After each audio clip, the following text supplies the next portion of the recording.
Hello everyone, my name is Dmitry Shugarev and I would like to welcome you to the second Global Impact Conference. I'm going to be your moderator today. GIC is a space for those who advance sustainable development and are ready to frankly discuss global challenges and to take action to make the world a better place. Nowadays, there are gaps between techies and developers, between business goals and ecological mission, between those who have plentiful opportunities and those who have nothing. The wider the gaps, the further we are from achieving ambitious climate targets. Therefore, this year's conference is titled Bridging the Gaps, and it's especially designed to be a case conference. I'm honored to welcome here world-renowned experts from 30 countries and to greet thousands of attendees from all over the world. I encourage you to participate actively in today's discussions because great changes are only possible when people effectively communicate and collaborate.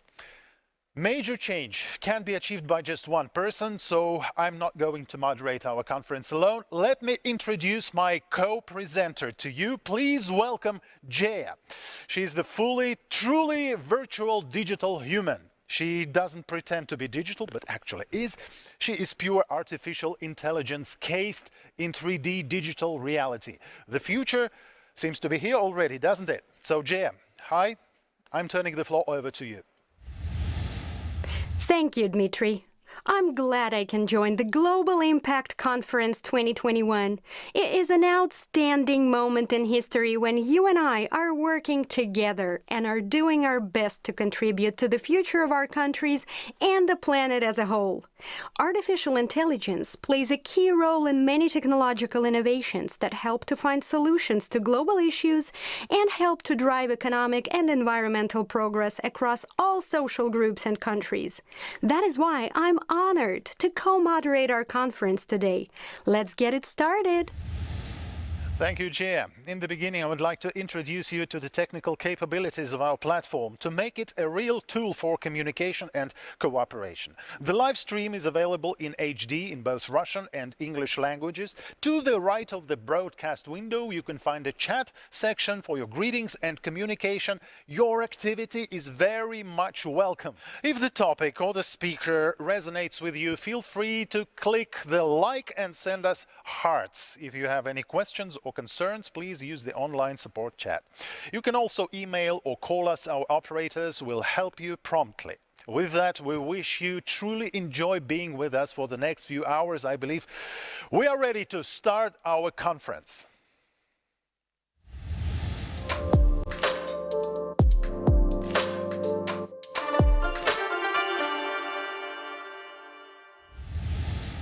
This year, the theme of the conference is Bridging the Gaps. Alexey Likhachov is the Director General of Rosatom, which is a global corporation guided by the Sustainable Development Agenda and striving to reduce inequalities and achieve the SDGs in the areas of environmental protection and social justice. Alexey Likhachov will tell us what has become an essential for this year and how, particularly, the nuclear industry is adapting to resolve the climate crisis and other sustainability priorities. Dear ladies and gentlemen, distinguished guests, I'm very glad to welcome you here today.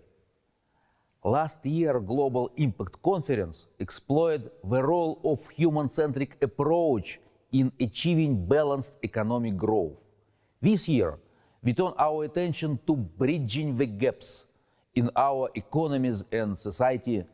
Together, via interactive sessions, we'll discuss topics that range from the environment to the future of work to improving mental health. The past year has been really challenging for the entire world.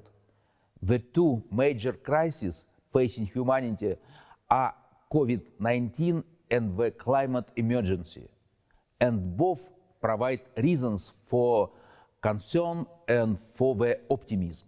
At the time of the Global Impact Conference last year, the vast majority of the global population did not yet have access to vaccine against coronavirus. Today, over 7.2 2.5 billion vaccines have been administered, and over 3 billion people are fully vaccinated. Our speakers today include many of the innovators who are finding opportunities for positive impact during the COVID pandemic. The second crisis facing humanity is the climate emergency. The past 5 years have been the hottest on record since 1850. The good news is that global leaders are taking action, as was seen at the recent COP26 conference. During this event in Glasgow, Rosatom participated in a series of events highlighting the integral role nuclear energy can play in decarbonization. 32 countries operate nuclear power plants, which account for 10% of world's energy and more than 1/4 of all low-carbon electricity. Nuclear power generation capacity will need to at least double over the next 3 decades if the world is to meet the Paris Agreement targets. The argument supporting nuclear power is simple. It is the only carbon-free energy source that can reliably deliver electricity day and night, any time of the year, to virtually anywhere in the world. Atomic energy is a great partner to renewables like wind power, in which Rosatom is also developing its expertise. Nuclear is also historically proven to be the safest source of energy for both the environment and for the human health. Even changes that are smaller than producing low-carbon energy are vital in bridging the gaps in our modern world. What the Global Impact Conference reveals is that you don't need to be a president or CEO to make a huge positive impact. Our expert speakers will clearly show that leadership is being democratized. The right combination of skills and ideas can change the world through many small steps. Ladies and gentlemen, dear friends, thank you for becoming part of our global impact community. We are just at the beginning of important endeavor aimed at creating innovative, shared responses for sustainable development. There's no doubt we're witnessing something big in terms of the scale of transformation the world is going through. Is it possible to build a green future, or are we stuck in a crisis of confidence? What is the mission of today's leaders and those who will be addressing the challenges of the future? We have a great opportunity to find answers for these questions in the global dialogue titled Defining the Gaps: Responsible Businesses for Thriving Ecosystems, between the Director General of Rosatom Corporation, Alexey Likhachov, and journalist Safiko Shevardnadze.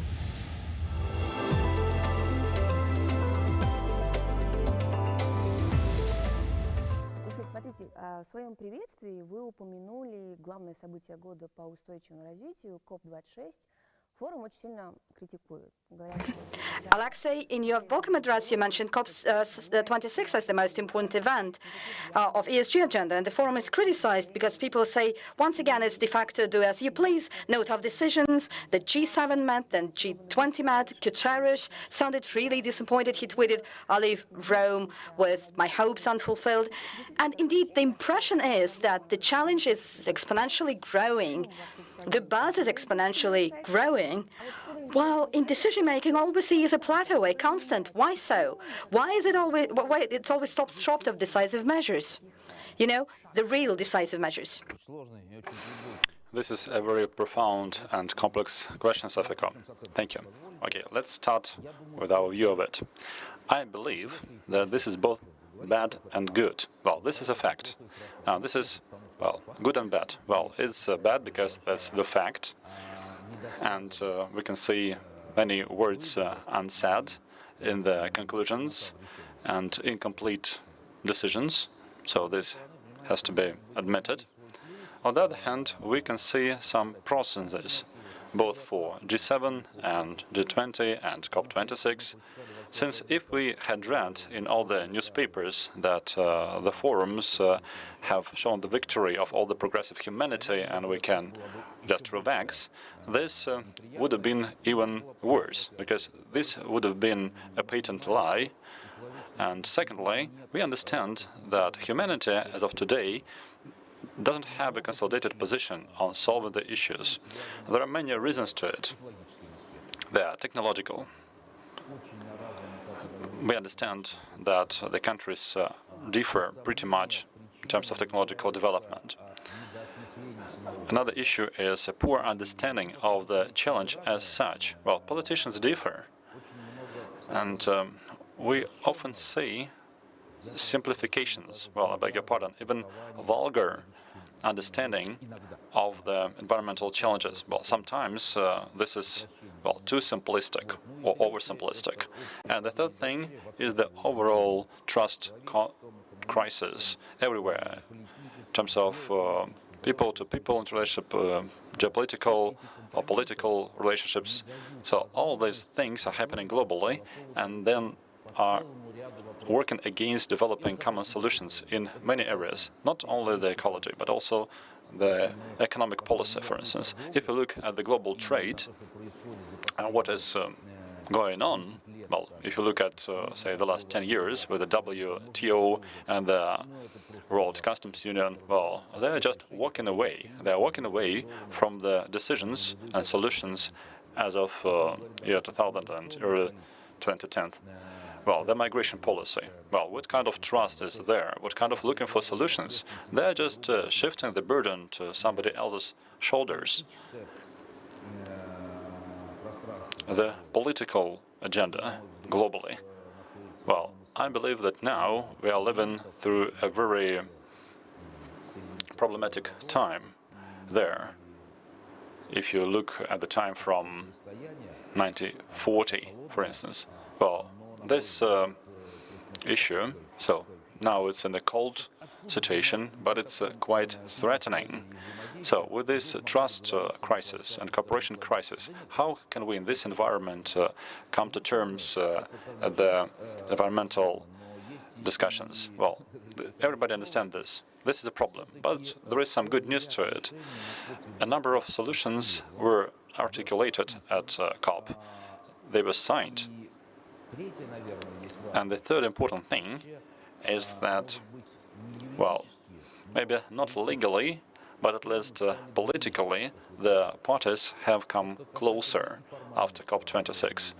This is true for the formal part of it. We can see that more than 100 countries signed many declarations. Well, say the declarations on forests and green finance. Well, these are the groups of countries which are now determining the level of coal consumption, methane emissions levels. So we can see some results. They are there.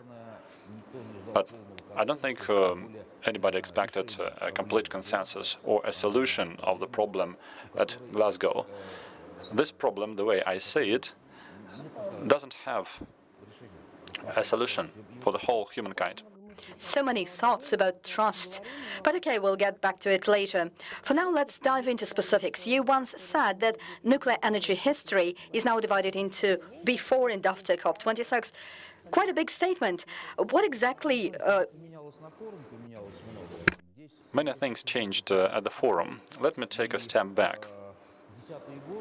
The 2010s, so we remember 2011 from them. Fukushima and the decisions taken following it. The decisions to stop developing nuclear power by many countries. And this is quite dramatic. We can see there the elements of the use of nuclear energy. We can see the promotion of green technologies. We can see the strife between transnational companies and corporations to gain public support in some areas of energy. Well, the 2010th are the years when the world was kind of walking away from nuclear energy. At the COP meetings we had a few years ago, they kind of squeezed out from the playmaker pool the nuclear companies and the nuclear agenda. Well, I wouldn't say that this was a no handshaking policy, but for sure they were not, the first circle, so to say.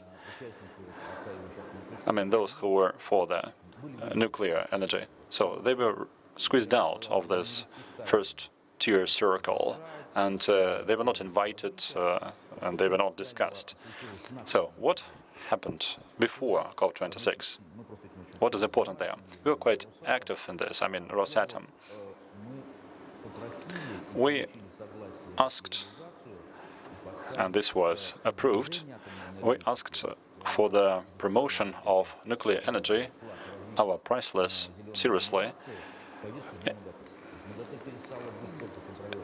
support for developing the green energy. So this nuclear energy started to be promoted by the IAEA, and the IAEA was promoting this. And Grosse, the Director General, organized the Vienna Club. This is a really interesting format. And about 10 leaders of the nuclear energy entered the EU scale from the US, the European EDF, and Irenca, and Rolls-Royce from the UK, now the European, CNNC from China, Kazatomprom from Kazakhstan, and us. And we agreed and coordinated our joint effort. And we went through our national delegations and through some events, and we brought the positive agenda to the conference. What is important? We are not just, supported like, okay, we can hear you, we are doing the right things. No, this is not exactly what happened. What really happened was a number of announcements from the countries who say that they cannot imagine the carbon transformation, they cannot envisage the development of the green energy without the role played by the nuclear energy. And, well, this is exactly the articulation, the spirit of the discussion, the official agenda of the countries, the events which were going on. So this was a kind of revolution. And I agree with you completely.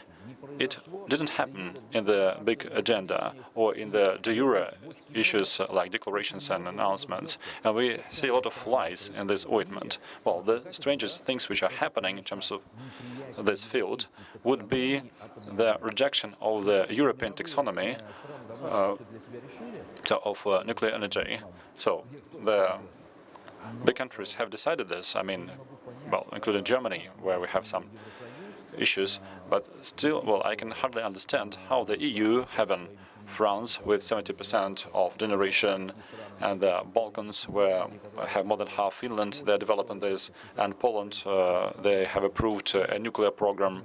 So how come they don't add nuclear energy as acceptable for the European energy balance? That's why I'm saying, going back to your first question, well, one of the reasons of the political failure of the COP is that as soon as you stop simplifying things and you start really estimating the proper, I'm talking about power generation now, the proper power balance for your country, for the EU, or globally, say balance 2060, well, you should replace coal there with some real generation.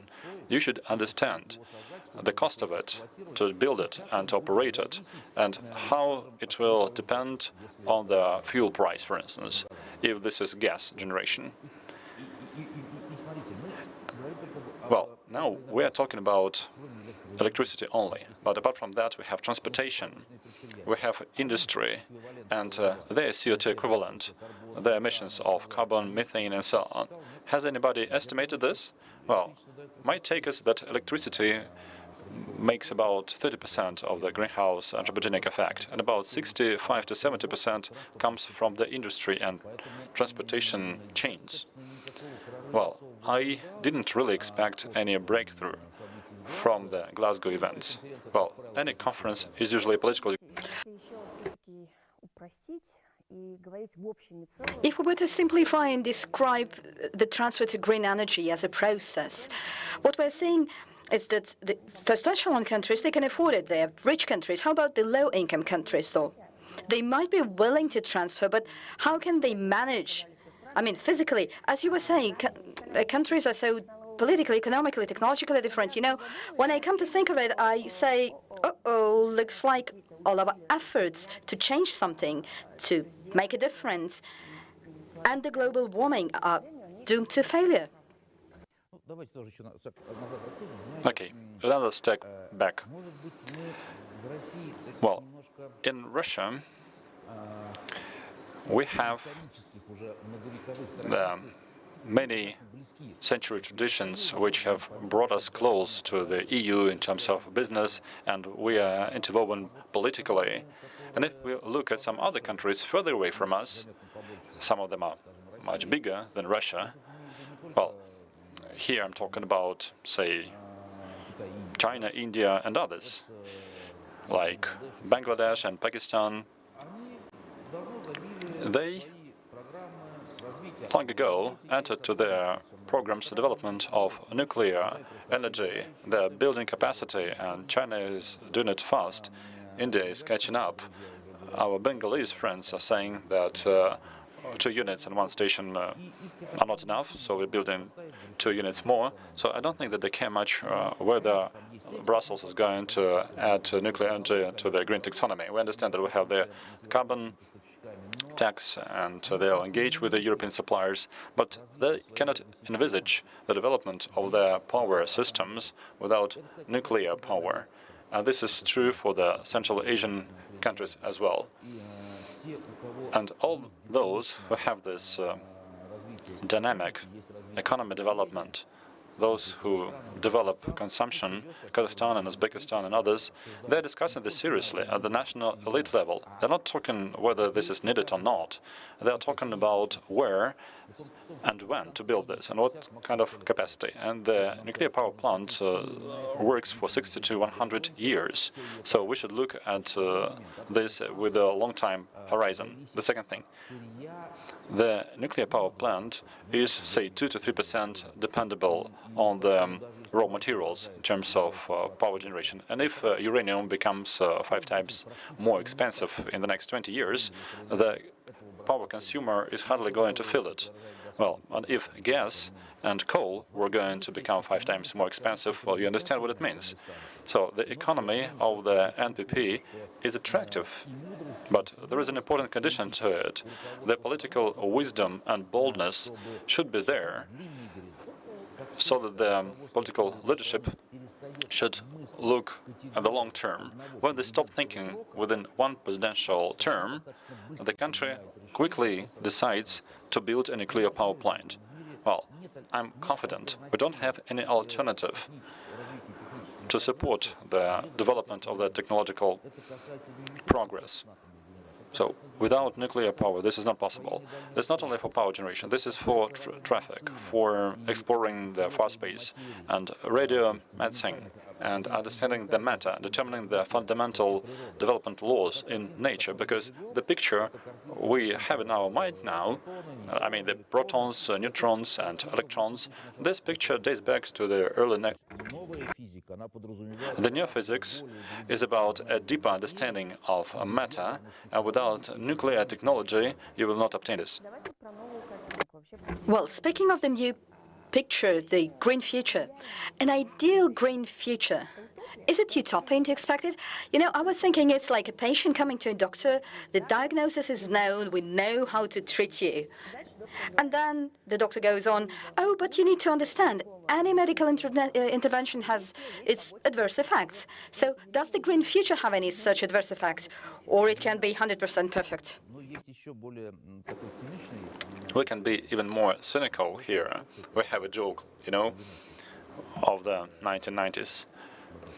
A rich man comes back from seeing his doctor, saying, oh, it's so horrible, I'm diagnosed now, I cannot have anything fat or hot, I cannot drink, so how are we going to live? He said, well, I had to pay 2,000 rubles, and now I'm allowed to do all this. Well, in this regard, well, we don't have to pay 2,000 rubles to be allowed to do this, because we'll have to pay even more dearly for everything. I would say that, you know, this is a huge commitment and a challenge for the global elite and the leadership of individual countries. We need to establish these programs. We are talking about the 50s and 60s. I mean, the big countries, say the United States, or Australia, they haven't signed the coal declaration at COP26. Why so? Well, you know, this estimate to replace the capacity, this scrupulous positioning of generating capacity throughout our huge countries, connecting this with the consumer without shifting this economic burden to the population and the entrepreneurs. All of this implies huge economic programs and a lot of public investment for dozens of years. And this is exactly the side effect which should be there. So we should have a real fundamental estimate for the programs for dozens of years ahead, how the generation will change, how the approaches of traffic will change. I mean, vehicle traffic and diesel traffic, including the sea transportation. We can see the change and the large industrial production facilities because they emit even more than power generation. So, in a way, well, this recipe, as you are mentioning, these recommendations or the treatment program, it should go for dozens of years. And there'll be some side effects to it. The side effects will be the load on the budget, on the public budget. This will be solving the social issues in the industries and in the power generation, and they should reduce their capacities somewhere, and these people should understand that they are not left behind. These people should take part in other industries, and these cities and facilities should be refocused on other goals, and all of that is doable. Well, this will happen sooner or later, and the sooner we do it, the more effective and the cheaper we'll be able to do it. You know,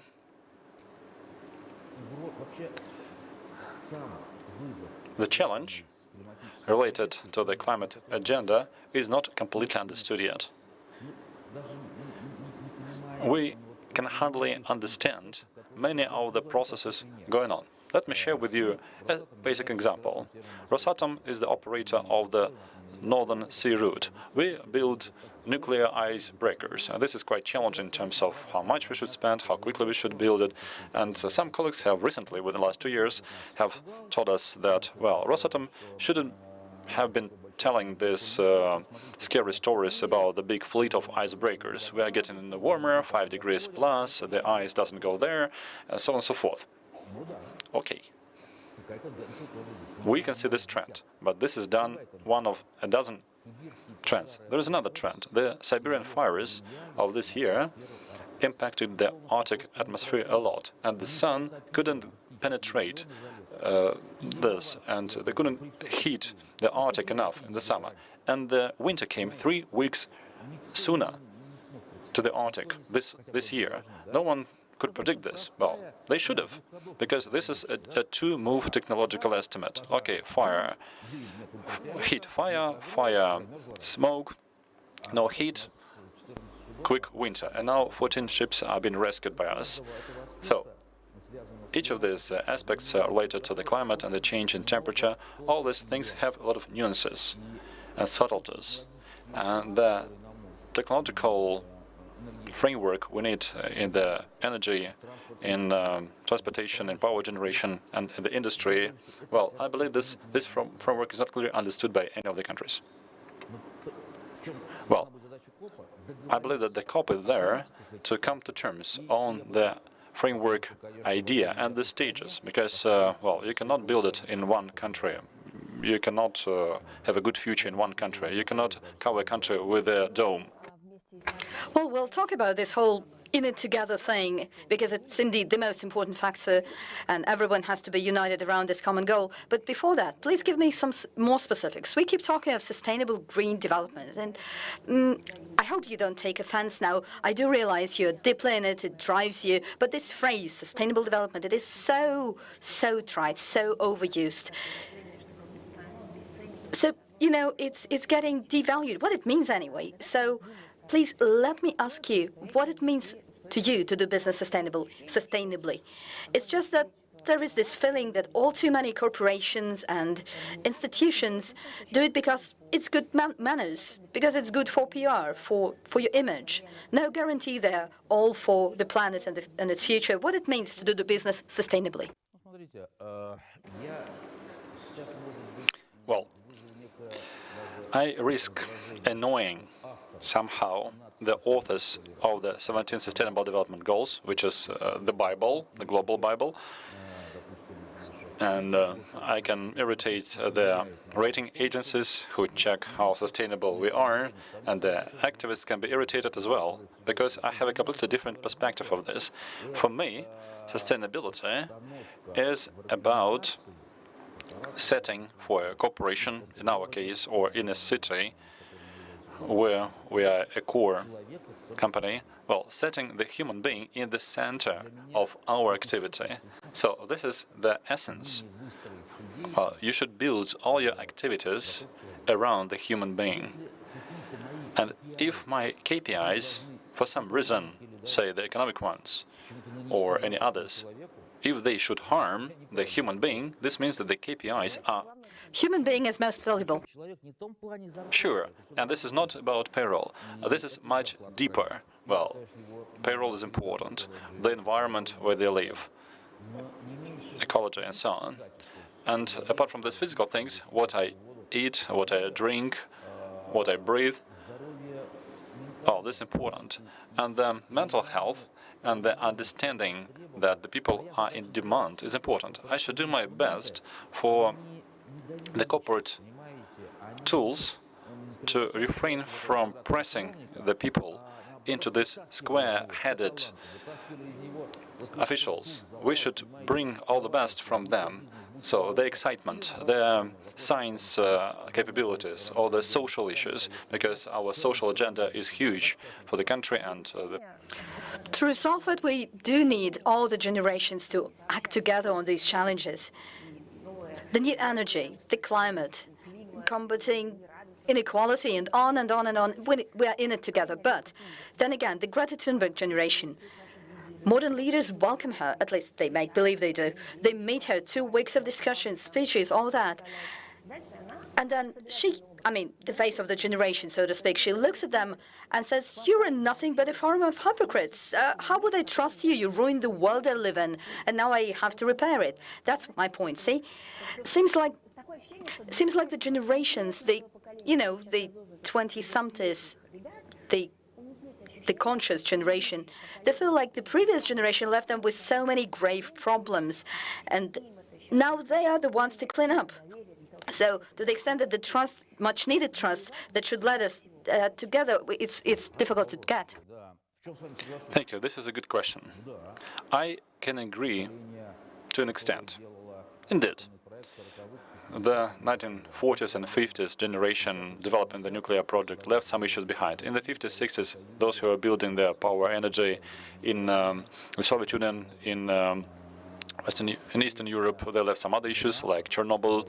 Our generation is leaving behind some other issues because we had to develop the country quickly. We had to catch up, and especially between the hammer and the hard place of sanctions. So we had to develop the industry, the agriculture, the digital technology. We had to do it. Otherwise, our sovereignty would have been undermined. Well, every generation leaves issues behind. But if I start cursing those who developed the nuclear project, well, this would be the last day and the last minute of me being employed, not only in the industry, but in general. We should say thank you for this, because they gave us knowledge and technology. Sure. On the other hand, some issues to be solved were added to the backlog. Well, the same is the connection between us and the next generation. Well, most of us are good and honest people who are serving the motherland. So you should believe it or not. If you don't believe it, well, it doesn't make any sense discussing it. And if you believe it, I believe that most of people believe in it, we should be jointly looking for these solutions, because the generation of the young are not going to solve all the problems. They have some things behind. And the next kids can challenge the current 20-year-olds, say, in 30 years. They can say, why is the planet so dirty? So this is the approach, the fabulous thing. So if this generation gap in terms of the way of life. So we understand that you are one family, for instance, as you put it. Okay, if we are one family, then we have the same things and the same worries and the same tasks. And we should do as much as we can to reduce this negative legacy. So then the next generation should take this racing one from us and continue. So our task, the way I see it, is to engage these guys into this work as soon as possible. That's why we're not only dealing with the youth, we are dealing with the school children and university children. And I hope that most of the people, be it in the private business, in science, in academia, in public operations service, in public service, I hope that people will follow this line of working for the human beings, irrespective of your location or position, and improving your country and nature. Hopefully this will continue. I believe this is the most important challenge of us as today's leaders. We should do as much as we can in terms of the budget restraints and technology and the situation. We should do our best to make our planet healthier, to make our country more healthier, to make our organizations more healthier. And for this, we should engage the youth as much as we can to invite them to be active in solving the problems today. They will correct us, and they'll be more competent when they... You are the partner of the Global Impact Conference, and a couple of days ago I was interviewing young people, the international community, and our young men and women, and the innovators all charged by the topic of green energy. And we talked a lot about trust between generations. And this one guy put it really nicely. He said, thing is, for us to trust the older generation, because now we don't really trust them, for us to trust them, we need to make friends with them, and they with us. Because when you're friends with someone, you may have opposite points of view. You may not accept it, but you respect it, and you try to really get it, the other point of view. And that's the basis for you two doing something together. I love this idea of friendship, but wanting to become friends, not like you have to understand and you have to accept the other's point of view. Be friends. Great idea. Absolutely. I'd like to support you in this. I establish my relationships and the team I work for and internationally, irrespective of the tightness of the agenda, I always try to understand and to appreciate. So let's circle back to where we started. You know, the humanity is faced with unprecedented challenges.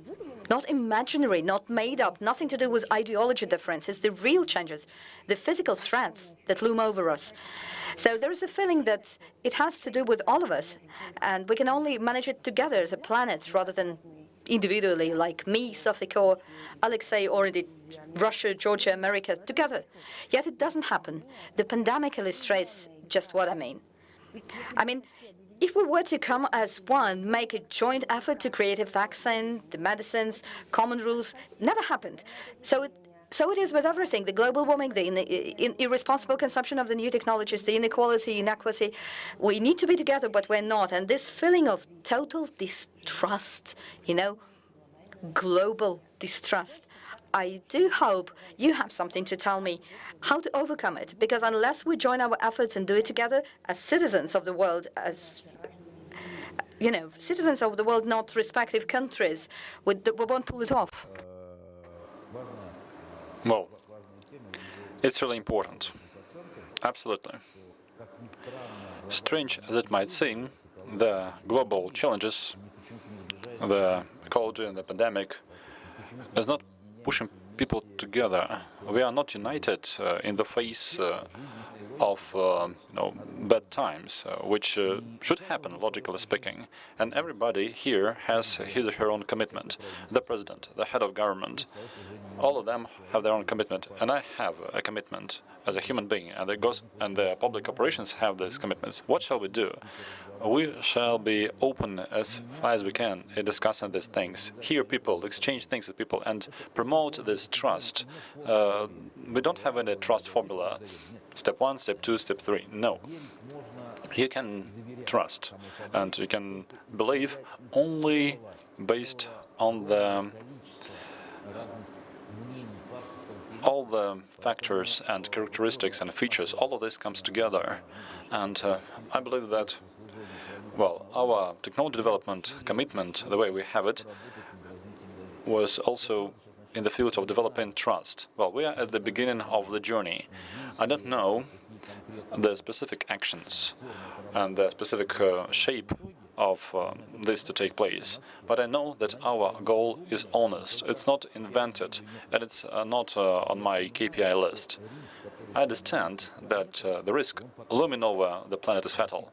It's really there in terms of, well, the big global natural changes. You know, the roots and the reasons are not yet clearly understood.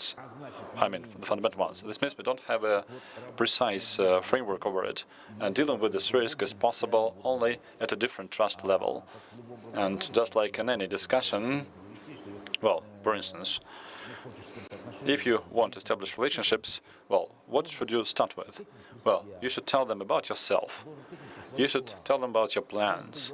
You should invite the person to implement your plans and show that my plans coincide in a way with your plans, well, at least in terms of values. And if our values and goals coincide, maybe we can adjust and align the plans. So this is my understanding of this action chain. So we should show that indeed we live on one planet, breathe one air, have the same goals and tasks, and we are going to do things to improve our life, to solve the challenges. And I believe you have the same goals. So maybe your plans are different. Okay, let's exchange the plans, let's adjust them. And so we move step by step. And so we do it whether we want it or whether we cannot or not. So we should move forward together. And the role of leadership is really important here. This is the most difficult thing, to be the first to take the step ahead and to ask for this trust and to offer yourself, to offer your organization, in this case, to build this trust. But I believe that, indeed, this is a kind of commitment. Alexei, I wish you all the best in all your endeavors. Thank you so very much. Many thanks to Alexei Likhachov and Sofiko Shevardnadze for such an insightful and inspiring dialogue and their sense of urgency about the climate agenda. Undoubtedly, it is very important to plug in the gaps that were raised during this conversation with trust, cooperation, and practical initiatives. Sustainability is everybody's business, and social impact can be achieved only through a collaborative approach. And now we're ready to move to the next section of the conference titled Accessible Technology and Sustainable Economic Growth. We are about to turn over the page of one of the most eventful years in modern history. Alongside the global health matters, the pandemic has also aggravated certain social problems. The deceleration of the global economy has been felt unequally between different countries and between different groups within these countries. According to the Credit Suisse Global Wealth Report 2021, only 12% of the global population own 85% of the global wealth. Meanwhile, nearly half of the global population lives on less than $5.50 per day.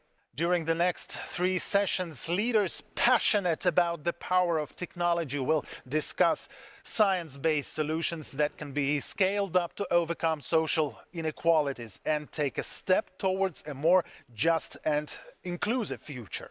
Let's start the first session titled Renewable Energy for Vibrant Societies.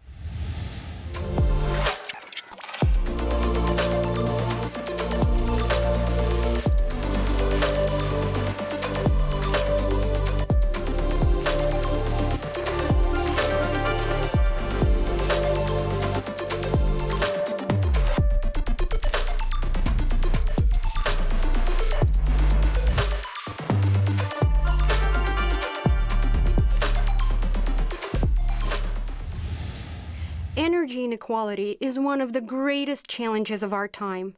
Recognizing this gap, development agencies, scientific communities, and corporations are coming together with smart policies and rules to neutralize greenhouse gas emissions and find new energy solutions for the transition to a low-carbon economy. How can we ensure climate justice and access to clean energy for all? How are modern cities and industries reconfiguring to adapt to change? How do they find new opportunities in energy efficiency? Our valued speakers are about to discuss these questions. I would like to introduce the moderator of our first discussion. Please welcome Irina Gaida, Director of the Skolkovo Energy Center.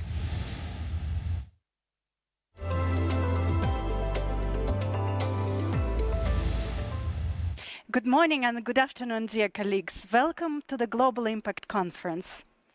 Dear viewers, today we will discuss the steps needed to drive faster action toward the achievement of Sustainable Development Goal 7, access to affordable, reliable, sustainable and modern energy sources for all by 2030, in line with the Paris Agreement on Climate. What is the future of the clean energy technologies and sustainable power plants?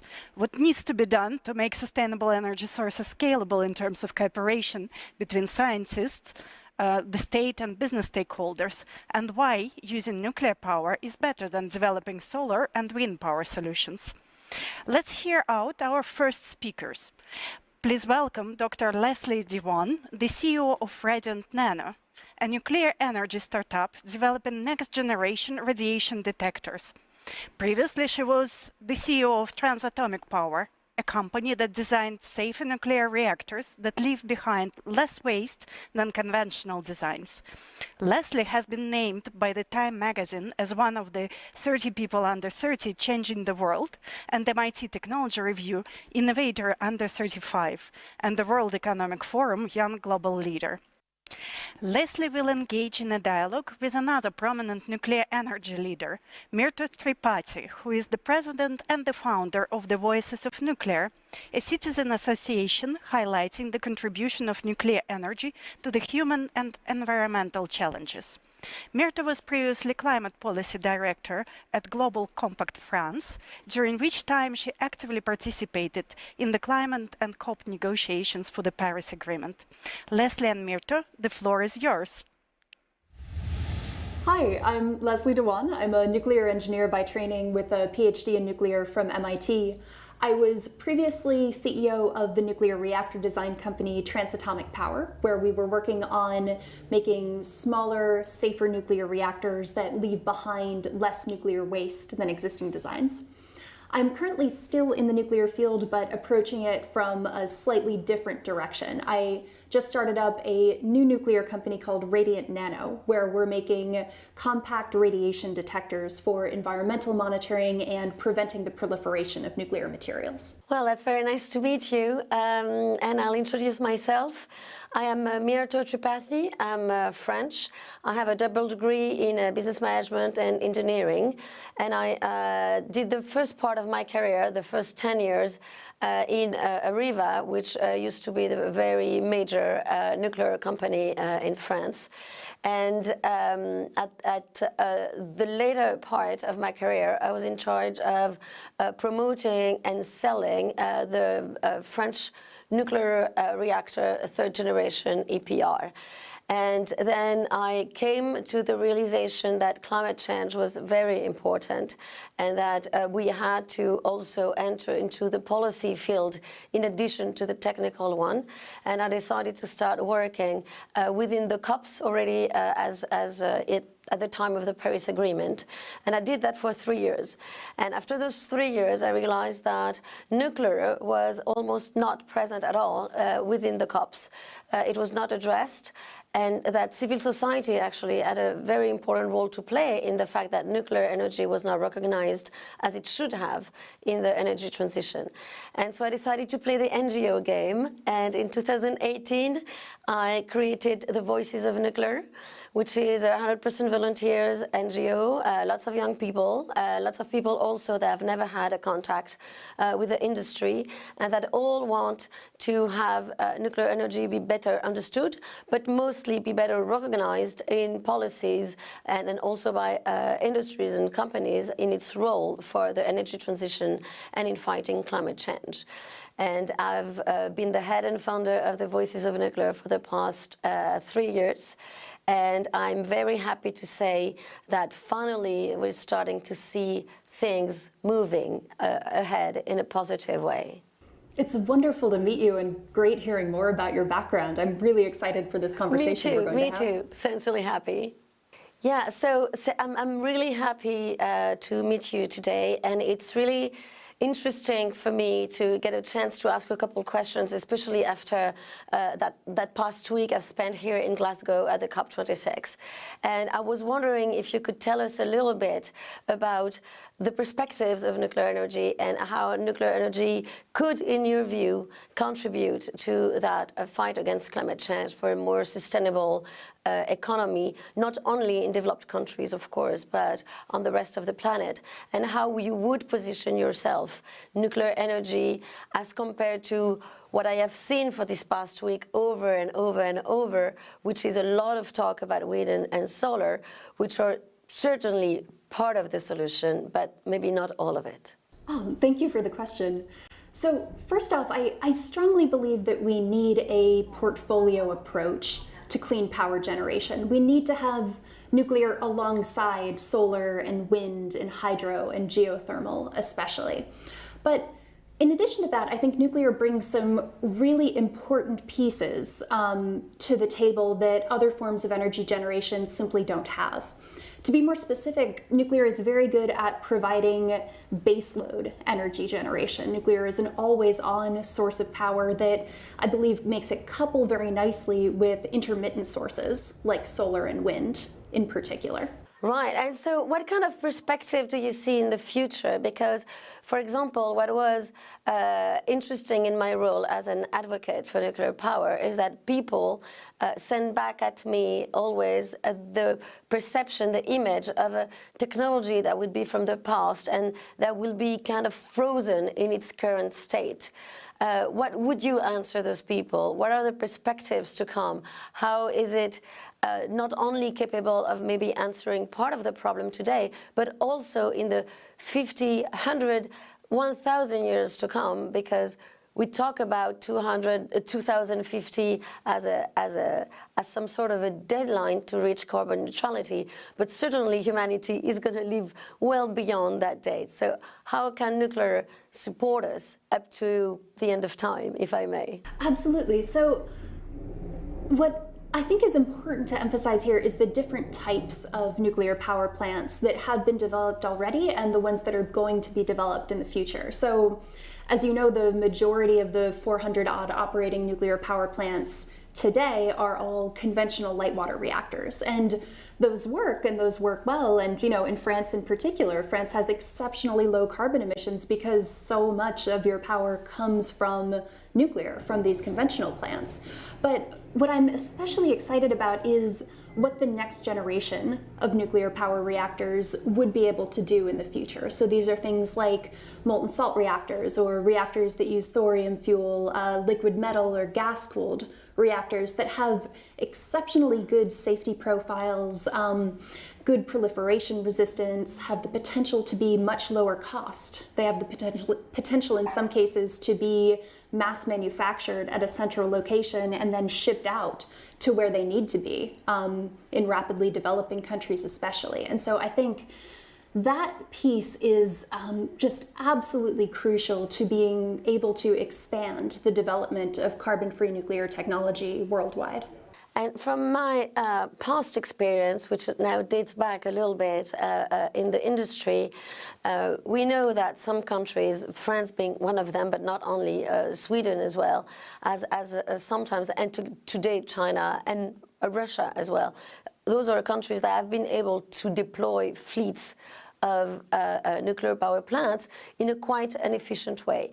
How would you say that some generation 4 or small modular reactors could do better than those that have already sometimes have been performing not so badly? And also I would love to hear about your take about the role of regulations and how maybe regulation is something that makes it hard to deploy nuclear at the speed we would want it to be deployed so we can meet our carbon objectives, and what kind of effort could be made on regulations to streamline and accelerate that deployment. So I'd say to the first part of your question, I think advanced reactor designs, in order to be competitive, not just with conventional nuclear reactors, but also with fossil fuel sources, there needs to be much more of a focus on streamlining the supply chain and enabling mass manufacture at a central location. Because if you're going to be custom building large grid-scale plants all over the world, it would be exceptionally tricky to make those cost effective. But if you're able to mass manufacture them in very standardized facilities, that could allow for really significant and really good cost reductions overall. And that, I think, also segues nicely into your second question on the regulation side. So I personally believe that if any field is going to be heavily regulated, it makes sense to heavily regulate nuclear. It's it's powerful technology, and you need to make sure that you have a very tight handle on what it's doing, on where nuclear material is, on how nuclear reactors are being designed.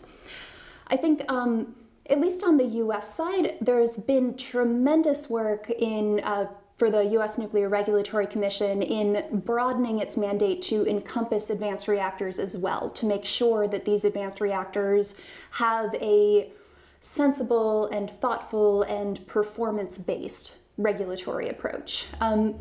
And I think also in practice, it'll be a lot easier to implement a lot of the regulatory checks in place if you're mass manufacturing reactors at a central location. I think that'll be much easier to build and test them all at one site and then ship them out outside of the US, or outside of the country where they're manufactured, rather.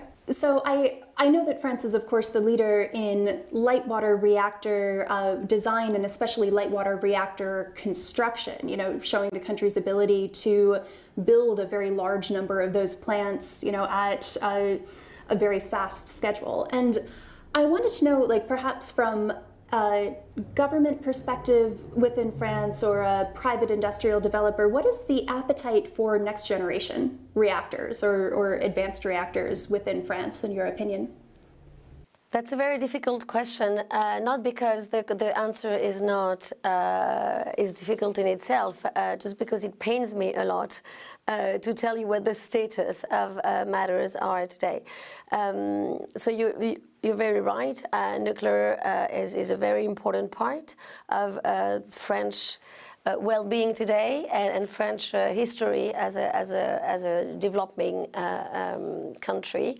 And at the peak of the construction of the current French fleet, which is 56 reactors that represent 75% of the installed capacity of the electricity mix in France. France had been building 45 of them in less than 10 years. Some years there's been 7 put online in the same year at the same time. So there has been that capacity back in the days. Some next generation reactors had been already at industrial scale. It was Super Phoenix and Phoenix who were some of the original ones who are very competitive with the next generation of today, if we look at them, except that they've been closed for political reasons. And what we're seeing today, unfortunately, and that really is at the level of the European Union entirely, is some kind of a drawback towards nuclear. The policymakers are not only not encouraging nuclear, as we could see in other countries where it's happening, in Russia, in China, in the US. Today, nuclear is very much encouraged. In the European Union, it's not the case, and it's even worse because they prevent nuclear from developing. So the talk is mostly to try to maintain current capacities running, to avoid premature shutdown. And as far as the fourth generation is concerned, of course, they have been very strongly challenging research funding. Of course, it's difficult because when you shut down current running plants, then where do you find the academics and the human resources motivated enough to project themselves in the future to an industry that is not even allowed to operate its own plants.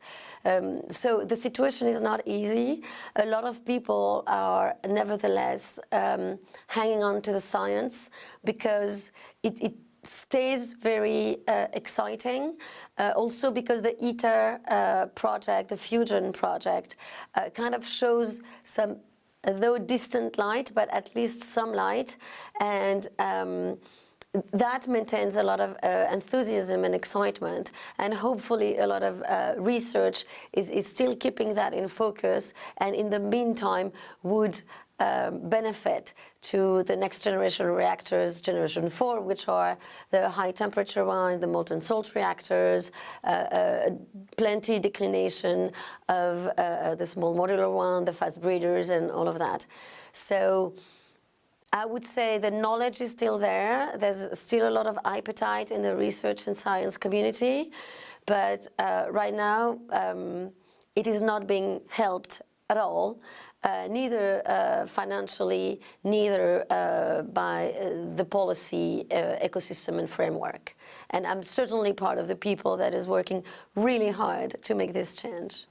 Thank you so much for that description and that overview.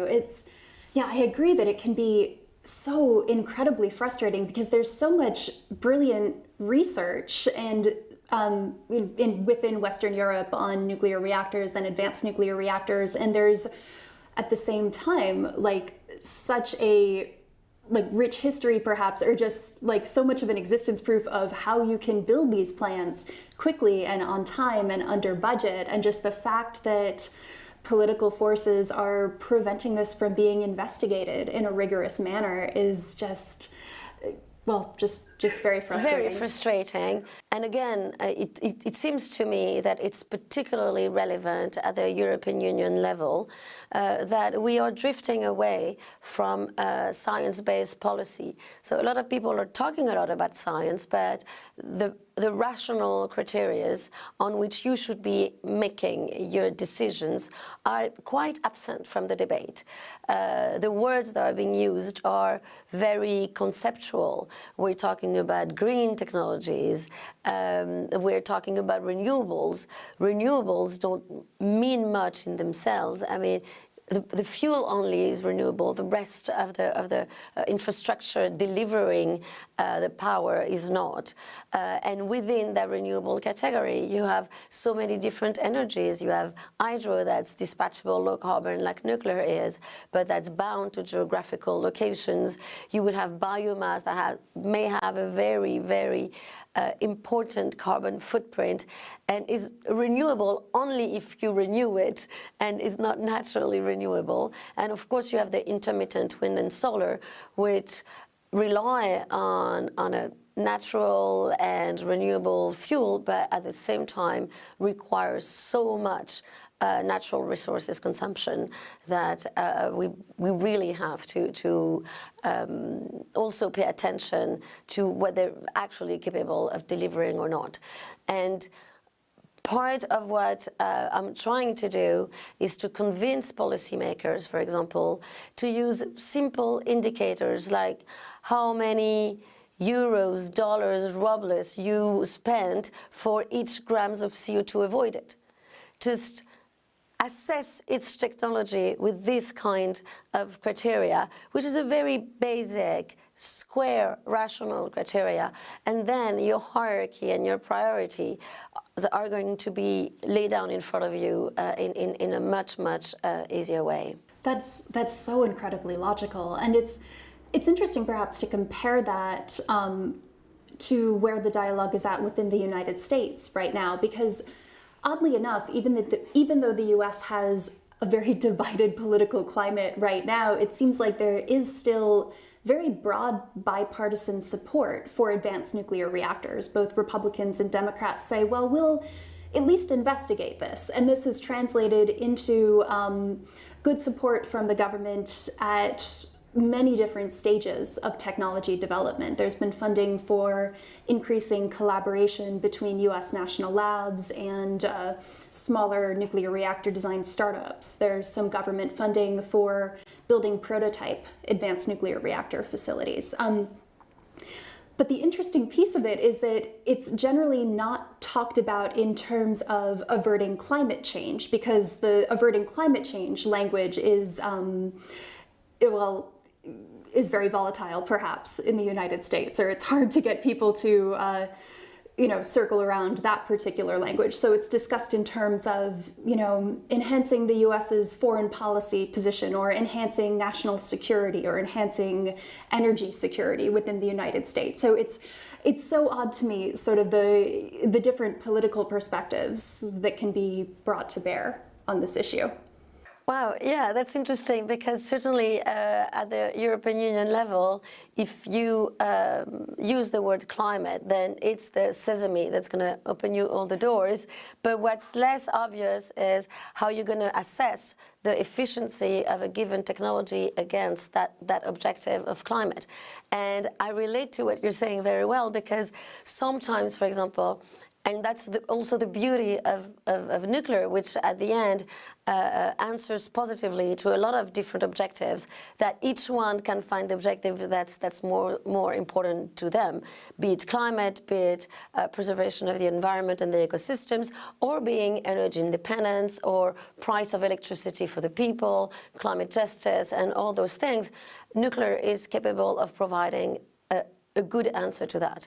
And sometimes I try to make the argument, and it works maybe with more rational next to companies and business, which is the natural resources consumption argument. This one works well. Companies start to understand that relying on a form of energy or a technology, because that would work for any technology, that relies on natural resources that don't have 1,000 different usages and competitive usages that may put a lot of pressure and strain on their market price is an advantage. If the price of uranium does times to 100, that it's going to be a couple cents on the final price of power. So it's not strategic, because it's a very small portion of the final price, and also because there's nothing else you can do with uranium than electricity. Whether if you take any other natural resource, then these ones can explode because some other new sector, digital, a new technology will suddenly arrive that will require a lot of it.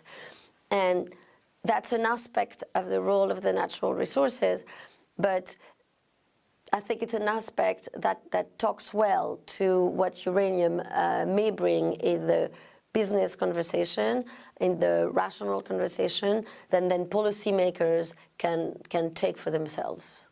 Right. So, as the chair and founder of the Voices of Nuclear, you have vast experience in mobilizing science and business for the preservation of the environment and against climate change. So one of the first things I'd like to ask you is, what steps would make achieving decarbonization possible in the near future? Well, I think I touched a little bit upon it earlier, but definitely trying to bring more rationality in decision-making, be it on the policy side or on the business side, would certainly allow for a much faster decarbonization of the entire economy. Afterwards, there's also things that may appear small, but are really not that much, is, for example, convincing people to accept the fact that a technology that already exists and that's already at hand and deployed may be the solution for the future, and maybe a solution of the future, and that we don't have to resort to innovation as a given or an obligatory thing to do, you know, like it's not because we meet a problem that we never really met before, which is the case of climate change, that we absolutely have to resort to a technology that we've never seen before. Because innovation has a cost. There's a huge cost for research. There's a cost for industrial deployment.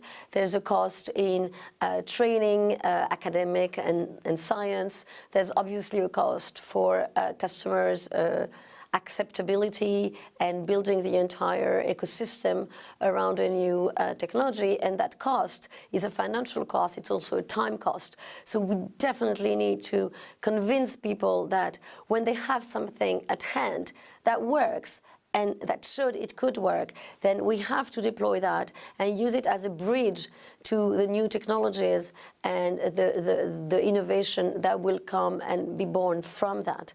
And I think nuclear is an excellent example of that, because it is a technology that is, well, actually, it's not a technology. It's a physics concept. And when people understand that it's a physics concept, that you can take many forms, then you understand you're just at the beginning of that story, and that story is super exciting. And when I see people like you, I'm like, wow, you know, I'm trying to maintain that solid base on which you can build and make sure that the next 5-10 years that you need, I can make it happen, and that you can take over and you can deploy for the rest of the solutions that derive from that same physics concept. I love your description of that, and it's one that I'd actually never heard before phrased in that particular way, of nuclear as being a physics concept, as being a platform that you can build things off of in just so many different directions and use it for so many different purposes for good. One final question that I'd love to ask you. So you talked previously about the role of business leaders in developing nuclear technology, and more specifically about the different types of cases you could make to business leaders in playing a role in the development of nuclear technology. So perhaps thinking a bit more broadly than that, I know that one of the exceptionally tricky things when it comes to deploying new nuclear technology is that there are many different stakeholders. So there's state and local government, national government, regulatory agencies, both in the country where the reactor is designed and the countries where they'll be deployed. There's the scientists and technologists who are developing the reactor technology. They're the vendors who are selling them. And I guess this is an exceptionally broad question, but what are your thoughts on the best ways to align all of these stakeholders here and make sure that everyone is working in the same direction and not working at cross purposes here? Oh, that's a great question. Thank you for that one. I apologize for giving you such a... No, it is a very important one. First, I think that once we have managed to convey to all those stakeholders, and in particularly the final customer, which is the people, what the value of nuclear can be towards all those objectives that are dear to their heart, which are climate change, which are the environment, which are the well-being of their standards of living, which is the energy independence of their country, and then a certain pacification of relations between countries and stuff like that. When people will realize what contribution that technology can bring to their lives, then there will be a natural alignment. Also because if someone is really excited about climate and someone else about energy independence, well, they will each find the argument that's important to them to collaborate on that same platform. So, and though I understand where you come from and that in the US the topic may be a little harder to come across, there's an increasingly admitted sense of urgency regarding climate change and also the extinction of species. And I think this really overarching topic that will eventually erase by its weight and its might and how much of a risk it poses to the entirety of humanity will kind of put aside all the other all the other arguments that would make that those different stakeholders will not find a point of common agreement, because people will push that on them, and they are people themselves at the end. So that may be very naive and a little bit idealistic, but I'm pretty much convinced, because I see that trend growing and strengthening with time, because I've been working on the topic for the past 10, 15 years, that people are realizing more and more and are ready to more sacrifices and concessions, and working together, we know, is an important one. And I'm sorry to make that answer really long, because I think your question is really important and interesting. The multiplicity of stakeholders around nuclear, to me, is a big strength. It's an asset. When people talk to me about nuclear and their fears and their concerns, I give them that answer, and I'm like, look at how those multiple stakeholders are an advantage, because you need to involve everyone. You cannot just build a nuclear power plant on your own, on your side, and then run away with it. You know, a nuclear power plant is integrated in the community, in the country where it has been born. It cannot be removed. It produces power for people around it. It is the result of the work of that collaboration. One thing I often say, at least, is that nuclear power is resource intensive in only one kind of resource: people, experience, scientific knowledge, practice, all of that. It's the science and the knowledge that is the resource that's the most used in a nuclear power plant. And I think that's very encouraging, and that's also very encouraging for the future of the planet, because that means that it's really low intense on all the other natural resources that we know are getting scarcer and scarcer.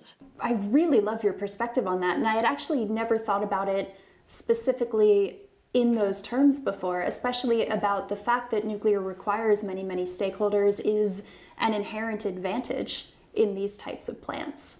And then similarly, the piece about resource intensity on the side of people is just a really beautiful way of putting it. Well, thank you very much. I'm happy. It's been a long journey to try to put oneself in the shoes of the people that are going to make the decision, instead of the technical, the experts and the engineers we are and that I was. And I think one thing I'm really happy of is that I see more and more people like you being the real experts at the core of making it and making it happen for the future as well, starting to engage as well with their final decision maker, which are the public. Because at the end, they will push the other stakeholders to the right direction. And I'm really excited and happy when I see people like you just going at it, you know. I'm like, yeah, cool, you know. I'm happy that finally people are going to get to see who's behind that technology. And again, it's people, and it's great people, and thank you very much for all you do. When you put yourself from the perspective of the people, you realize that when you don't know that nuclear energy is an energy we should and we can rely on very importantly, then what are the options left?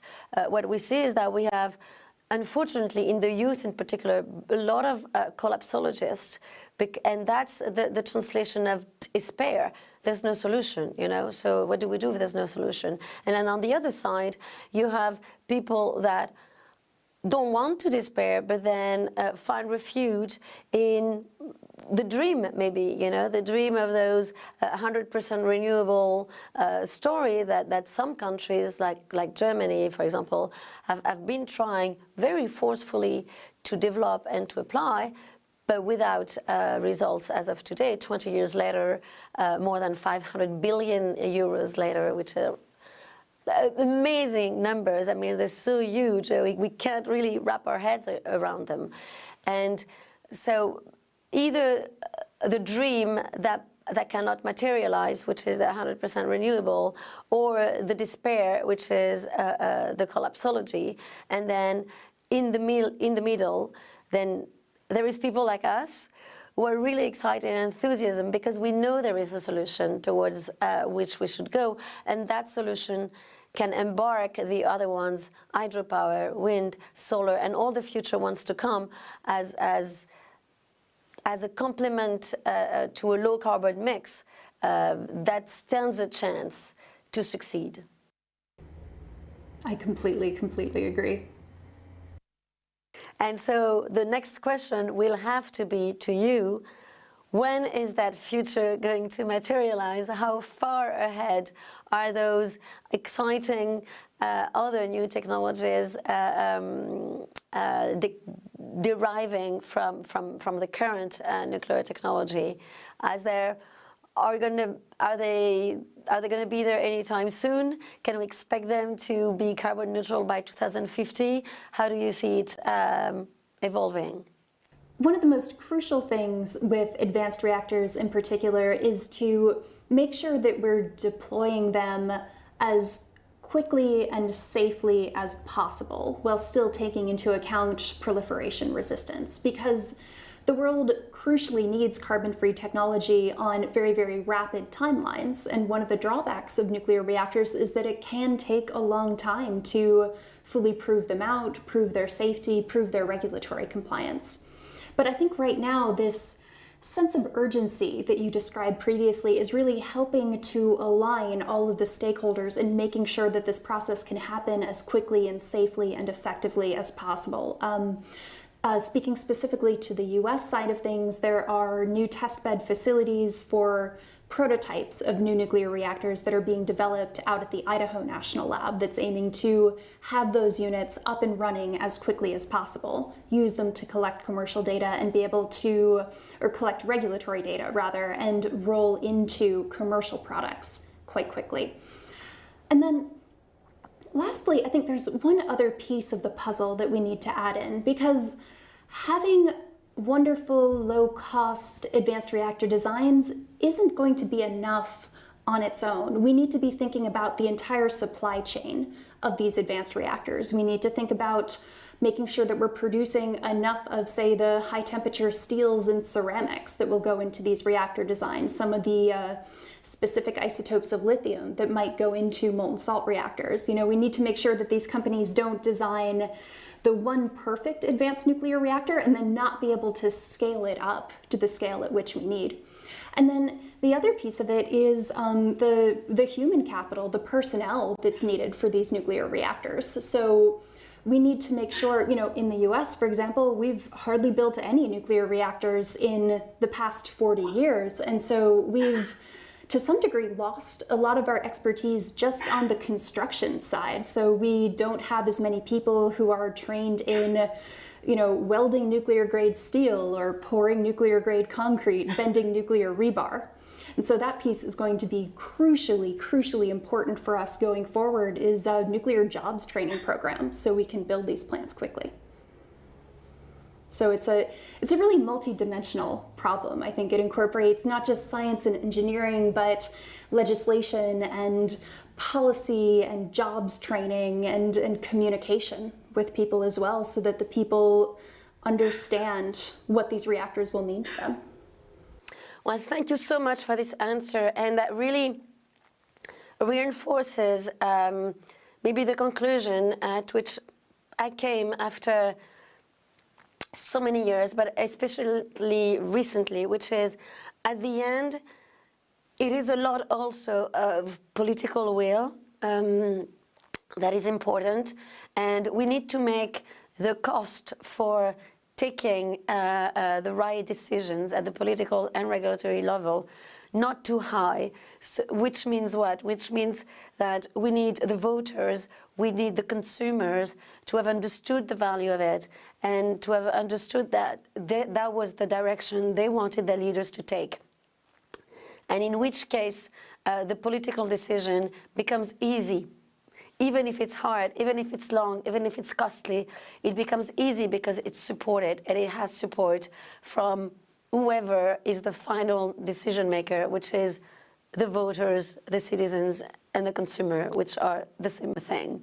So I think that's where your role and mine here meet at the end, which is how much can we do as much as possible to educate more and more the public around those issues, about everything that we talk about here, about all the great work that you're doing and you're preparing the future.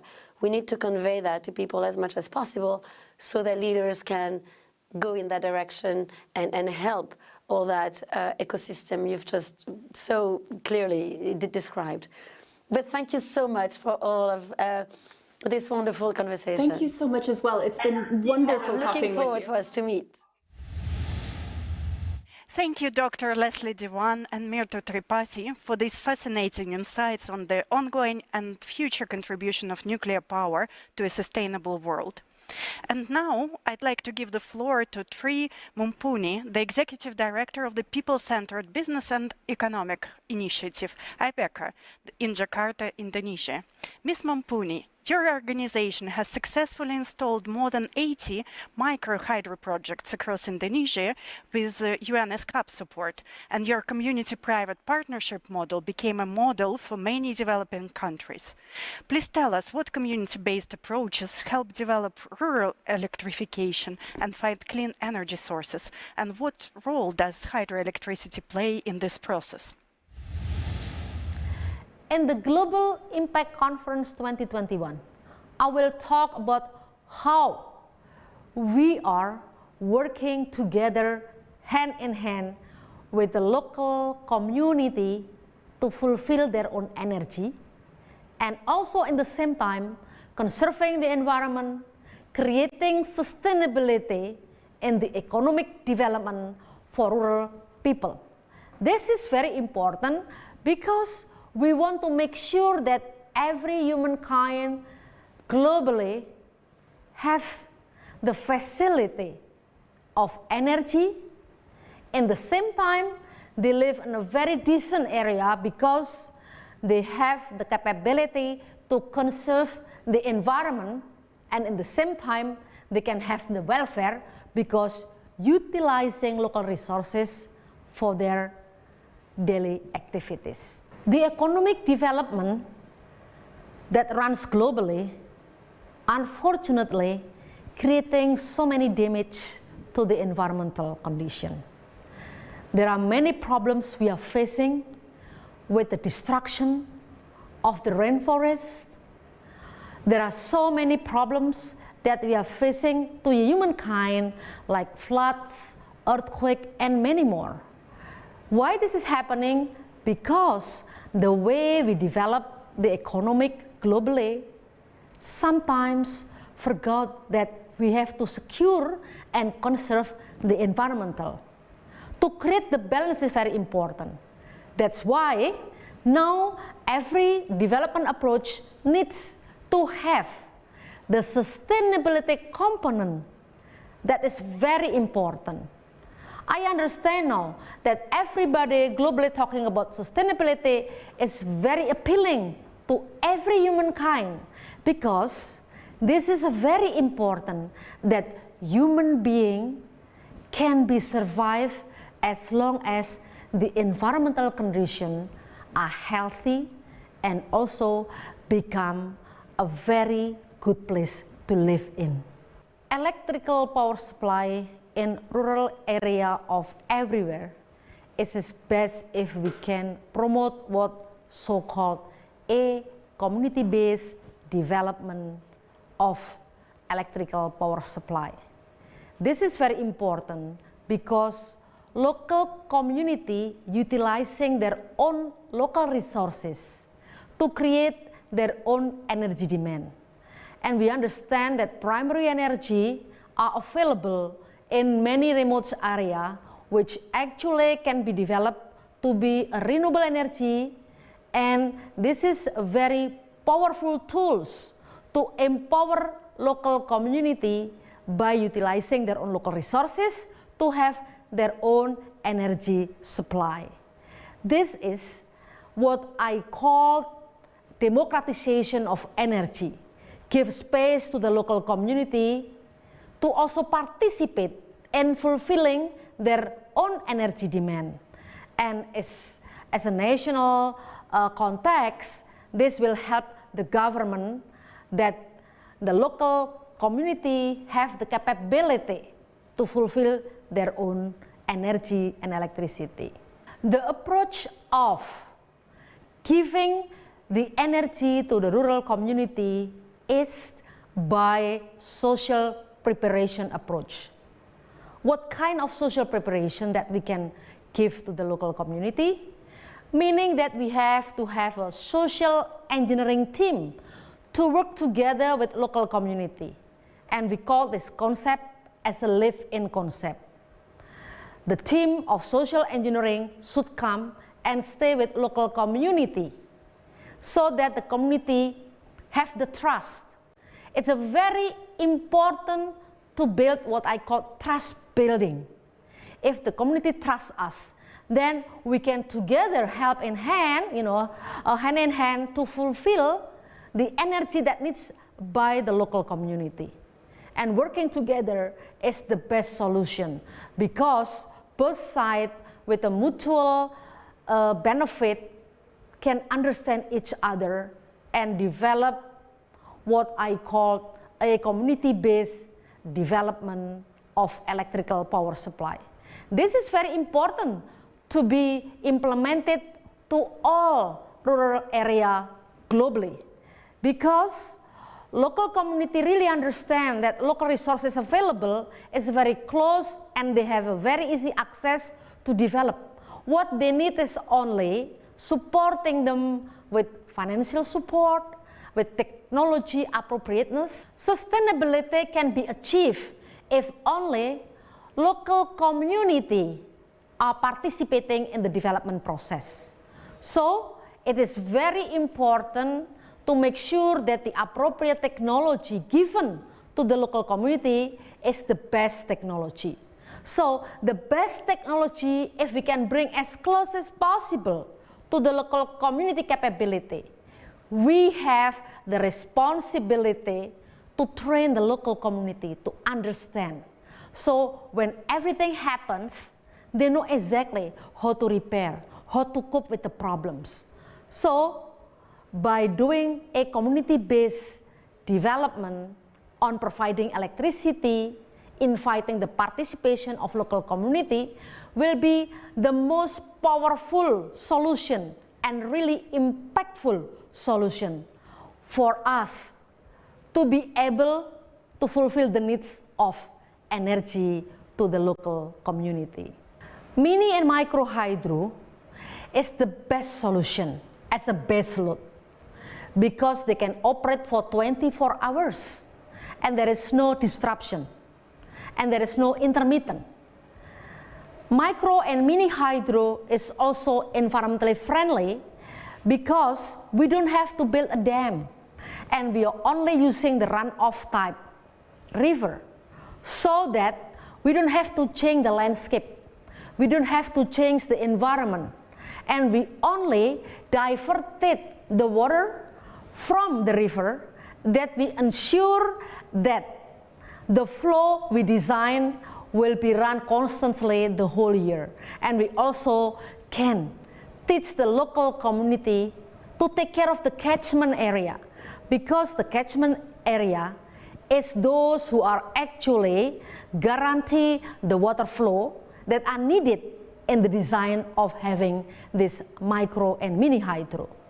I do believe that mini and micro hydro is environmentally friendly, doesn't create any greenhouse gases, and it's easy to transfer this know-how to the local community so they have the capability to manage, to operate, and to maintain. It is already approved by many examples that this mini and micro hydro also teach the local community to take care of the environment. And if this can be done, the mini and micro hydro can last for hundreds of years and 100 years. We can see all the very good example in the developed countries. In the developing countries, renewable energy should be the solution because available locally and very close to those who need energy. We have abundance of sun which can be developed with the photovoltaic. So the solar power is also an answer for those who need electricity. And every year we understand that the technology gradually improve and the cost can be lowering down. So this is a good answer and solution for those who need electricity. The second issue is actually mini and micro hydro. This is also the very powerful tools to build the community because there are so many areas which actually can utilize the water that flow in the river, and in the same time the community will learn how to secure the catchment area so that the water needed to generate the mini and micro hydro can be secure. The design debit can be easily taken by the water flow. And also wind turbine. We have the experiences in the area that doesn't have the source of hydro, there is no water. In the coastal area, we can put the wind turbine. The small scale is okay because the local community has the capability to cope and understand the technology because the very simple wind turbine, which only 4 meter height, it's easy for them to understand, and if they want to develop, their capability can be improved and increased. And this is a very simple one. And especially in Indonesia, we live in the ring of fire. So if we want to use the geothermal, we can use also micro geothermal. Doesn't need the superheated power, doesn't need the huge and large scale. We can only use the heat transfer that we can find everywhere that is actually available in some parts of Indonesia. And this micro geothermal is only using the binary system and small scale and also very close to where the community that need the energy or electricity. Biomass. Biomass are available abundantly because we have many of the trees that we can utilize, like Jatropha curcas. We have also Kemiri sunan. We have so many varieties that we can utilize to be the biomass. And last but not least, for me, that is a very also impactful if we can utilize properly is actually algae. Algae is also the future energy if we want to utilize properly. After all renewable energy sources that I mentioned, I forgot one thing, actually biofuel. In many countries, if we can select the proper plant that can produce the biofuel, even the bioafter, we can gain from this plant. What we need now is actually synergy and collaboration by all the global citizens. That's why we have this Global Impact Conference. We would like to invite anyone who has the technology, anyone who has the resources, anyone who understands how important is sharing and give our heart to those who do not have any access of clean energy from renewable energy. Thank you. Ms. Mumpuni, thank you very much for sharing these key insights with us. Indeed, ecology is only part of the sustainable development concept, which is in fact much broader than that. Electricity needs to be both available and affordable. From an environmental point of view, it's just as important as coming up with green solutions. With that being said, I'd like to welcome our next expert, Senior Vice President of Power and Grid Segment at Schneider Electric, Gary Lawrence. At Schneider Electric, you've been developing a roadmap for carbon-neutral world. Now ambitious climate programs continue to emerge around the world as more and more enterprises target carbon reduction by renewable energy and activate their value chains toward net zero. Please share with us your perspective on developing renewable energy sources and net zero policy. I, Gary Lawrence, allowed this video to be used by the Global Impact Conference. At Schneider Electric, we place great importance to sustainability, renewable energy and net zero policy. This year, we're incredibly proud to be recognised by Corporate Knights as the most sustainable company in the world. As a global company, we address challenges with our customers and face them worldwide and providing solutions in many areas. These include resilience of power distribution grids, including solutions for grid management and cybersecurity, greener power generation, with distributed generation being one of the key focal points, and of course reduction of the impact on climate, where we want to focus on minimising greenhouse gas emissions. The major global factor in determining power and grid development is population growth, simultaneously with providing better access to electricity.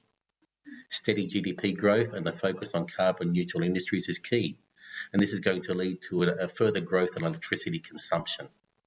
It's worth noting by 2035, global electricity consumption is expected to increase by some 44% compared to 2018, reaching 37 terawatts.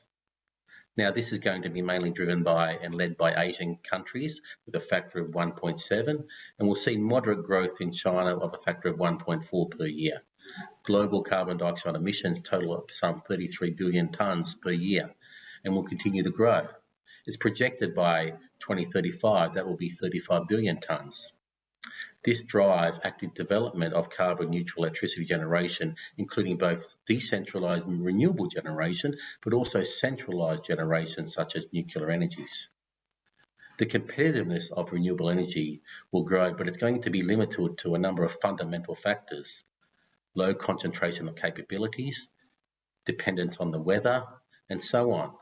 From this corner, load-based centralised generation is going to still be necessary to ensure stable operation and provide a safe and effective grid to supply many of our consumers and customers, be it large cities or industrial clusters. According to our strategy, we've taken a net zero strategy, and it's key in encompassing continuing improvement across the full value chain of our stakeholders. By 2025, we'll already have carbon neutral operations and we'll save some 800 million tonnes with our customers of CO2 per year. By 2030, reducing our scope 3 emissions by 35% end to end. And by 2040, we'll have an end-to-end carbon neutral value chain. And lastly, by 2050, we'll have a fully net zero supply chain. Behind these targets, our decarbonisation projects include some 150 net zero sites in our operations, an entirely electric company vehicle program, and 100% renewable energy.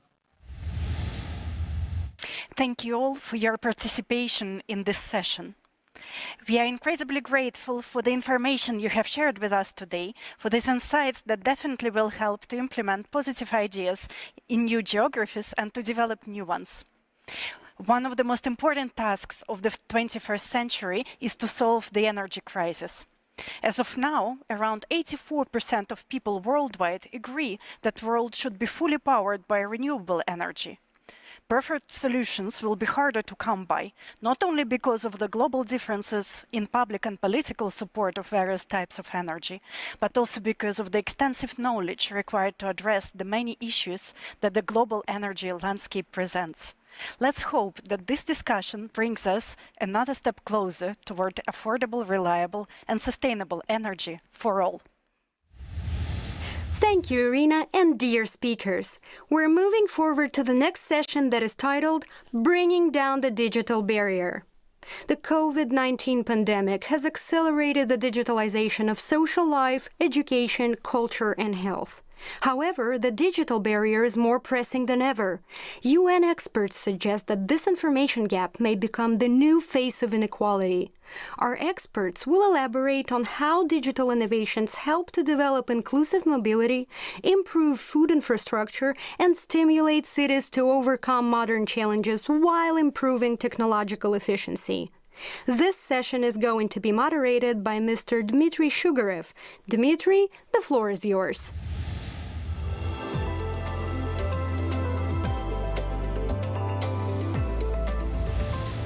Jaya, thank you so much. Our first speaker is Mr. Sylvain Denonsen, CEO of Okenia, the company that has more than 25 years of experience in the mobility of people with special needs. Mr. Denonsen will share with us practical tools that help promote inclusive mobility and ensure effective communication between business leaders and city governments. Please welcome. 1 billion. 1 billion is the number of people with disabilities in the world today, according to the World Health Organization. And because this figure is quite abstract, let me tell you something. There is more people in wheelchair in the world than we have inhabitants in France. And there is more deaf people or cognitive limited people than we have inhabitants in the whole European Union. We can create a full continent with deaf people. And for all those people, mobility is a key issue to have an access to the services provided by our cities. It's a question of citizenship, education, tourism, shopping. So it's a question of social inclusion. And what I've seen for the last 15 years as an accessibility expert is that many countries, many cities, many building owners invested a lot of money to create accessible environment in a physical life. But you know, accessibility is like build something in a desert. So you start creating roads, and it's great for car drivers. You can drive, and you can drive and reach a destination when you go there every day. But actually, for people with disabilities, most of the time, you don't have any signage, you don't have any GPS like a car driver have today. And that's a huge challenge for those people to reach destinations they have never been. In the same time, we know that today about 84% of disabled people in the world use a smartphone in their everyday life and for their mobility. So this smartphone is a key to autonomy in our future cities. From our point of view, accessibility is based on 4 pillars. The first pillar I talked about previously is a physical world. If you don't build ramps, people in a wheelchair will not be able to reach and to enter a building. If you don't create good signage, the people will not have the capacity to move by themselves. So it's the first pillar, it's the foundation of the house. The second pillar is human assistance, human training, to make people aware about what is disabilities. The third pillar is about personal devices, white cane, guide dog, the wheelchair itself. And today we have this great smartphone in the pocket. And the fourth pillar, which is very important in our smart cities today, is the data. The data, real-time data, open data, will give us the possibility to collect and distribute those data to the end users according to their needs in the right place at the right moment. Let me share you two examples of projects that we made at Okinea with New York City. That is a great city that wants to be on the top of what today we can provide in terms of accessibility. The first project has been launched by the Transit Tech Lab, which gather different transportation authorities in New York City. And they launched a call for innovation, a huge call for innovation in 2019, trying to find the best solutions in the world. And 135 worldwide startups applied to this challenge. And at Okinea in Lyon, we won it. So today, we are implementing our solution to make a pilot installation with disabled riders in New York City. But what we are doing exactly? We implemented Evolity. Evolity actually is the first indoor solution, the first indoor wayfinding app for people with disabilities so they can reach their destination. It's a mobility assistant. And this solution bridges the gap between building owners, transportation authorities, and their disabled riders. It's a link between them. But concretely, what is Evolity? Evolity will guide those people according to their needs in this complex environment. And it's based on three pillars. The first pillar is an indoor positioning system based on Bluetooth beacons, because as you may know, indoor you don't get the signal from the GPS. So we put those little beacons to do the triangulation so we can know where the smartphone is, and we will be able to guide the users. The second pillar of Evolity is a web back office to give the capacity to our customers to manage for the system and, for example, to close a corridor, to close a part of a building when they are doing building work, so the routes will automatically be changed for the users. And for example, if an elevator is off, we will change automatically the route of people in wheelchairs. And it's a huge issue for them to be sure that they will reach an elevator that is working.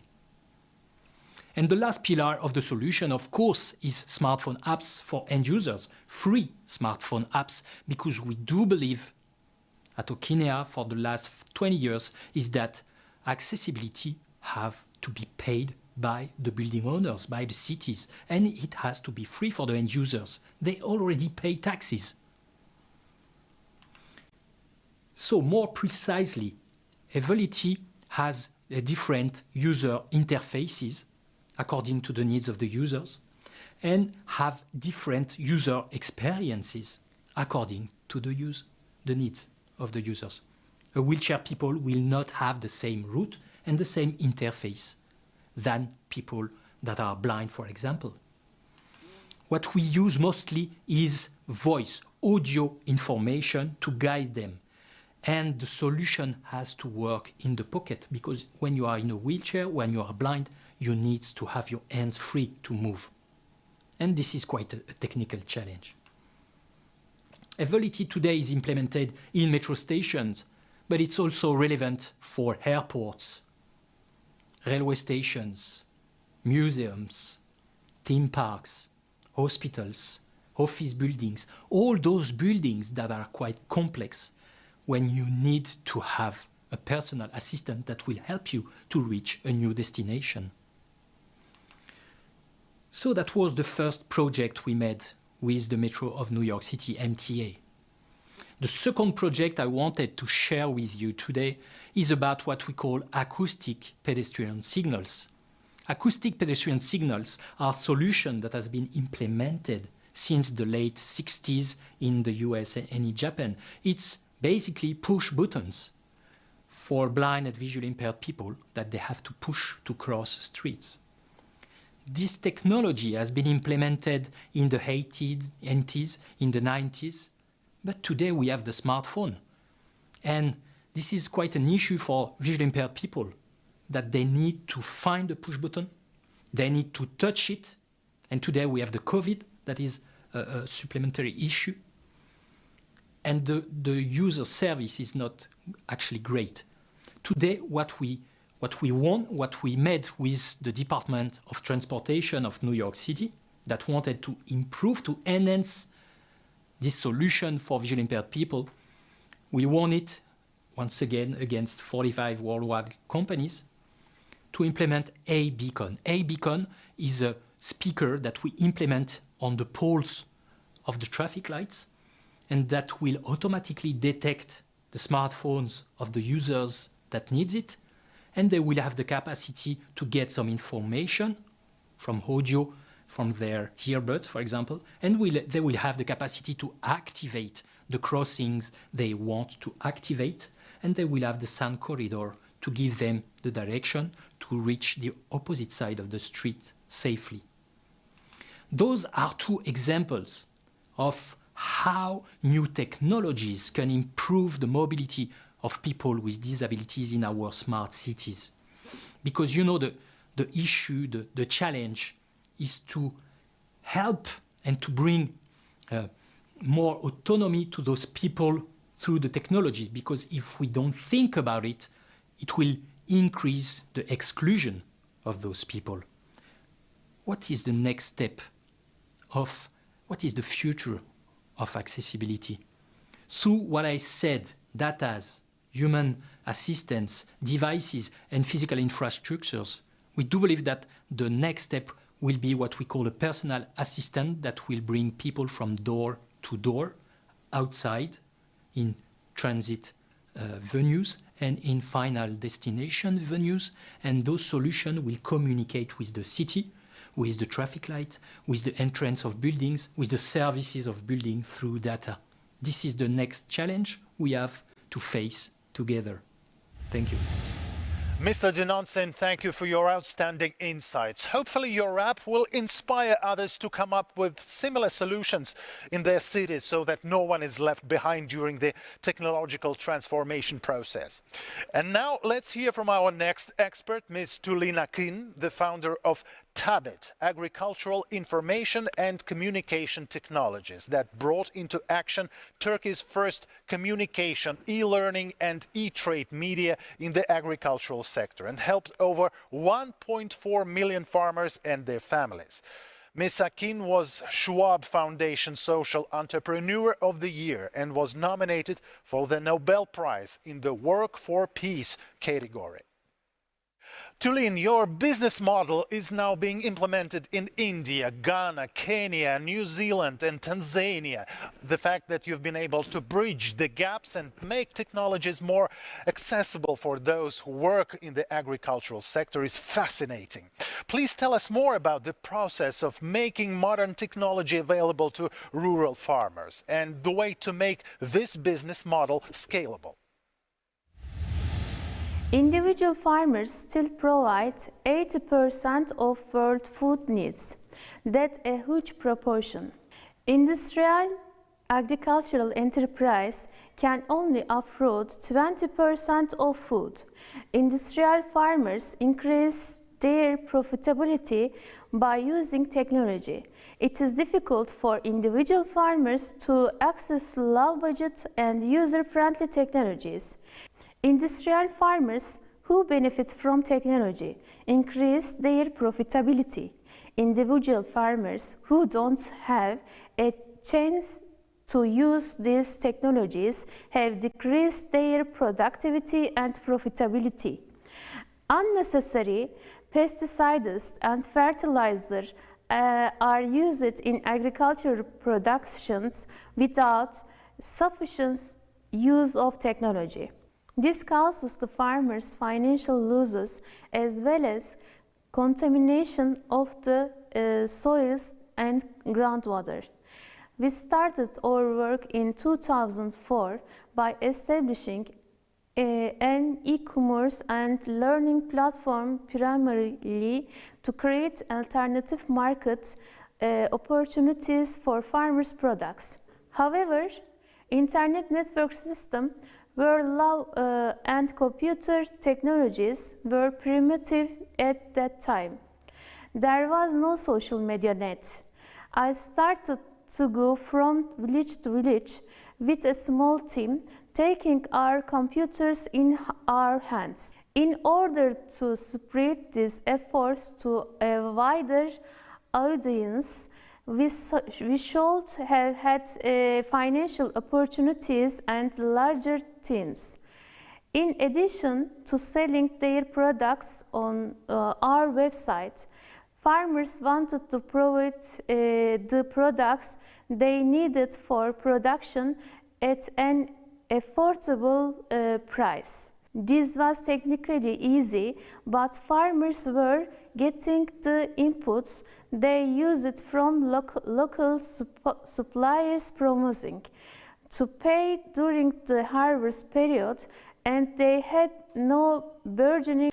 We have formed teams to introduce this card to farmers in the villages. The bank finances it, and we started promoting both the features of the card and our website. We started promoting in villages all of Turkey. We have met the resources needed to promote in the villages by cooperating with the bank. Farmers have also reached a legal source of finance to provide input. The harvest cards received a lot of attention from farmers, and the model is also used by other banks. However, despite our best efforts, interest in the website was not increased to the extent we wanted. Farmers were wary of technology and didn't change their habits easily. When we visited the villages, we collected the production of the farmers and created an agricultural production data map. Almost every farmer had a cell phone. We planned to send the information the farmer might need via mobile phones. The concept of smartphones didn't exist at that time. So we thought about sending messages via SMS. In 2008, we started negotiation with telecom operators. We have proposed to create a line that will provide special advantages for farmers and to provide qualified and technology service through this line. The process took quite a long time. It's not that easy for big companies to get new business ideas and new structure accepted. In 2009, we established the Farmers Club with Vodafone. Vodafone has defined advantageous price for farmers and made introductions. We started to deliver the contents we developed on agriculturemarketing.com to farmers through these lines. We continued to promote the project in the villages. Now we could promote the villages much more intensively because we had two partners. At this stage, the Ministry of Agriculture also supported the project. We have created an infrastructure that will send the weather data, state and stock market prices, agricultural news, fair announcements, prices related to agricultural inputs according to products and region produced by farmers and we have continuously improved this infrastructure. Following years, we intensified our work with Vodafone Farmers Club. First, we went to villages where we identified the problems. Then we continued to give trainings where we introduced examples of information. Today, 1,600,000 farmers in Turkey benefit from this service. In addition, in countries with a high concentration of family farmers like Egypt, India, Ghana, Kenya, New Zealand and Tanzania, or as many as 4 million farmers, these regions have started to benefit from the service through Vodafone. In 2012, smartphones began to become widespread. We immediately expanded our target audience by integrating our project into the application used by smartphone. Farmers have chance to sell their products via smartphones by taking a photo. Now, they can take photos of diseases in the list of plants and get information about the subject from agricultural engineers. We will implement a project to determine which diseases may occur in which region by matching these diseases photos with the map of Turkey, with the intelligent assistant software to be created because of this information very soon. Thank you, Tulin. What you are doing is really priceless. I believe there is no other business as risky and as unpredictable as farming. So your projects are making a huge difference. And the speaker who is closing this session is Shri Bose, an MD, PhD candidate at the Duke School of Medicine in the United States and the co-founder of the Piper Foundation. Shri, please tell us about your program that aims to resolve access gaps in education and empower students from underserved communities. What technological tools could potentially include all students into the education process? What do schools lack to make it happen? And how can business leaders and NGOs help? Hi there, my name is Shri Bose, and I'm so honored and privileged to be joining you today all the way from Durham, North Carolina in the United States. And I'm especially excited to be talking about a topic that's really near and dear to my heart. And I hope by the end of this, it'll be near and dear to yours too. And namely, that's about how kids learn to think outside the box. So I'm the co-founder and co-CEO of Piper Learning, Inc., a company based in San Francisco in California that makes electrical engineering kits for kids. And we teach electrical engineering and computer science in a really unique way. We blend together physical hardware building, actually building with circuits and hardware and technology right in front of you, with a virtual gameplay, with playing Minecraft on the Raspberry Pi in the virtual world with narrative and characters and elements that sort of bring the entire process to life. And blending those two together creates science, technology, engineering, and mathematics learning experiences that really stick with kids for an entire lifetime, that really inspire them to become the creators of technology rather than the consumers. But to fully understand why Piper teaches in this way, why we're so inspired by the concept of blending together these elements in order to really engage students in the process, we sort of have to go back in my own story. So I grew up in Fort Worth, Texas, in the US, and my dad is an engineer. And from a really early age, he taught me to question the world around me, to not just ask, why does that problem exist, but to really ask, well, why can't I be the one to solve it? What's standing in my way? And some of my earlier projects were sort of misses, so they were a lot based on just my problems. When I was in 5th grade, I decided I didn't like taking out the garbage, and I asked the question of why can't I build a remote-controlled platform to take out the garbage for me? But as I grew up, the questions I started asking became more and more meaningful. And when I was 15, my grandfather was diagnosed with cancer and ended up passing away from really aggressive cancer. And I started asking the questions that mattered the most to me, which were, why? Why did this cancer, why did this weird mutation in his cells cause my grandfather to become so sick? And I started asking questions that I found a lot of answers to. I went online, I started Googling, and I found a lot of answers.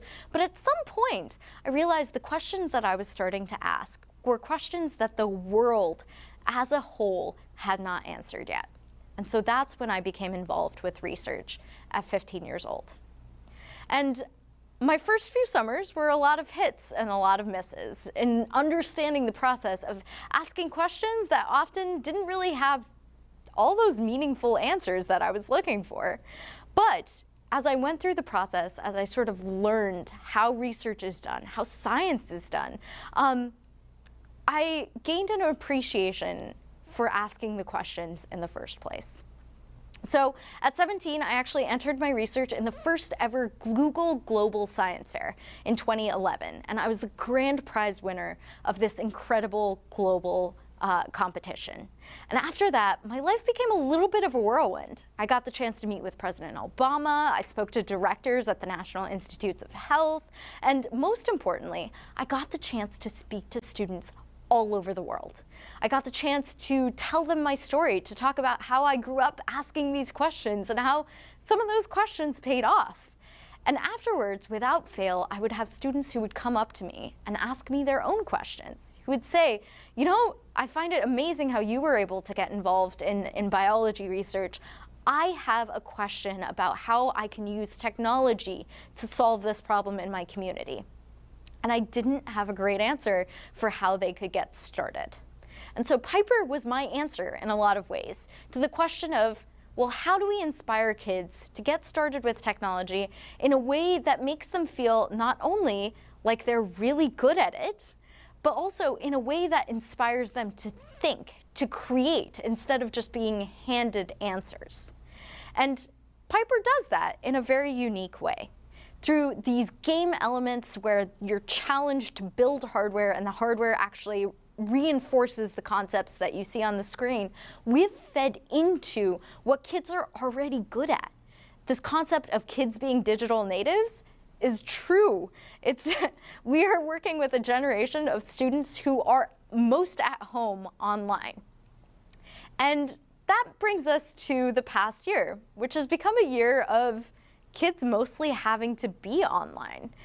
And what that means for education is something really profound, something that as a company, as Piper, we have been thinking a lot about. And so today I want to invite you to think alongside me, to think about how this impact of a global pandemic that has triggered remote learning, that has forced these changes in our model of education, how those changes can be turned into something really extraordinary for the next generation of inventors who are coming through our classrooms today. Because it's not a really trivial thing. The biggest challenge that education is facing at this moment is a deepening digital divide. It's the difference between the students who are at home with stable Wi-Fi, access to computers, access to all of the online tools that they need to get the baseline level of content to be able to step off of, and the kids who don't.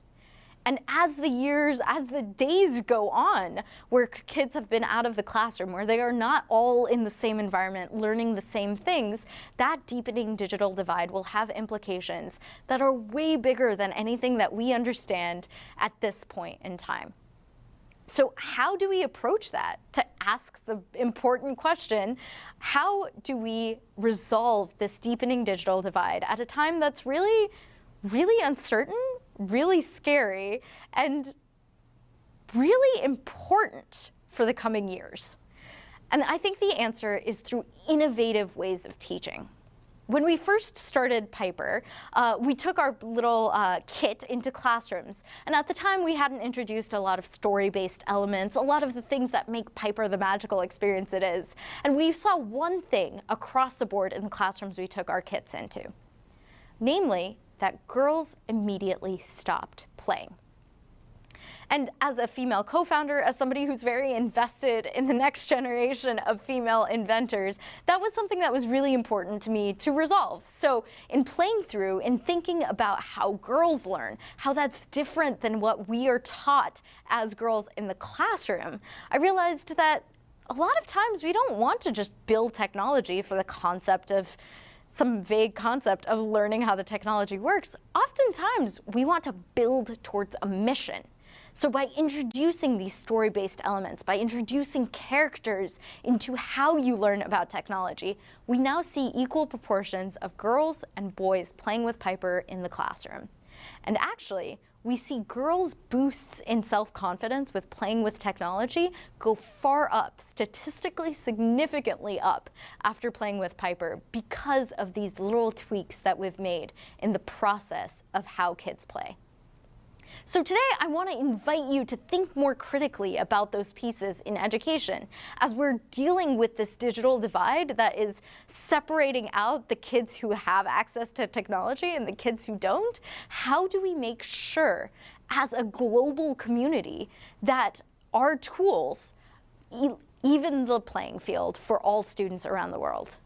And how are those little tweaks going to play into how we teach kids in order to make sure that they're engaged in profound ways that are going to make sure that the inventors of tomorrow stay in science, technology, engineering, and math long enough to create those solutions that we so desperately need? So this is going to take a really concerted effort. It's not just going to be one company. It's not just going to be Piper. It's going to take a really big rallying across the globe, which is why I'm so excited to be talking to you today. Because this deepening digital divide is here, it's real, and it's a problem now. So as a community, a lot of these innovative solutions, a lot of the ways that we've seen education change so dramatically in the past year are things that are really happening in real time. They're things that we have direct influence over at this point that will have implications for years down the line. It's really exciting, and it's also really terrifying because what we do now matters. And as a company, Piper, one of our main missions is to make sure that that digital divide is not something that we contribute to. So we're making active steps like starting the Piper Foundation, which gives Piper products to underserved communities across the globe. We've actually partnered actively with underserved communities, including getting our Piper Make product, which is a cool plug-and-play product where you can drag and drop code on the computers that kids have at home now, to 2,000 kids in Detroit. And we're actively taking more and more steps to expand into other communities across the globe, including in India in the coming year. So all of those changes are things that we have actively thought about as a way, as our small way to be able to help with the digital divide. But it's going to take a lot more. And what's exciting is that during this time, we've seen education catch up to technology in a really, really aggressive way, unlike anything we've seen before. And oftentimes that looks like a kid sitting in front of a Zoom call for hours a day. And that doesn't seem as inspiring as one would think. But in the middle of this next chapter that we're stepping into, a chapter that's really uncertain, that we don't fully understand, how will education look? How will the teacher at the front of the classroom teaching a lecture, how will that change in this new era of education? It's okay to be a little bit scared of what that might look like. But today, I want you to be a little bit inspired, a little bit hopeful, because I see those glimmers of hope. I see those glimmers when I see a kid build their Piper make and actually have a robot walk for the first time. I see it when their face lights up when they realize that they can make that. I see it when they make the connection that the light switch on their wall is the same as the switch that they're building on their little breadboard. And I see that glimmer of hope when they come up with a solution to something that impacts them and realize that I can build it. So even during this scary, terrifying journey that we're all going on all together, each of us in our own unique, challenging way, what's really exciting to me, what's really exciting to, I think, a lot of people in this time now, is being inspired by not only what we see in the world around us, but also inspired in the resilience and the adaptations that the students of the global educational community are making. So as we make our attempts to inspire the future inventors of tomorrow, I'm excited to see how they will inspire us as well. Thank you so much for having me. Thank you. One more time, I want to thank all the participants of this session. I'm sure our society will benefit greatly by putting your insights into action. I think we're ready to start the next session.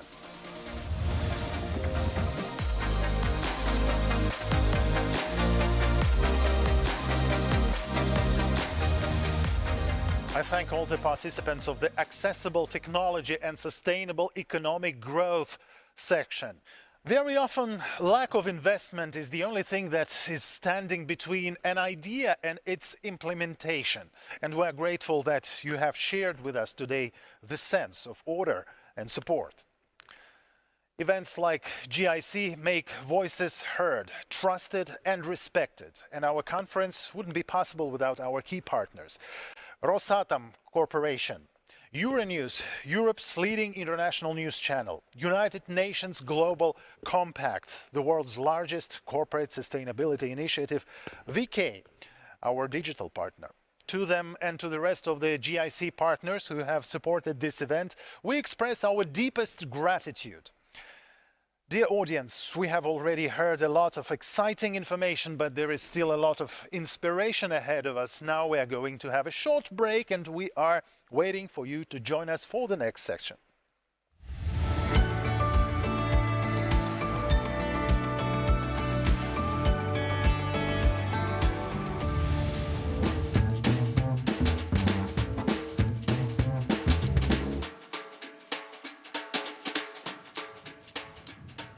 Sometimes you have to think big and small at the same time.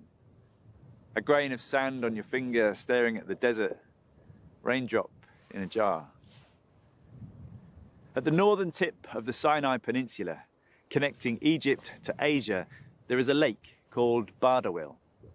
10,000 years ago, it's tens of meters deep, a bird and fish fest. Green mountains blessed with rivers like arteries, plants breathe, the winds lift, the seas mist, gift this Eden with all the rain it needs. Life is abundant. Our ancestors do what our ancestors do. They farm, they graze, they plant crops, cut trees, grow their wealth and families. They take and sow and cut and grow until there aren't enough trees left to catch the wind or shelter from the sun. Rains slow, soil dries, animals overgraze. Increasingly, it's more heat haze than sea spray. Fewer plants grow, soil washes down hills, fills up the lake. Today, it's 1.5 meters deep. Too hot and salty for fish. Rivers are dry, garden is desert. But we know more than those who've come before. We have microscopes. We peer at isotopes and organisms, study Earth's regulating systems, and some have discovered that soil is not necessarily dead, it may just be sleeping. What if we could wake it? There are maverick engineers with magic eyes, looking big and small, examining weather patterns and soil composition and the position of the lake, and they think they've found what it takes to reboot this Eden. Sediment, fertilizer, sleeping in salt water. Step 1, wake the lake. Dredge it. Flush hot water out, cool water in. Fish will flourish.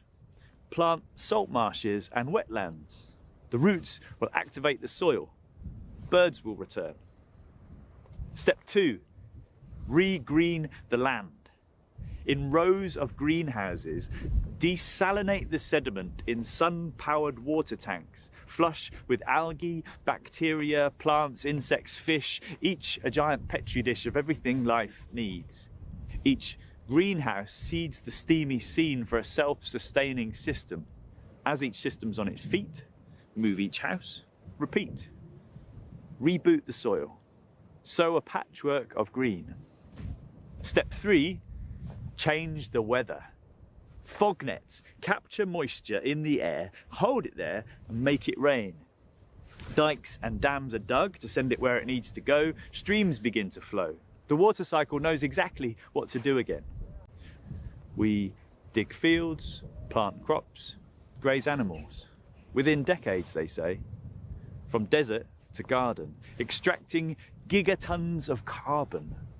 Catch the wind, make it blow a different tune, let flowers bloom again. The earth is abundant if we let it be. Perhaps we just need to look differently. All the keys are here. Imagine a future you love rather than one you fear.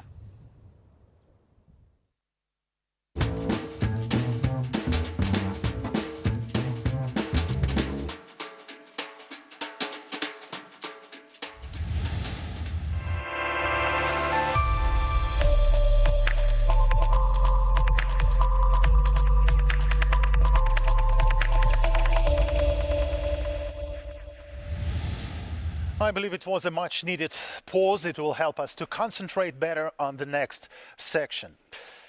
That being said, that we only have one Earth. We don't have a planet B. But due to anthropogenic factor, our planet is witnessing global warming, rapid ice melting, and devastating forest fires. At COP26, many countries and companies have joined the methane and forest preservation initiatives.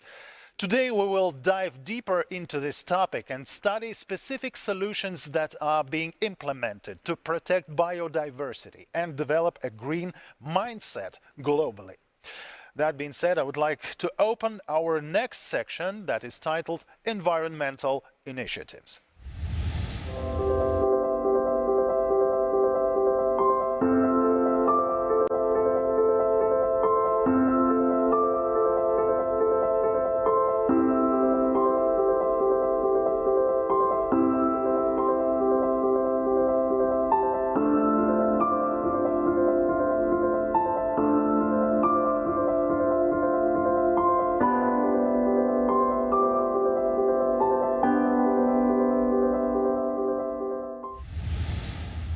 Dear viewers, my name is Vincent Breuck and I am happy to open the Environmental Initiative block of sessions with my keynote presentation. Experts say that healthy people in healthy places are the fastest way to build a healthy economy. Large companies are one of the main agents of change in the modern world, the changing and ever-changing new reality to which all of us will have to adapt. Besides integrating ESG principles in their governing policies, corporate leaders can also ensure a more resilient and environmentally friendly future by paving a new path for building sustainability. Being the director of the L'Oréal plant, which has recently become the first industrial facility worldwide with the highest ranked green building certification status, I am pleased to tell you more about L'Oréal's exceptional case and share the strategies that might help other business leaders champion a better quality of life for all by designing greener buildings. Very early on, L'Oréal became aware of the urgent need to address the changes arising from the global environmental crisis. As an industrial company, we decided that tackling the environmental impact of our factories and distribution centers was an important priority, was a necessary first step to begin our transformation. Our commitment to a more sustainable future has been recognized globally. L'Oréal is the only company in the world to have achieved an A score in all 3 CDP rankings: climate protection, water security, forest preservation, for 4 years in a row. Sustainable development has become everyone's business and is now fully integrated into our strategy. The company always sets itself the most ambitious tasks, and for their implementation, it uses the best existing technologies, and sometimes completely new ones. The plant monitors environmental improvements in 4 key metrics. We reduce greenhouse gas emissions, minus 23%. We reduce water consumption, and minus 84%. We reduce also waste production, minus 58%. In 2019, we implemented the 4th Sustainable Development Goal, biodiversity conservation. We are actively working in this direction and have completed several projects. Now, I will talk in more detail about each direction. Projects aimed at reducing carbon dioxide emissions into the atmosphere, temperature optimization, energy consumption measurement, smart LED lighting system in warehouse and office, heat recovery in production, projects aimed at reducing water consumption, recovery of osmosis concentrate into clean water, foam reduction system without the use of clean water, installing counters, optimization of equipment washing hoses, economical equipment for washing barrels, production of several formulas in a row without equipment cleaning, dry vacuum pumps, water treatment, and recirculation. Our plant also cares about improving the quality of wastewater, or, to be more precise, about their complete absence. Global changes in the operation of water treatment facilities are aimed at improving such indicators as chemical oxygen consumption, reducing the content of chlorides, phosphates, sulfates, as well as reducing the content of suspended and surface active substances in wastewater. In 2018, the second stage of modernization of treatment facilities was completed. Additional reverse osmosis units and a liquid effluent crystallizer made it possible to return more than 95% of the water back to production. 75% of the water was returned in the first stage. In November 2018, we received the status of a water loop factory. The prerequisites for confirming this title were met. Municipal water from the industrial park is used only for the product and for sanitary and hygienic needs. In all other processes, recirculated water from wastewater treatment plant is involved, including for flushing equipment and for cleaning solar panels. We are one of 4 L'Oréal factories with this status. Waste reduction project. First of all, I would like to note that since 2015, our plant has not been working with landfills. Our waste is not sent to landfill. All waste are monitored through a waste generation system. We are one of 4 L'Oréal factories with this status. Waste reduction projects. First of all, I would like to note that since 2015, our plant has not been working with the landfills. Our waste is not sent to landfill. The plant has a waste generation monitoring system. A strict record of all generated waste is kept in order to achieve the least impact on the environment. Our employees perform separate collection of waste such as film, cardboard, scrap of finished goods, waste after laboratory research, as well as glass, paper, and wood. Waste recycling is impossible without careful sorting. To do this, on each line, after each production process, there are containers with chip. At the end of the shift, each container is weighed and the data is sent directly to the electronic system, where in the future, the necessary measures are analyzed and taken to reduce the generation of waste. Composting sludge from wastewater treatment plant. In the field of waste generation, the plant adheres to the policy, the best waste is the one that never happened. Of course, our main efforts are aimed at avoiding the initial generation of waste. But not all processes can minimize waste generation.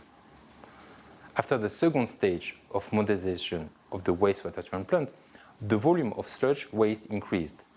The monthly generation exceeded 50% of the total volume of all waste of the plant, around 80-90 tons per month. The reason for this growth is the active work of bacteria during aerobic wastewater treatment. The plant established joint work with the university laboratory for a more detailed study of the composition of the runoff and activated sludge. And in the course of the experiment, we received a soil, the physico-chemical indicators of which indicate that it is possible to grow plants on this soil. Laboratory tests were carried out, which showed that the implementation of this project is possible. Vegetation was actively growing on prototypes of soil. We tried to foster a culture of respect for the environment among our employees. At the moment, we carry out separate collection of wastewater, of waste paper in offices, separating waste paper in plastic. Lead. The new part of the L'Oréal plant on the territory of the Vorsino Industrial Park in the Kaluga region has successfully passed the assessment procedure according to the most stringent LEED certification system for green and energy efficient building construction, and received the LEED version 4 Platinum certification from the American Green Buildings Council.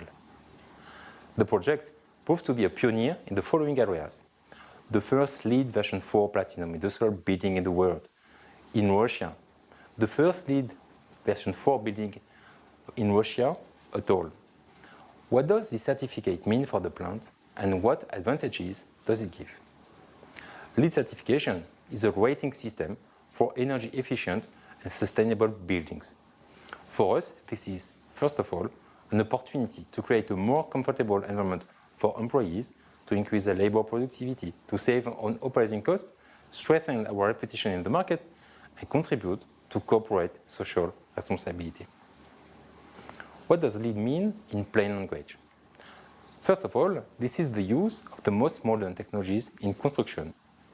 The use of only environmentally friendly materials, energy efficient equipment, the efficient use of water resources, water recycling, control of water consumption, air purification, and the creation of an atmosphere of natural place of living. As part of the certification, the following technologies were introduced: energy modeling at the design stage, temperature optimization, energy consumption measurement, smart LED lighting system in warehouse and office, heat recovery in production using alternative sources of electricity. At the very end of 2018, the L'Oréal plant in Vorsino was certified according to the ISO 50001 standard, which means that a systematic approach was organized at all levels to optimize and reduce the use of energy resources. And the factory-built system has been approved by the certification body. The plant has a working group on energy conservation, which is constantly developing ways to reduce energy consumption. Conclusion: the next generation of sustainable targets are going to be much more ambitious. We are entering a phase of radical transformation. Why? Because we know that we only have 10 years left to do what is necessary to guarantee the survival of the human species and of our civilization. We need definitely to change our mindsets regarding the way we work on sustainability. What we have been doing until now was working our way downwards from an identified baseline on carbon emissions, water use, and so on, in order to reduce our environmental footprint. That is not enough. What we need to do is to evaluate our impact and to ask ourselves, what do we have to do in order to respect the limits, the boundaries of the planet? What we are doing is transitioning from reducing our impact to doing enough to preserve the limits of the planet. We have a lot of work ahead of us, but we are ready to act to make our planet a better place. Humans have become the main driver of environmental change. Experts estimate that about 70% of natural resources have already been transformed for human needs, and by 2100, at the current rate of carbon emissions, 73% of animal and plant species will be threatened. What strategies are being developed by corporations to promote ethical consumerism, to balance commercial results and preserve nature? How are businesses and international organizations taking leadership roles to restore marine and terrestrial ecosystems? Our highly honored experts today will help us answer these questions in the following panel discussion. The moderator of this discussion is Dmitry Burenko, the co-founder and director of environmental project Anthropocene Epoch and former director of development of WWF Russia. Dmitry, I'm turning the floor over to you.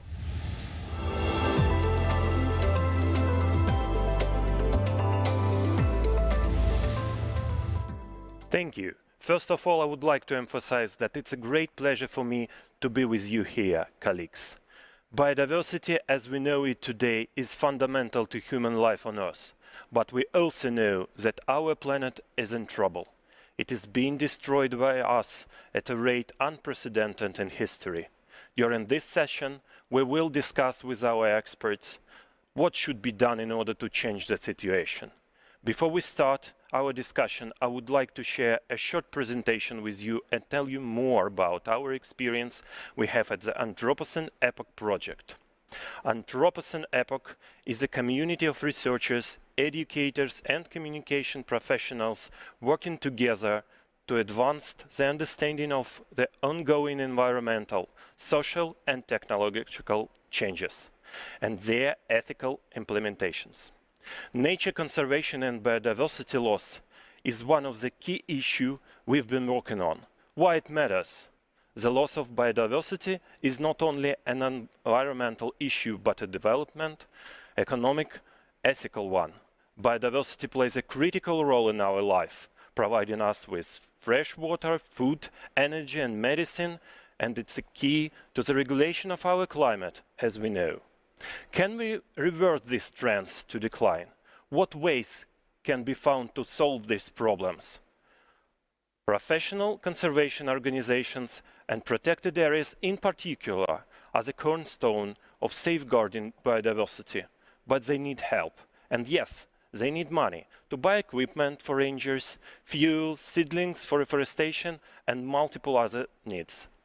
And here, where charity foundations may help. Anthropocene Epoch partnered with Beautiful Children in Beautiful World Foundation to help it upgrade and relaunch one of the key funding mechanisms, the competition, or better to say, call for proposals for the best project implemented by a protected area. The foundation helps nature reserves and national parks to implement projects that aim to preserve natural and cultural heritage of Russia. So, what we did, instead of using one-fits-all solution, we advised to channel different types of projects into separate streams. One purely conservational and research project, one for communications, public outreach, and education, one for effective partnership between different protected areas, and last but not the least, one for emergency and crisis response. The last probably needs some clarification. For the very first time in Russia, there is now an emergency fund where protected areas could apply if something really bad and unexpected happens. It could be a flood, a wildfire, a harsh winter, or just a broken tractor. Anything can happen, and it's important that protected areas could apply for help throughout the year, not just when the call for proposal is open. So, we have been astonished by results. 78 bids have been received, and 13 best projects have been approved for funding. And we are keen to see what they will achieve. But, as we know, biodiversity is not only about fluffy tigers, flying fish, or flesh-eating plants. Biodiversity is also about ecosystem services, something humans need to thrive and survive. Let's take pollination. Without it, numerous edible plants wouldn't be able to bear fruit and provide us with staple foods from apples to tomatoes. And yet, this service is at risk. Pesticides designed to get rid of pests are also harming honeybees, the key pollinators across much of Eurasia. Don't farmers understand what's going on? Of course they do, but the problem is that often they can't inform beekeepers and the pesticide spraying is planned. Fortunately, there is a solution, complex, in terms of cutting-edge technology behind it, but easy to use. Let's watch a video. Plants and pollinators. Thanks to this perfect connection, we have about 2/3 of crop plants that feed the world. In 2019, Russia came dangerously close to discovering what future without this connection would be like. На грани настоящей экологической катастрофы сейчас оказались сразу несколько российских регионов. И там, как и во многих регионах России, массово гибнут пчелы. Ущерб для нашей экономики, по данным экспертов, уже перевалил за $1 триллион рублей. Массово умирают пчелы, а вслед за ними пугают ученые. Наша очередь. The main reason is pesticides. Farmers use them to protect their harvest and accidentally harm bees too. Going back to its hive, the contaminated bee spreads the toxic chemicals around the whole apiary. Creating a connection between farmers and beekeepers would help to protect the bees. However, there has never been a way to provide it, until recently. Beeline, one of the major telecom companies in Russia, is proud to present Be in Touch, a free communication service.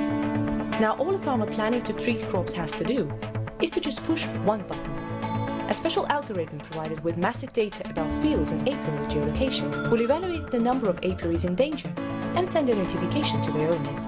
In this way, they will have enough time to protect their bees by covering the hives or moving them away for a period calculated on real-time data. The launch of our service brought together the government, farmers, beekeepers and international experts. Nothing can replace pollinators. It's impossible. What we need to do is to protect them. And instantly became one of the most discussed events. Many agricultural regions joined us already in the first 2 weeks. So the long-awaited first version of the federal beekeeping law was finally proposed to the parliament. And since the extinction of bees is a challenge not only for our country, we will create a free guide which includes our service source code to help other countries protect their bees in the future. Because after all, the easiest way to make the future better is to be in touch. Great, isn't it? Finally, an Anthropocene epoch, we believe that education is a key to saving the planet, and also to living one's own life in the interesting and fulfilling way. That's why we have developed a wide range of courses, lectures and masterclasses for children, teenagers and adults on a wide range of subjects we think are important, from museum ethics to sustainable lifestyle, from artificial intelligence to waste management. And we aimed to make sustainability education strictly science-based, but also accessible and practical. To achieve this, we tried different formats, short lectures and lengthy courses with homework offline and online, class-based and gamification-driven. But partnering with museums, schools, libraries and businesses gives us an opportunity to reach different audiences and needs. And we do believe that 3 cases we just shared with you illustrate our mission statement. We aspire to develop ethical principles for the Anthropocene where all forms of life and intelligence will be able to strive in harmony with each other and the planet. Thank you for your attention. And now, let me welcome our first speaker, Brenda Mwale, who is the founder of Glow Foods, ambassador of Future Africa Leaders Foundation and Scotland-Malawi Partnership. Brenda is a climate activist from Malawi and a winner of Future Africa Leaders Awards, the 2018 Top 100 Independent Young Leaders Award and the 2019 Obama Leaders Award. Ms. Mwale, we would like to ask the following questions. You are also an active member of the Green Girls platform and Malawi National Youth Network on Climate Change. In commemoration of the International Day of Biodiversity, you have successfully launched National Youth Biodiversity Network. What needs, from your opinion, to be done to involve youth in climate change policy decision-making process? What can be done from the grassroots level to stop environmental degradation and preserve our ecosystems?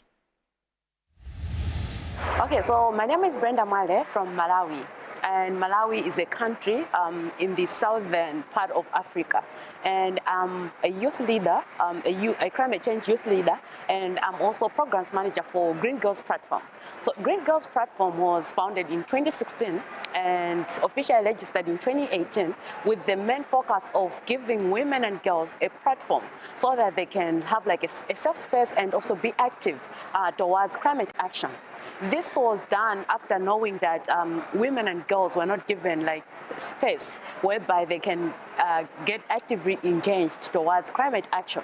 So we thought it wise to have like an organization to serve as a platform, which is like women-led. So this organization is women-led and it targets women and girls. So for this, we have like a number of projects that we are involved in. So we provide capacity building workshops, we work with women and girls based in rural communities of Malawi. And we also work with girls from primary schools, secondary schools, and even in colleges. The aim of this is to train them or to build them, to provide them like with capacity or skill development so that they can be positive change makers in their communities. This we do without regarding someone's age or the education background or the financial background, because our main focus is to make sure that no one is left behind towards the fight towards climate action. At the very same time, I'm also programs manager for National Youth Network on Climate Change. This serves as an umbrella body in Malawi, like more or less like networking all the individuals or youth clubs and youth organizations that are working towards climate action. This is so that we can create that environment where youth are capacitated, they're built and they're supported in their endeavors towards climate action. And also to make sure that in the end we have like one voice to make sure that we are all working towards one common goal, which is climate action. So we are also working with youth organizations and youth from different levels, from different backgrounds in Malawi. These are those that are like, they're not in school, those that are in school, and those that are even in colleges. This is to ensure inclusivity and diversity of everybody, like everyone has to be represented, because climate change can only, climate action can only be achieved if everyone is underrepresented, irrespective of who you are, where you're coming from, or where basically where you're found. So everybody has to take a stand towards climate action. And this year I was privileged, in May, when we're commemorating International Day of Biodiversity, where we also officially launched the National Youth Biodiversity Network, and the National Coordinator for National Youth Biodiversity Network in Malawi. And for this, we are also working towards to ensure that we are moving towards climate biodiversity preservation, to make sure that youth are incorporated, to make sure that youth have a voice, to be that voice for the voiceless, to be that helping hand to those that need support in one way or the other, to provide capacity in one way or the other. Malawi is one of the countries that's heavily hit, or it's hit some, it's hit, the impacts of climate change are very diverse.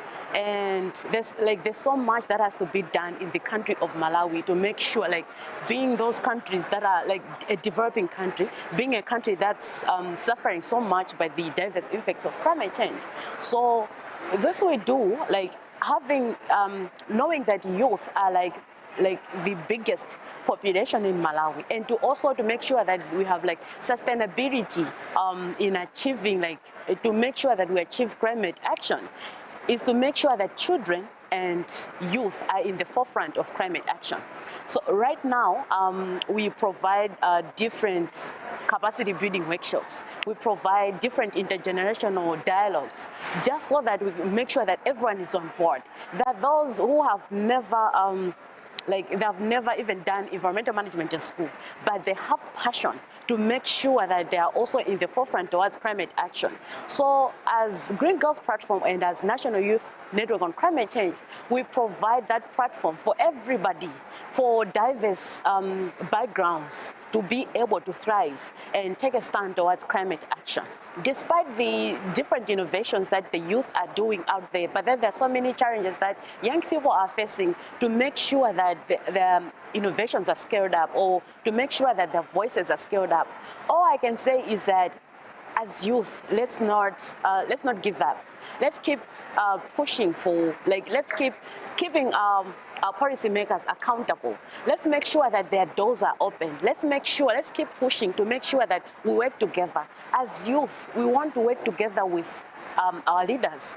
We don't want our leaders to see us as threats. We want them to see us as partners, to make sure, they also have to know that we are fighting the same battle, because climate change is affecting us all. So to policymakers, we'll have to help them realize that what the commitments that they are making right now, for example, here at COP26, there are so many commitments that our world leaders are making, but then how do we make sure that those commitments are sustainable? How do we make sure that we have generational success? Is by making sure that everybody is coming on board. Is by making sure that even the children, we have to increase climate education, promote climate education. We have to make sure that everybody knows.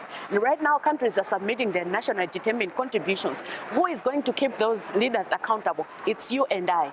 We as young leaders are the ones to be in the forefront to make sure that our leaders are accountable. Our leaders have action plans on how they are going to fulfill their national determined contributions. It's us that are going to make sure that our leaders have fulfilled their contributions that they have made. It's us to make sure that our leaders are committing themselves to the how they are going to preserve biodiversity. At the very same time, we should not only just be blaming our leaders to say they are not doing enough. We also have to be in the forefront in trying to preserve biodiversity, because we are the ones who are going to be affected the most. Because right now, the impacts that we're facing right now are not because of the consequences that were done yesterday. These are as a result of the consequences that were done 1,000 years ago, which means even the actions that we're doing right now, we are yet to face the consequences that will still, we are the ones who will be mostly affected. How are we going to achieve, for example, the 2063 agenda that, for example, the government of Malawi has put in place? It's us, the youth, to keep that, I can say, that vision alive. We are the ones to sustain that vision. We are the ones to own that vision and make sure that we keep going with it by making sure that everyone is on board. So right now, I would like to just urge everybody, start from where you can. You don't have to have a national project. Start from where you are. If it means just reaching out to 2 or 3 people, it's okay. Start from where you are. So all I can say is, youth, be on board. Let's keep our voices heard. Be that voice for the voiceless, and make sure that our voices are heard. Let's have international partnerships to make sure that we have sustainable collaboration, sharing our experiences, trying to boost each other's objectives so that we achieve the common goal. Thank you so much for being a wonderful audience, and I appreciate you being there today. Thank you. Thank you. It sounds like a fascinating project that could really change our perception of the environment. And now let's move on to Ryan Collier, the CEO of Rosatom Central and South Africa. Today, we've heard a lot about programs that involve young climate leaders in taking actions to preserve biodiversity. Mr. Collier will tell us about the role global corporations might play in saving endangered species using the Rosatom project and the involvement of Rosatom in it as an example of such commitment. Let's hear more about the current status and the objectives of these initiatives, as well as about further steps that Rosatom plans to take to promote sustainable development agenda. Thank you very much, Dimitri. Good afternoon, ladies and gentlemen. It is an absolute pleasure to be here today. Today I'm going to be discussing the innovative Rosatom project, which is supported by Rosatom. The main premise behind the Rosatom project is using nuclear science to curb rhino poaching. This is done through a multifaceted approach. Essentially, the aim is to insert radioactive isotopes into the horn of the rhino and therefore devalue the horn, as well as creating a far more difficult logistics path for the horn. This because of the many portal monitors at exit and entry ports from where the horn is poached all the way through to the end user.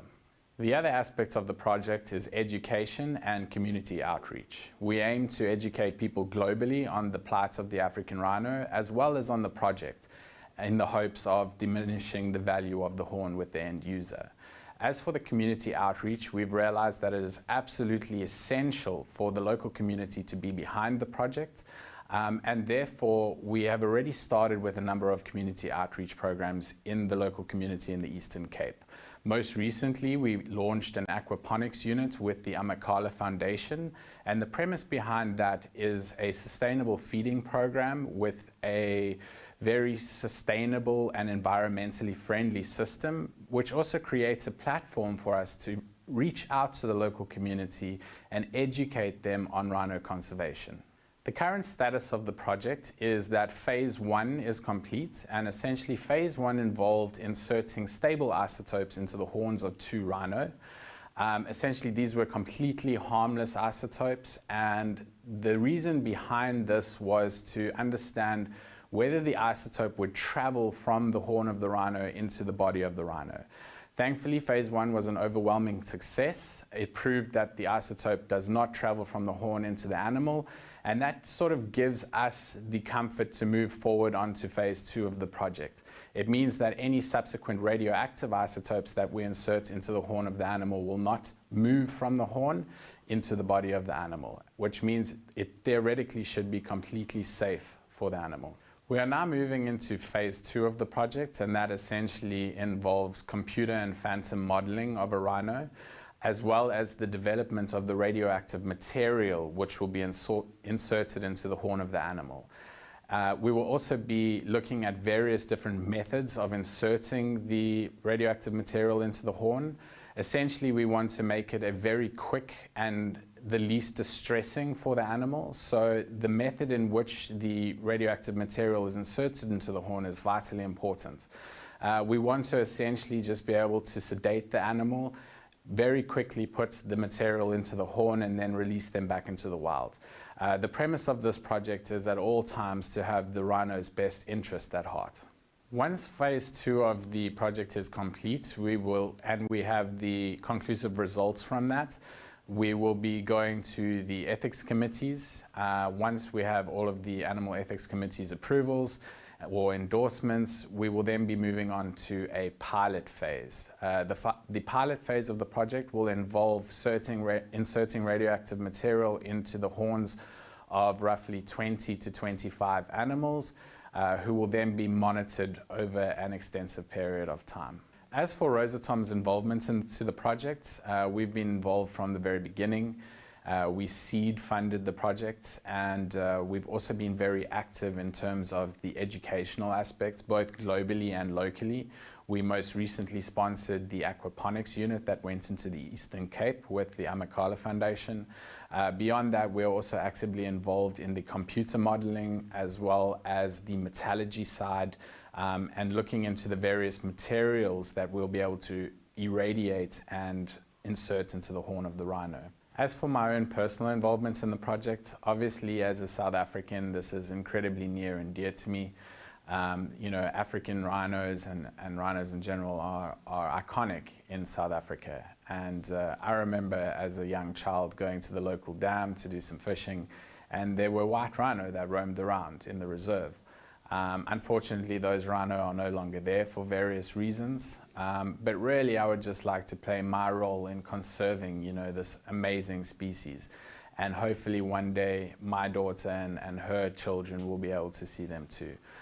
So I urge all of you, please, you know, look up our projects, get involved, and let's conserve the rhino and the planet together. We have a video after this, so please watch. It's about the Rosatom project.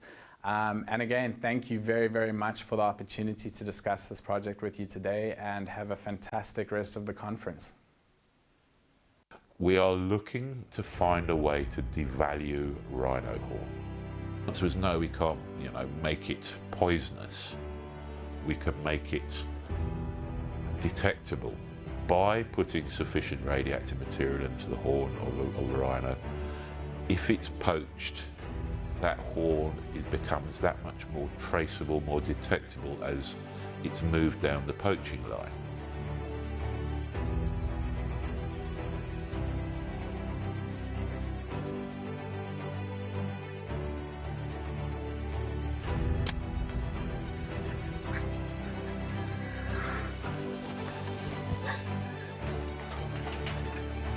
that's where we are at the moment. So we are now setting out down this path of discovery, because obviously before I do anything in terms of putting radioactive materials into an animal, I need to know what's going to happen.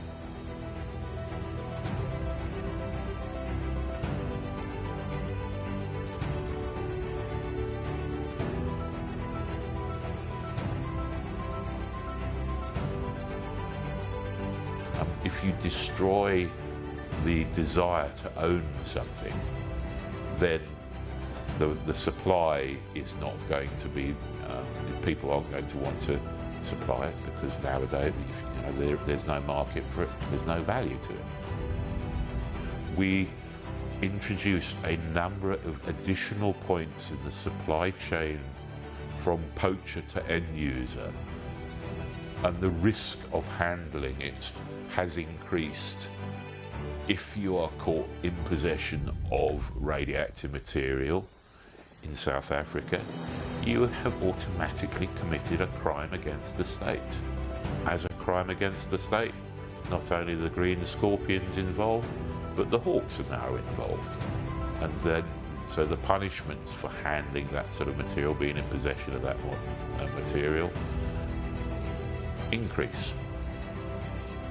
The whole idea going forward is that we do the fundamental research to demonstrate that there isn't movement from the horn of a rhino back into the body, so that we can then look into the eye of owners and say, we're not going to be poisoning or harming your animals by putting something into the horn.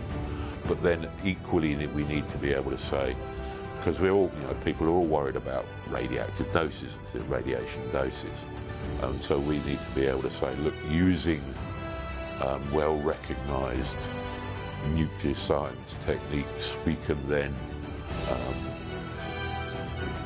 calculate the dose, the radiation dose that an animal will receive when we put a certain quantity of radioactive material into the horn of that animal.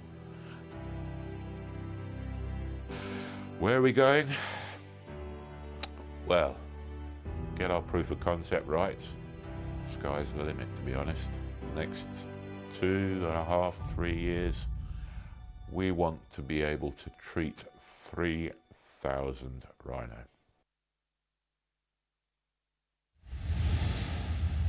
One more time, I want to thank all the participants of this session. I'm sure our society will benefit greatly by putting your thoughts into actions. Underlining the importance of the topic of sustainable development for each and every person on planet Earth, I would like to quote the famous naturalist and filmmaker Sir David Attenborough. We, he said, have to recognize that every breath of air we take, every mouthful of food we take, comes from the natural world. And if we damage the natural world, we damage ourselves. We are one coherent ecosystem. It's not just a question of beauty or interest or wonder. The essential ingredient of human life is a healthy planet. We are in danger of wrecking that. I hope we'll do our best to save our planet for saving ourselves. Thank you. Now I suggest we move to the following session, which is titled Reversing Climate Change Worldwide Proven Practices. In August 2021, the UN Climate Group for the first time undeniably linked climate change to anthropogenic impact. Despite the efforts of corporations, states, representatives of scientific communities, and citizens, humanity may lose the battle for the climate. According to the most pessimistic scenario by IPCC, the temperature of the Earth might rise by almost 5 degrees Celsius by 2100. We need to prevent it by all means. Climate change experts will share with us a number of programs, initiatives, and solutions that have proven to be most effective in preventing current changes going further, and maybe even reversing them one day. This session will be chaired by Nabi Agzamov, the director of the Ecology Center at KB Strelka. Nabi, please, the floor is yours.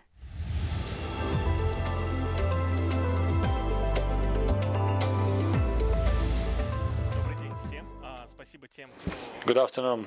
Ladies and gentlemen, thank you for following the Global Impact Conference. My name is Nabi Aksamov. I'm head of the Ecological Center at KB Strelka. In this COVID situation, we forget about the climate crisis. The global change of the climate, global warming, is important for all the aspects of human life.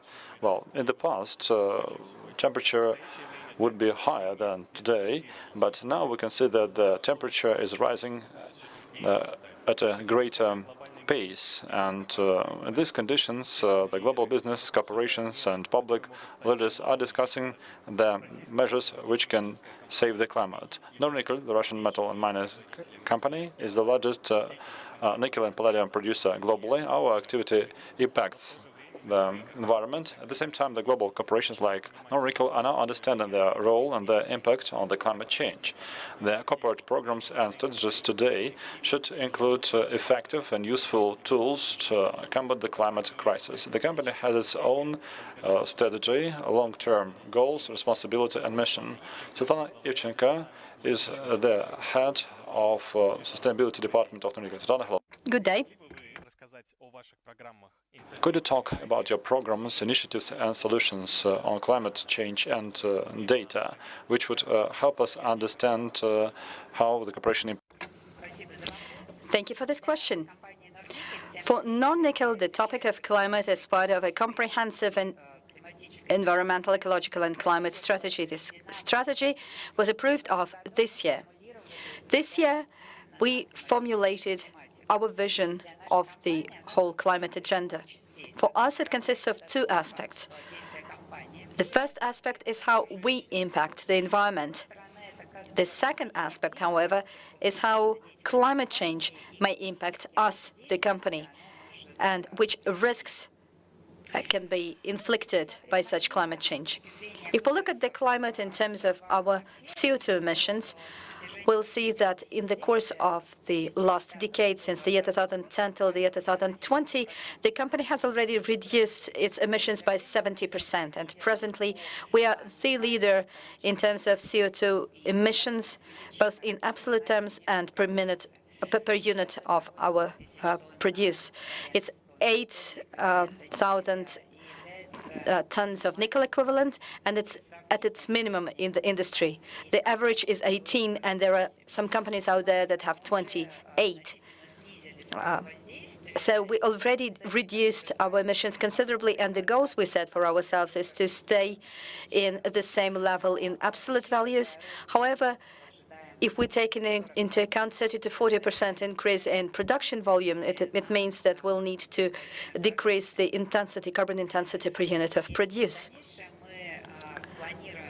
Our next plans are to have certain activities in place that would allow us to make it happen, this being changing our technologies and processes used, changing our energy assets, introducing the technologies and processes that are more energy efficient, and obviously we're looking at renewables market. Speaking of how climate change may impact us, 1 year ago, we already had in place one risk, in particular geocryolithological risk, realized. It was permafrost thawing, which contributed to an accident with a diesel fuel spill. It was obviously liquidated, but it was a sign for us that climate is obviously changing faster than we supposed it would. Not all the companies have climate agenda equally obvious to them, but we see that, and it's also confirmed by scientists and researchers that climate change in the Arctic happened much faster, at a faster pace than anywhere else. Despite the fact that our emissions are at the minimum, the consequences that our company is facing are disproportionate. And the task of the company is in adjusting and adapting to this climate changes. It's very, very relevant for us because we are already seeing that it's happening. So indeed, this is part of our system of risk management, and this is part of our strategy. Svetlana, thank you very much for your answer. What are the programs with positive impact on the climate today, and how can this impact be measured? I'll give you just one example. It has to do with our energy assets, energy generation. At our power plants, we carried out revamp of our equipment, we carried out repairs, and we also introduced an automated heat loss metering system. As a result of these measures taken, in 2020 we managed to reduce the CO2 emissions by 47 tons, which is equivalent to 5,000 tons of nickel. Thank you, Svetlana. How you improve or increase the impact of the climate agenda? Thank you. Well, in order to do that, for climate to become part of our strategic vision and decision-making, we are having all kinds of trainings in our company at various levels. We're explaining what stands behind climate agenda and adapting to climate changes, and we're studying TCFD guidelines on assessing climate-related risks, and we're developing a system of competences trying to identify what kind of specialists we're going to need inside our companies, which skills and competences they should have in climate agenda. Currently, we are building partnership with the Norilsk State University. Our idea is to unite the efforts of the scientists and us, and to understand what to train for. We want them to study permafrost and other aspects related to climate agenda. Also, it's all about raising general awareness inside the company. For example, we have corporate volunteership program.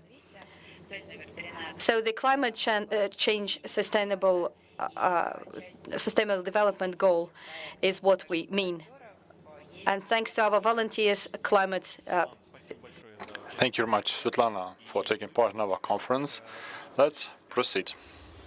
One of the most widely discussed events in the field of climate change has become COP26 climate summit, which took place in Glasgow this November, where parties came together to accelerate actions towards the goals of the Paris Agreement and the UN Framework Convention on Climate Change. We decided to ask participants, high-level representatives, leaders of international corporations, how do they perceive the climate change crisis agenda and what can be done to reverse climate change? Dear Mr. Craig, Skanska is one of the world's leading project development and construction groups. The company is doing a lot to reduce its carbon footprint. Can you tell us what needs to be done to accelerate business performance, but at the same time reduce carbon emissions? Is it important to form partnerships to collaborate on fighting climate change? What is the strategy? What actually needs to be done to accelerate the performance is spend the time investing in getting the right data. Find out where your biggest priorities lie. Where are your biggest carbon emissions? And when you've worked out where your biggest priorities lie, then form partnerships with other organizations that are involved in those particular areas of challenge. And from those partnerships will come all sorts of ideas. But again, just be very careful to not spread your resources across too much. Pick 2 or 3 of those priorities, and that's where you should be putting your effort. And in that, you're tackling your biggest priorities, and with only 2 or 3, you're likely to make a difference. Mr. Craig, thank you for your answer. How can nuclear energy combat climate change? Moving forward, I would like to address my questions to Ms. Sama Bilbao y Leon, Director General of the World Nuclear Association. Ms. Sama Bilbao Leon, what can be done to improve the current situation and how to promote the climate change agenda? What is the role of nuclear in combating climate change? We need for the leaders that are meeting here at COP to actually take this very seriously and put actionable and bold and realistic plans beyond these net zero pledges that we already have. And for that, we are really going to need to use all the proven technologies that currently exist that are going to be able to decarbonize. And of course, nuclear is one of the technologies that we need to use. So that is number one. But then from a personal level, I think that we all can make personal choices that are going to help decarbonize our lives a little bit every day. So maybe if we can use public transportation, or if we can eat more vegetables, or if we can maybe also talk to our policymakers and tell them what is important for us and what we want them to do in order to actually move this climate agenda where we needed to do it. Thank you. What programs, initiatives, or solutions aimed at the climate agenda could you highlight? What is the impact of the nuclear community? I mean, there are many organizations around the world that are working very, very hard to bring visibility to the importance and the urgency of dealing with climate change. So, I mean, I will say that the nuclear industry, the nuclear community has been working very hard for 50 years and more. I mean, as you know, nuclear energy is currently the lowest, the largest source of zero carbon energy in developed countries. So I think that we're already working on that, and we want to continue doing that. But for that, of course, we really need to build new nuclear as fast and cost effectively as possible. Thank you, Ms. Bilbao Leon. Developing theme of nuclear delivering solutions for the climate crisis. My next question is to Mr. Tom Sampson. Mr. Sampson, you're leading Rolls-Royce SMR. Rolls-Royce has been establishing to developing an affordable power plant that generates electricity using a small modular reactor, an intelligent way to meet future energy needs. What is the role of nuclear from your perspective? I think nuclear has a really important role to play in trying to change public perceptions, especially around COP26, but even beyond this, with public views on nuclear power. Nuclear is an essential part of our journey to net zero, and if we want to have clean energy, we need to embrace the value, the benefits, and the impact that nuclear can have, not just here in the UK, but globally. And we have a really important role to play as an industry to try and get that message out there, talking to the financial institutions, communities, and other stakeholders to convey the importance and special nature of nuclear power. There were many discussions at the COP26 dedicated to nuclear, more than ever before, as now more people see nuclear energy not as a threat rather than a solution. How would you comment on this?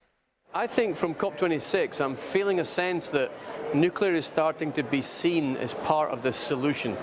It's a really important kind of shift. We had trouble to get nuclear on the agenda at this COP, but we're seeing really now that people are recognizing that for nuclear power, they can really see how it can contribute on a large scale to providing safe, reliable, always-on energy, not just to the grid, but to produce synthetic fuels, hydrogen, to power data centers, to power off-grid communities. And so it's really important that I think we continue to build on this perception and benefit of nuclear after COP to try to then show that we can really move at pace. The technology is ready today. We can deploy nuclear now.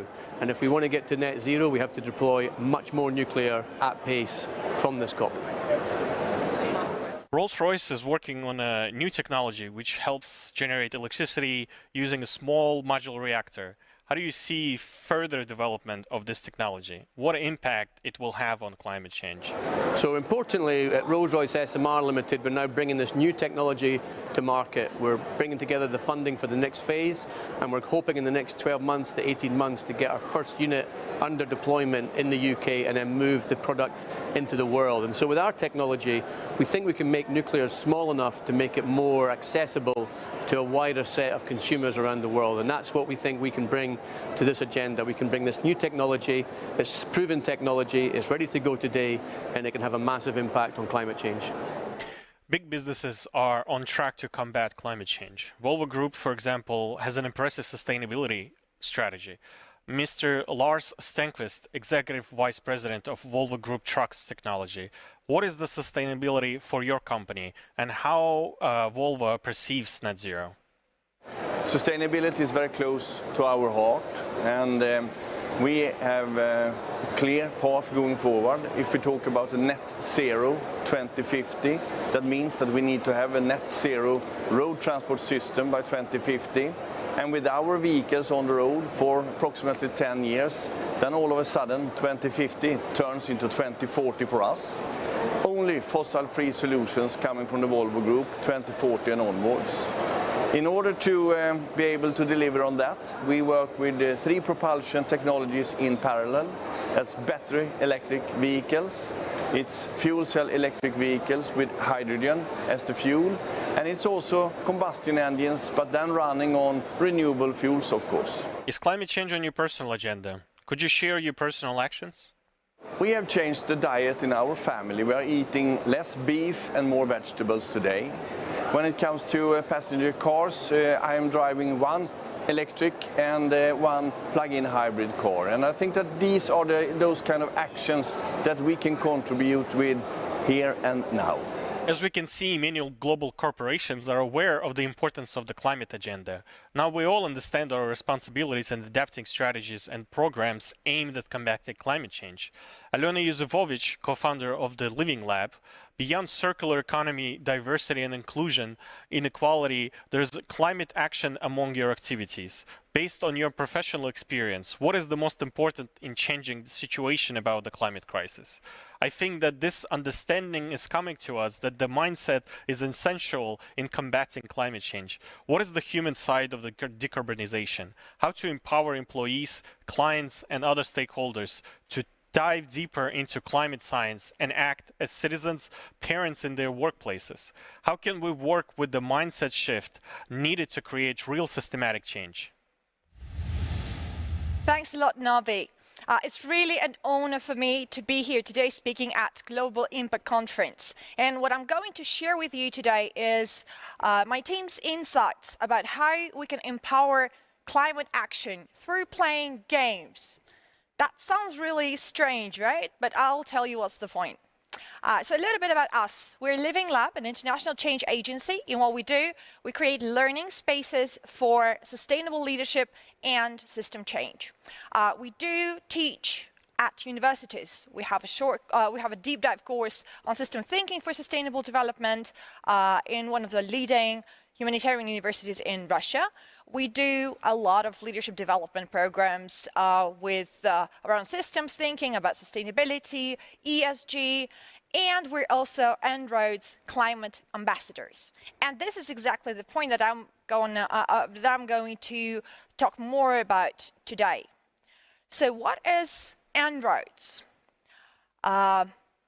Before we go into that, the key thing that I wanted to point is that any change, real societal systemic change, starts with people and their understanding of what's going on in the world, the way they do meaning making, and how they act based on that new understanding. But when it comes to climate change, we see that companies are really struggling to communicate their climate strategies, the climate agenda to their key stakeholders, be it their employees or media or, I don't know, probably clients. So what are the point? What's difficult about that? Climate change is really a heavily scientific issue. How can we really easily explain complicated science behind it without oversimplifying it, but still staying relevant? How do we create whole system awareness? Because it's a systemic issue where a lot of things are interrelated without drowning in details, what often happens at the sustainability conferences. And also, how do we engage people, really deeply emotionally engage without lecturing them, especially if they consider the issue be far from their bed? Climate is somewhere out there and my life is here. Why should I act differently? It's not only our experience. This amazing guy, he's actually a professor at MIT Sloan School of Management, Don Sturman, and one of the people who are behind En-ROADs, actually made us an academic research about what works in communicating science. And his research showed that showing people research doesn't work. I can imagine his frustration since he's been lecturing people and giving a lot of talks on sustainability and climate change and how businesses can act for decades. So what happened after he had this insight? What if we can play our way out of climate crisis? That was the idea that En-ROAD's team had for a bit. And what they developed is En-ROAD's climate action simulation game. It's been developed by MIT Sloan and an NGO called Climate Interactive, who's actually graduates from MIT. It's based on latest climate science and it's been regularly updated since we've been running the game. At the heart of the process is En-ROAD's model that captures really complex dynamics between climate system, ecological and social systems, and how they interact, how they interplay. And what they developed on top of that is a really engaging role play where participants become delegates of the mock UN Climate Summit, and they need to figure out their way to 1.5 degrees Celsius temperature rise, something that we see in Paris Climate Accord, but through the eyes and in the shoes of the stakeholders they know least about, probably climate activists, probably traditional energy. It's a really engaging 2 to 3 hour online or offline game. And as far as we see in our experience and in experience of other ambassadors, it's really fit for any audience, from students to board members to politicians. So I'll show you briefly how the model looks like. Don't freak out, you still see some graphs, you still see some numbers. But what's important about that is that we can actually immediately test any possible, imaginable political or economic policy and immediately see the results, how it will change temperature rise by 2100. So what's been happening since they developed and shared En-ROADs with the world? So far, it's more than 65,000 participants of games and workshops that have been through this process in 93 countries. Like ambassadors like us are actually growing in numbers, and we're more than 400 ambassadors right now. What we've been doing in Living Lab since that. So we've been running En-ROADs in Russia, in Europe, in States for around a year. We've been through 35 games on different markets, primarily in Russia, and participated, there were more than 800 people participating in the game. And our paramount event was when we were co-facilitating a climate game at Verge 21, one of the biggest in the world climate tech conferences organized by Greenpeace. But enough talking, seeing is believing. Have a look at how it feels like from the inside, playing En-ROADs.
that gave you a little bit of the feeling of how it looks like to play En-ROADS offline and online.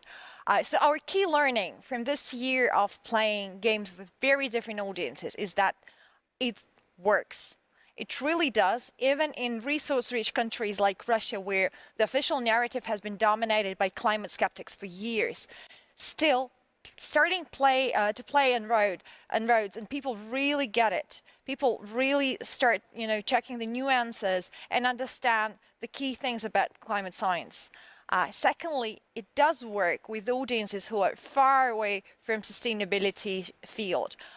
We once had a game for marketing department of a big retailer and their creative and media agencies. And the key insight, or like the feeling that CMO of the company shared with us, was that they wouldn't really get this understanding even if they would spend hours on end reading scientific reports. And probably most important one, it's serious learning. There is an academic paper published by the En-ROADS scientific team proving that playing En-ROADS climate simulator really helps people to increase their capacity to act. But at the same time, it's a lot of fun. So let's play our way out of the climate crisis. Many thanks to our valued speakers who have given us a lot of information on how different companies bring their input in developing the climate change agenda. And many thanks for useful tips on how each and every one of us can make an input into the fight against the global climate crisis. Thank you, Nabi. We're moving forward to the next session.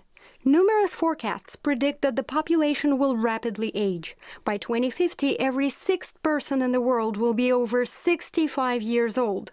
An increase in the proportion of the senior population and a growing skills gap is leading to many changes which society and the economy must adapt to. How can we ensure the active involvement of senior people and reintegrate them into public life? What strategies and tools will help millennials and Gen Z build successful careers? Our experts will dive into these questions in our next session titled Sustainable Careers: Global Skills for Positive Impact. It will be moderated by Mr. Garrett Martin Johnston, the founder and CEO of Macroscope Consulting and Epiphany, a well-known international business consultancy. Mr. Garrett Martin Johnston, the floor is yours.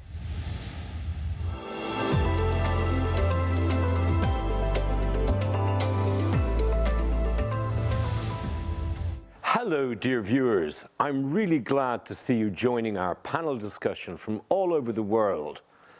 Let me begin by saying that all of us are witnesses to an unprecedented period in human history. Firstly, the UN Climate Group just announced through their public report that there is code red for humanity in terms of global warming. That is why the world needs more experts in sustainable development. Skills for green jobs are the prerequisite to make the transition to a greener economy happen. In the World Economic Forum's Future of Jobs Report 2020, employers estimate that 4 in 10 workers will need to be reskilled, and almost half of young people feel they don't have the right skills to be in demand as a professional for the future. Secondly, the modern world is overwhelmed by what's called the silver tsunami. By 2022, the number of people over 60 years of age worldwide will reach more than 1 billion people, and by 2050, there will be almost 2 billion of them.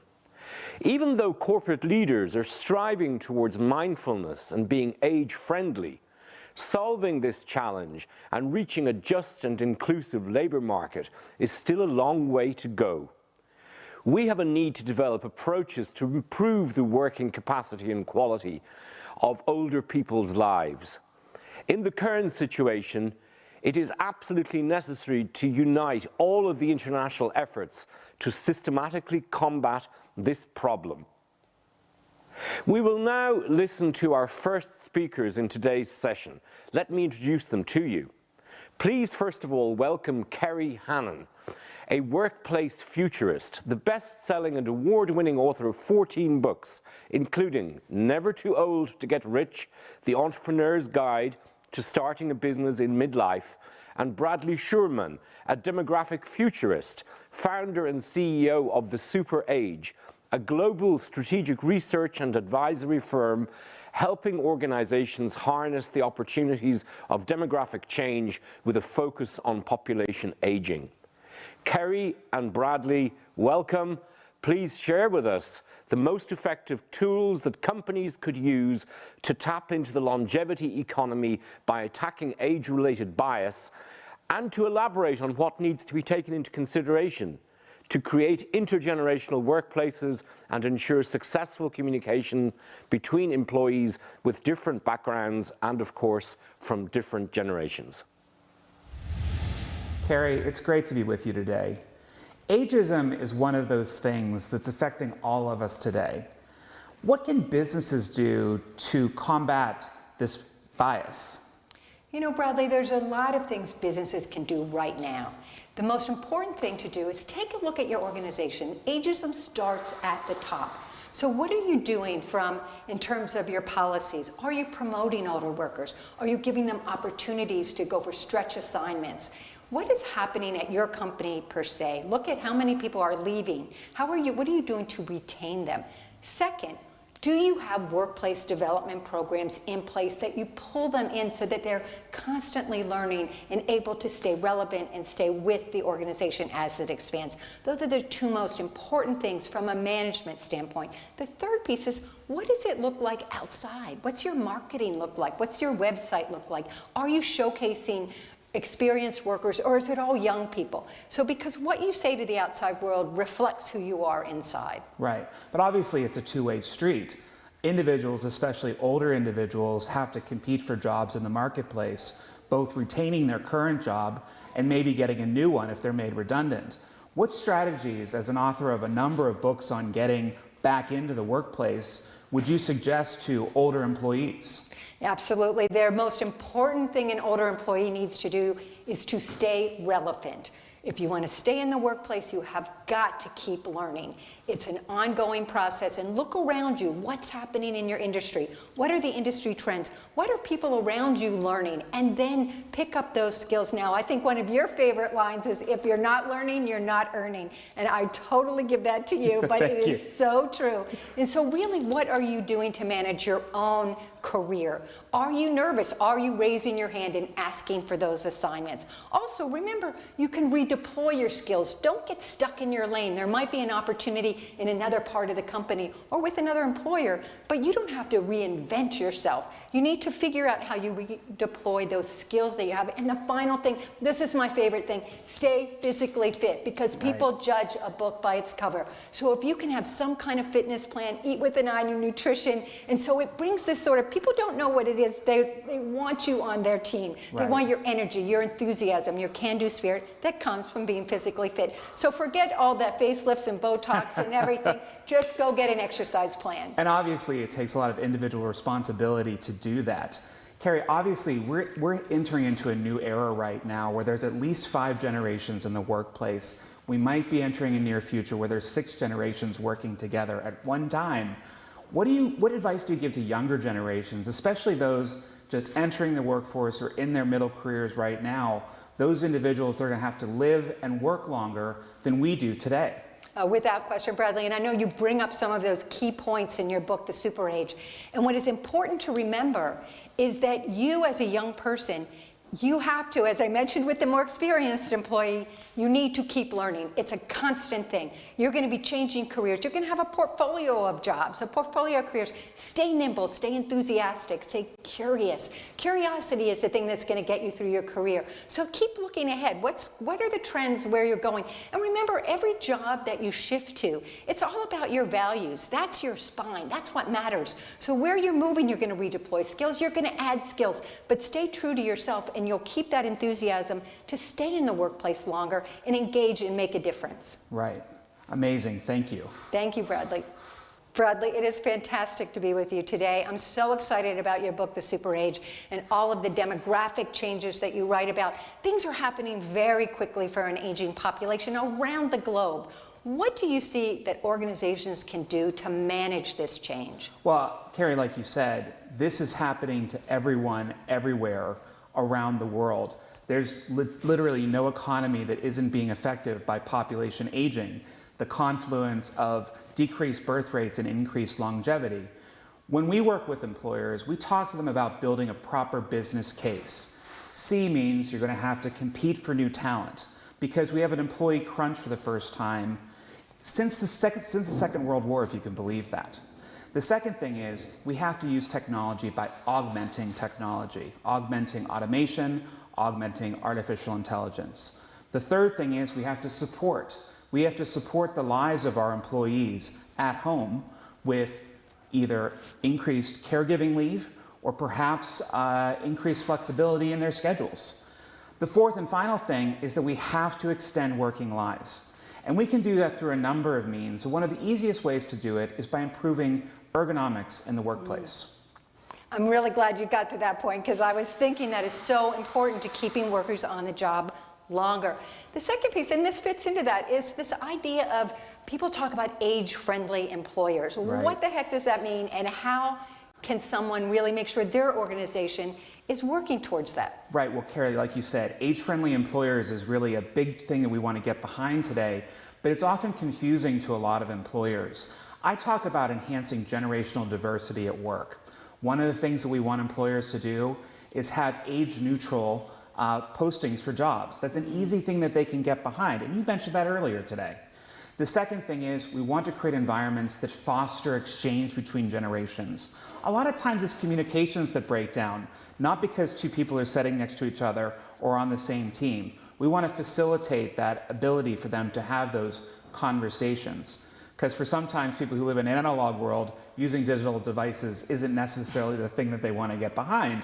But we do share a common language and we do share a common purpose, and that's to support our organizations. And the third thing is really considering the working space. How does it work for your employees regardless of their age? Is it ergonomically sound?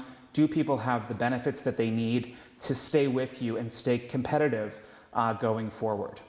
So that all is fantastic from an employer standpoint. They want to do the right things. Right. But how do you approach it from a policy standpoint, from HR, from the public policy world? I think certainly there's been a good attempt from public policymakers to reframe the issue of age discrimination in the workplace. Because let's be frank, age discrimination and ageism is one of the most pervasive biases affecting us as a people today. It's almost accepted. So there is an opportunity to build legislation that protects people of all ages, but we have to protect people of all ages, not just the old. We have to protect the young as well. The people that seem to be in the safer zone in the employment space tend to be those 35 to 45, those in middle to late middle careers. They're the ones that seem to be the bubble in the center that's kind of safe. But for people that are older and people that are younger, they need some public policy protections. We also want to encourage workers to the marketplace, and that marketplace can be supported by public policy, either including age as part of a diversity strategy from a national perspective, or possibly giving credits to employers who employ people rather later in life. Fantastic. Thank you, Bradley. Thank you, Appreciate Carrie. it. Carrie, the one thing we haven't talked about today is the pandemic. Obviously, it's changed a lot in the world. What are your perspectives on how employees have dealt with this change, whether it's the digitization of the workplace or perhaps the great realignment or resignation as people are calling it these days? I like to call it the great reimagination because I think people are rethinking their jobs. They're rethinking what matters to them and the kind of work they want to do and where they want to do it. And for older workers or experienced workers, it really is the genie is out of the bottle. Remote work is here to stay. It was starting, it was coming up, but this is now a reality. Yeah, there'll be hybrid workplaces, no question about it. But for an older worker, worker, it's a real advantage because you don't have to have those commutes. You don't have to worry about those office spaces you might have, had that were ergonomically not correct for you. Or if you have a health or disability issue that makes it hard to commute back and forth, you have that opportunity to work from home. And I think it's really great at fighting ageism because you're not being judged by your cover. As I mentioned earlier, you're being judged by your performance and your productivity, and that's what really matters. Yeah, I was always laughing early on in the pandemic because all of a sudden you went from being in a conference room where everyone was of different sizes, different shapes, different volumes, to all being squeezed into this tiny little box. And each of us had a real opportunity to shine as employees, not just by our personalities. I think we were also taken by the data. The data suggested that older employees in particular performed incredibly well during the pandemic. They showed a degree of resilience that really helped businesses stay afloat and thrive during this period of time. I think going forward, we have a lot to learn from what's happened in these 2 years, because this really felt like an entire decade has passed at this point, certainly in terms of innovation in the workplace. I'd like to see coming out of this ways that we can strengthen our approach to connecting generations in the workplace. I think that's probably the one thing we've missed. Right. I think the loyalty issue for an employee-employer relationship, if you're remote, you have trouble keeping that bond. So how do we bridge that gap? Right, and how do we bring people into the corporate culture? Exactly. Thank you, Kerry and Bradley, for such a fruitful discussion and for sharing with us these effective tools and programs aimed at tackling ageism and reintegrating the elderly into social life. You've talked about the need for corporate leaders to acknowledge such issues, and in this regard, let me welcome here our next presenter, Tatiana Terentьева, Deputy Chief Human Resources Officer of Rosatom. Tatiana, you are an award-winning expert and have considerable experience in implementing human resource management strategies and developing the company's human resources potential. In 2021, Rosatom topped the annual rating of the best employers in Russia.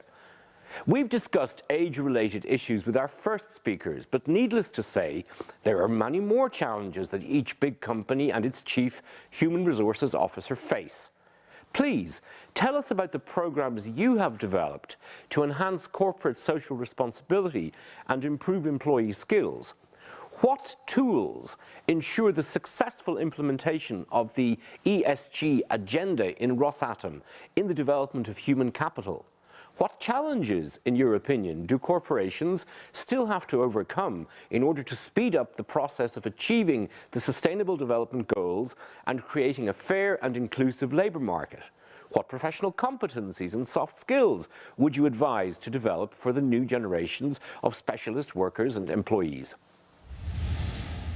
Dear friends, I would start from a brief introduction of a company I represent. Rosatom is one of the largest players in the global nuclear energy market. We have a diverse team of 300,000 employees. 1/3 of our employees are under 35. 1/3 are our female employees. Over 5,000 of our staff have doctorate and PhD degrees, proving our position as a knowledge company. We have just celebrated our 75th anniversary last year. Currently, we are in the process of increasing our international footprint. We are expanding into new geographical markets and new industries. We are working in the sectors of nuclear medicine, energy storage, composite materials, wind energy, and much more. Nuclear energy brings value to the world through clean energy, providing access to quality food, clean water, saving lives of cancer patients, and much more. You also know the impact each and every one of our projects has on the labor market, creating new jobs, reskilling thousands of people, and improving standards of living. In Russia, our corporate responsibility programs cover not just 26 cities where Rosatom is a major employer, but expand to national social initiatives across the country. We are doing many projects in art and culture, educational, volunteering initiatives, which provide support infrastructure in all regions we are operating in and make life of thousands of families more comfortable. Globally, the basis of cooperation are intergovernmental agreements which are signed by Rosatom and respective countries. These agreements assume that capacity building programs are taken at the 36 units we are working on abroad. To date, Rosatom is experiencing global growth, and it is very important to have right people with the right skills in all regions of our presence. At the same time, technology appears to be evolving faster and faster. 20 years ago, we saw the birth of the internet, the smartphone just 10 years ago, the launch of the first driverless car prototype, and 3D printing. All this rapid innovation is existing. However, there is an important aspect that would be dangerous to overlook. There is an existing global skills gap and an increasing talent deficit, which is getting bigger and bigger. It affects everyone and everywhere. It is extremely evident when we talk on attracting young people into technological companies like Rosatom. Just 10 years ago, we experienced major problems in this regard, and we basically had to scout students in engineering schools to attract them into nuclear industry. We made huge efforts to improve this situation. My team has done everything we can on a national level and globally to ensure the right preparation at universities to recruit the best engineers to work in Rosatom. As a result, we are now experiencing growth of interest in STEM education and specifically in nuclear physics in Russia. We have over 10 applications for each junior position. Rosatom has been ranked top employer brand in Russia for many years. Here are our initiatives that proved to be most successful in terms of building sustainable talent pipeline. We understand that skills training and talent development needs to happen even before graduates enter the workplace. We believe in early discovery and support of talents and guiding them through our corporate education system and ensuring the lifelong learning. That is why we have created a whole education ecosystem and use integrated approach to identify and develop talents. It covers all stages from kindergarten to university. It covers all stakeholders, kids, teachers, and what is more important, parents. We realized that special programs for teachers and parents help raise quality of education and modern teaching methods in local schools significantly. For kids, we have Rosatom School program, which covers regional schools and kindergartens, giving access to quality education for over 200,000 kids in local communities. We do master classes, workshops, and career navigation sessions. Last year, 1.5 million kids attended our programs online and offline. From the very beginning, we did our best to develop our partners network who share common interests and values with us. One of these partners is Serious Educational Center, supporting kids in achieving greater academic results in STEM. Since 2018, Rosatom experts have held more than 40 events a year, including lectures, master classes, case studies, technical tours, career guidance tours for students of the Serious Center. Together with another our partner educational organization Znания, Rosatom holds popular science events. Their purpose is to inspire young people and show that science can be interesting and cool. In May 2021, new knowledge events gathered more than 70 million viewers online. But the biggest work is done, of course, with the student community. We hold career days, Olympiads, winter schools, and acceleration programs. Every year, about 6,000 students participate in internships in our corporation's divisions. We organize site visits for first and second year university students to make them acquainted with the key stages of production process or applied science. They also can personally communicate with the leading employees and experts of the company. Within third and fourth year students already participate in real-life Rosatom projects during their internships. The students' work is supervised by our mentors. Our next initiative is the Rosatom Partner Universities Consortium. It helps graduates from 18 universities continue their careers or studies in the nuclear field. Rosatom is constantly involved in improvement and updating of students' curriculum. Based on feedback from Rosatom, National Research Nuclear University, MIFI, and other partner universities annually update educational programs to train new skills that are in demand by labor market. For example, training specialists in big data, supercomputer technology, and 24 other professions that are demanded by the industry. Because of all the above efforts, about 2,000 graduates start their career in Rosatom every year. Many prospective Rosatom employees gather practical experience of the company and therefore new skills before they graduate. And they continue growing further within the company. Finally, today in Russia, there are 1,800 foreign students in nuclear-related professions. And we consider it as our contribution to the formation of entire industry in other countries, including newcomers. The ongoing boom in technological advances across a wide range of business sectors will create new opportunities for more highly skilled individuals in any professional fields. Our next program is called Atom Skills and is aimed at attracting and supporting professional growth of our workers and engineers. Just to mention, they are half of our employees. This program started from our participation in World Skills Competition, which is a global organization represented in over 80 countries. This has allowed us to better train our employees. Now it evolved into a comprehensive system for training workers and engineers, from school vocational training to the Atom Skills Industry Championship, from professional skill competitions to competence centers run by our champions.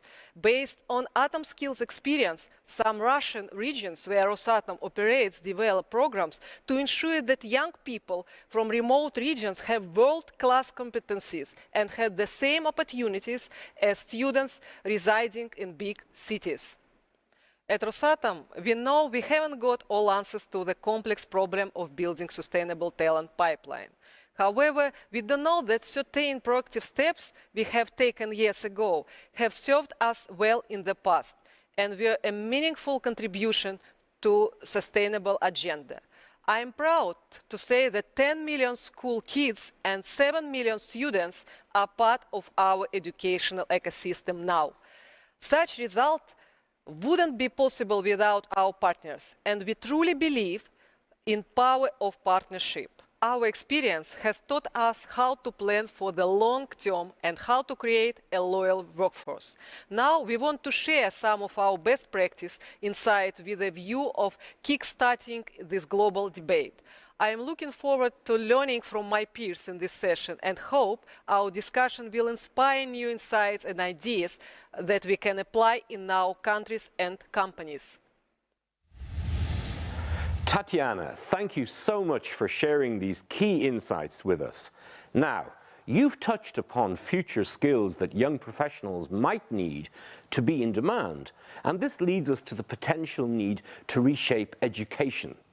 Thankfully, we have just the right person to ask.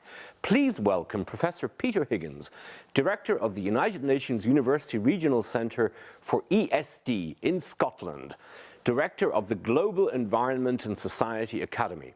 Professor Higgins, thank you very much for joining us today. Tatiana has just shared with us the list of skills that candidates might need in the future. Please tell us what needs to be done in the education field to promote and develop such skills, and how could we use this generation's skills and talents most effectively? My name is Peter Higgins. I work for the University of Edinburgh as Professor of Outdoor Environmental and Sustainability Education. This talk is about the twin climate and biodiversity crises and the challenges and opportunities for education. Now, we've had a great deal of concern over COVID-19 over the past 18 months or so, and yet behind COVID-19 there is another great crisis, which is that of a global recession, which is being dealt with through a range of economic measures. But there's a much greater one still, which many of us will be thinking about because of the recent climate conference in Glasgow, and that is climate change. But there's another behind that, which people often don't think about, but is increasingly coming to the fore, which is the biodiversity crisis, the collapse of nature. These are really big issues, and in the end may dwarf coronavirus. What we've done to our planet is referred to increasingly by a range of academics as the Anthropocene, essentially a distinct geological stratum. If you imagine someone coming back to the Earth sometime in the future, when there are no humans here, and digging down through the various strata, they will come to a place where we have modified the Earth to such a degree that it becomes a geological stratum. Now that is a very significant consideration. We're the only species ever to have done that. The relationship between nature and climate is really absolutely tight. Nature is climate, climate is nature, and we need to think about these two issues in that way. Now, I work in Scotland. I work for the University of Edinburgh, and Scotland is part of the United Kingdom. But actually it has a range of its own laws and a range of responsibilities, independent responsibility for education, health and infrastructure. And the Scottish Parliament, which we now have only maybe a kilometre from where I'm standing at this moment, was established in May 1999 after a 300-year gap from when we last had a parliament. Now, the Scottish Parliament's interest in education has very much extended into the issues associated with sustainability education. And I've been involved in a range of different initiatives associated with how to bring sustainability within Scottish schools. And in 2011, I was given the job by the then Minister for Education to establish a group to look at the possibilities of what they referred to at the time as one planet schools. In other words, could we have schools in Scotland that pretty much lived within one planet's worth of resources? Now, like many parts of the developed world, we're living with about 3 planets worth of resource at any one time.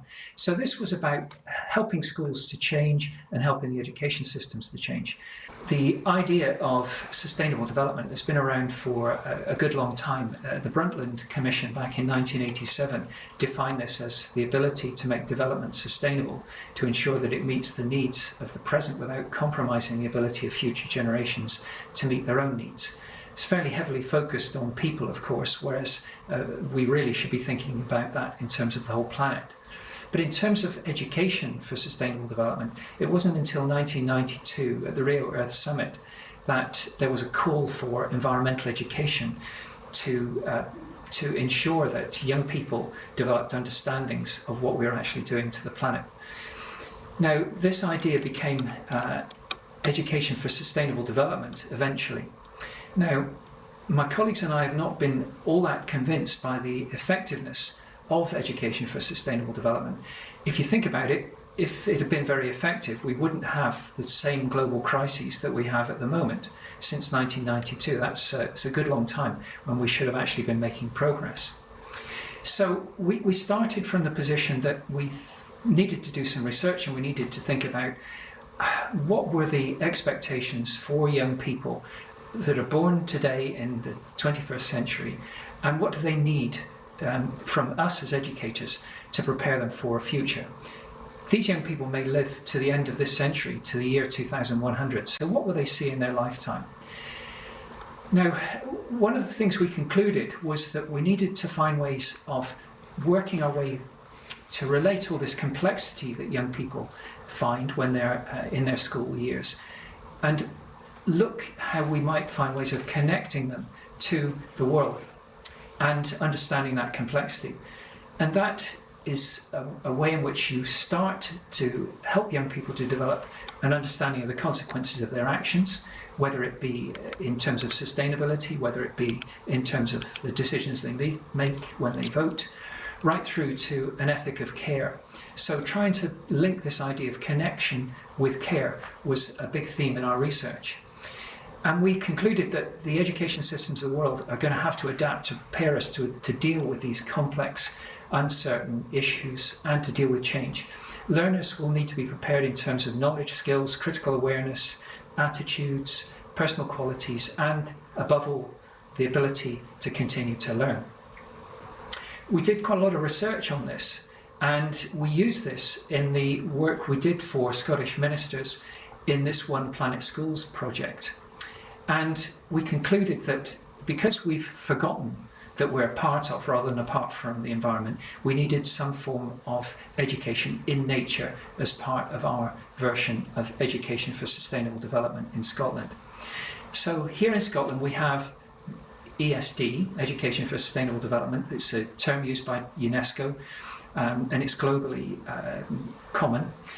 Also, we have global citizenship, which is caring about people in other parts of the world, not your own, and often in the developed world, of course, people in the global south.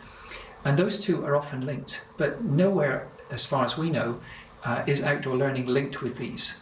So that was our conceptual base upon which we started, and we developed this notion that there should be a whole school approach which enables the school and the wider community to build the values, attitudes, knowledge, skills and confidence needed to develop practices and take decisions which are compatible with a sustainable and more equitable future.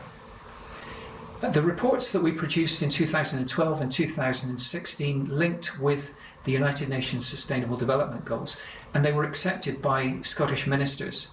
3 of them actually, the Minister for Education, the Minister for Environment and the Minister for International Development. This is quite unheard of, but it indicates the Scottish Government's integrated approach. What does it say in terms of policy? Well, all learners should have an entitlement to learning for sustainability, the term we use in terms of integrating these 3 ideas. Every practitioner at school and education leader should demonstrate learning for sustainability in their practice. Every school should have a whole school approach to learning for sustainability. It should be integrated with the UN Sustainable Development Goals, and it should be integrated with academic subjects and schools inspections. We also felt that we needed to work much more carefully with Scottish teachers, and in particular we established a range of professional development opportunities that have been supported by the British Council, and these have been running for the last 8 years in Scotland. We also built some massive open access online courses which we've used in Scotland and we've also used internationally to broaden these understandings of sustainability, and we developed 2 for the Glasgow COP26. In the last few years we've managed to integrate all of this with the school's inspection framework and also with the qualifications that that young people take in their school years. This is, as far as we know, a kind of global first because we have an integrated system. Now, this isn't fully implemented across the whole of Scottish education, but at least the framework is there and in place. Now, I just want to finish with some thoughts on the employment opportunities for young people that come from all of this. Now, it isn't just about being sure that they're good learners who understand sustainability, understand the consequences of their actions and the way in which they vote and so on. There should be employment opportunities here because I've been talking a lot about education, but also about environment. There are also opportunities in terms of community development. There's real significance in terms of the time people spend outdoors with regard to their health and well-being. And there are strong links to Scottish culture, heritage and languages, as well as, of course, agriculture, forestry, fisheries and food. And then increasingly in Scotland, there are opportunities for young people with regard to nature tourism and adventure tourism, taking people into the outdoors. Now, you may have come across the idea of nature-based climate solutions. It's become quite a big issue of late. And this goes back to linking the biodiversity and climate crises. Now, David Attenborough, the great naturalist and broadcaster, has said the only way out is to rewild the world. And what he's actually meaning is that we need to protect and restore our forests, our mangroves, our oceans, and our peatlands. And in Scotland, we have made significant commitments to doing so, and plan to protect 30% of our woodlands and forests and 30% of our seas by 2030. We've also invested £250 million in peatland restoration. And the point about peatland restoration and about woodland restoration is that these are carbon sinks. They absorb the CO2 that we exhale when we breathe out. They absorb carbon dioxide that's produced through industrial processes and agriculture. So there will be employment opportunities in doing this as a key contributor to Scotland meeting its target of being net zero by 2045. Now, my final thought really is this, that good planets are hard to find. We've got one. It's a very beautiful planet, and we have been sustained by it throughout the whole of our evolution. And now, finally, the planet is in need of our help. We should not expect this to be handed on to future generations. It's the young people of our world are really angry about the situation they find themselves in, having to deal with the mess of our generation and previous generations. Most of the damage that we've done has taken place over the last 250 years since the beginning of the Industrial Revolution. And my final point is really that our generation has a duty not to engage in the wishful thinking, and it is wishful thinking, that the problems that we've caused can be left for future generations to solve. That's not fair. Thank you, Professor Higgins, for this outstanding presentation about sustainable education. Now let's hear our last, but not least, participant of this discussion. Dear viewers, let me introduce you to Gary Bolles, Chair of the Future of Work at Singularity University and the author of the best-selling book, The Next Rules of Work. Mr. Bolles, during the session, we've talked with several experts about taking action against ageism and reintegrating the elderly into the labour market. We've discussed hard and soft skills that the next generations might need to be in demand in the future, and analyse the steps needed to develop a green mindset, not only as an individual, but also as a team worker. Now, I'd like to come at this from another angle. As we all live in a brittle and non-linear, banny world, please tell us and share with us the skills and tools that might be beneficial for corporate leaders to equip their organizations with in order to manage constant change, address sustainable development issues, not just in words, but also in practice, and lead their organizations through uncertainty. Hi, I'm Gary Bolles. I'm the author of The Next Rules of Work, a brand new book helping people to navigate uncertainty in times of exponential change. I'm also the chair for the Future of Work with Singularity University, which is a global learning platform. Now, when I talked last year about what I described as the Great Reset, the process that so many of us are going through around the globe in dealing with a pandemic and its impact on work and learning and our organizations, I talked about 3 phases that we were going through. This sort of dropping off the cliff phase where there was complete uncertainty, sort of a riffling along the bottom, a fever chart of turning the lights back on, turning the lights back off again. And then a 3rd phase where we might actually have the control to be able to even build back better than we were before. Well, since then I've updated my talk about this to include the idea that what's happened around the world is sort of a Venn diagram of the combination of the lived experience of any one of us, depending upon the country that we're in, the infection rate of the virus, the way that the policies of our country help us to shape what work is or isn't, the projects that we're working on, the industries that our organizations are in, any particular way you're feeling on a given day, the team you're coordinating with, all of those things added together. And I wrote an article, and the title of it was Same Storm, Different Boats. So whether or not you think of yourself as living in a Bonnie or a VUCA world, or what I like to call a world of exponential change, what we all have had to adjust to is that change is constant. We're in that middle phase of the Great Reset where we have continuing uncertainty, not always uncertain, but new waves of uncertainty, depending upon how all of those different pieces of the Venn diagram add together. So what I want to do is to provide you with maybe a different way of thinking about that middle phase and how we have to, as those who lead in organizations or simply lead for your own life, those who are the ones that are guiding the work of many others or guiding your own work and your own learning if you're a student. Think about the ways that you can be empowered to be able to deal with this period of continuing uncertainty.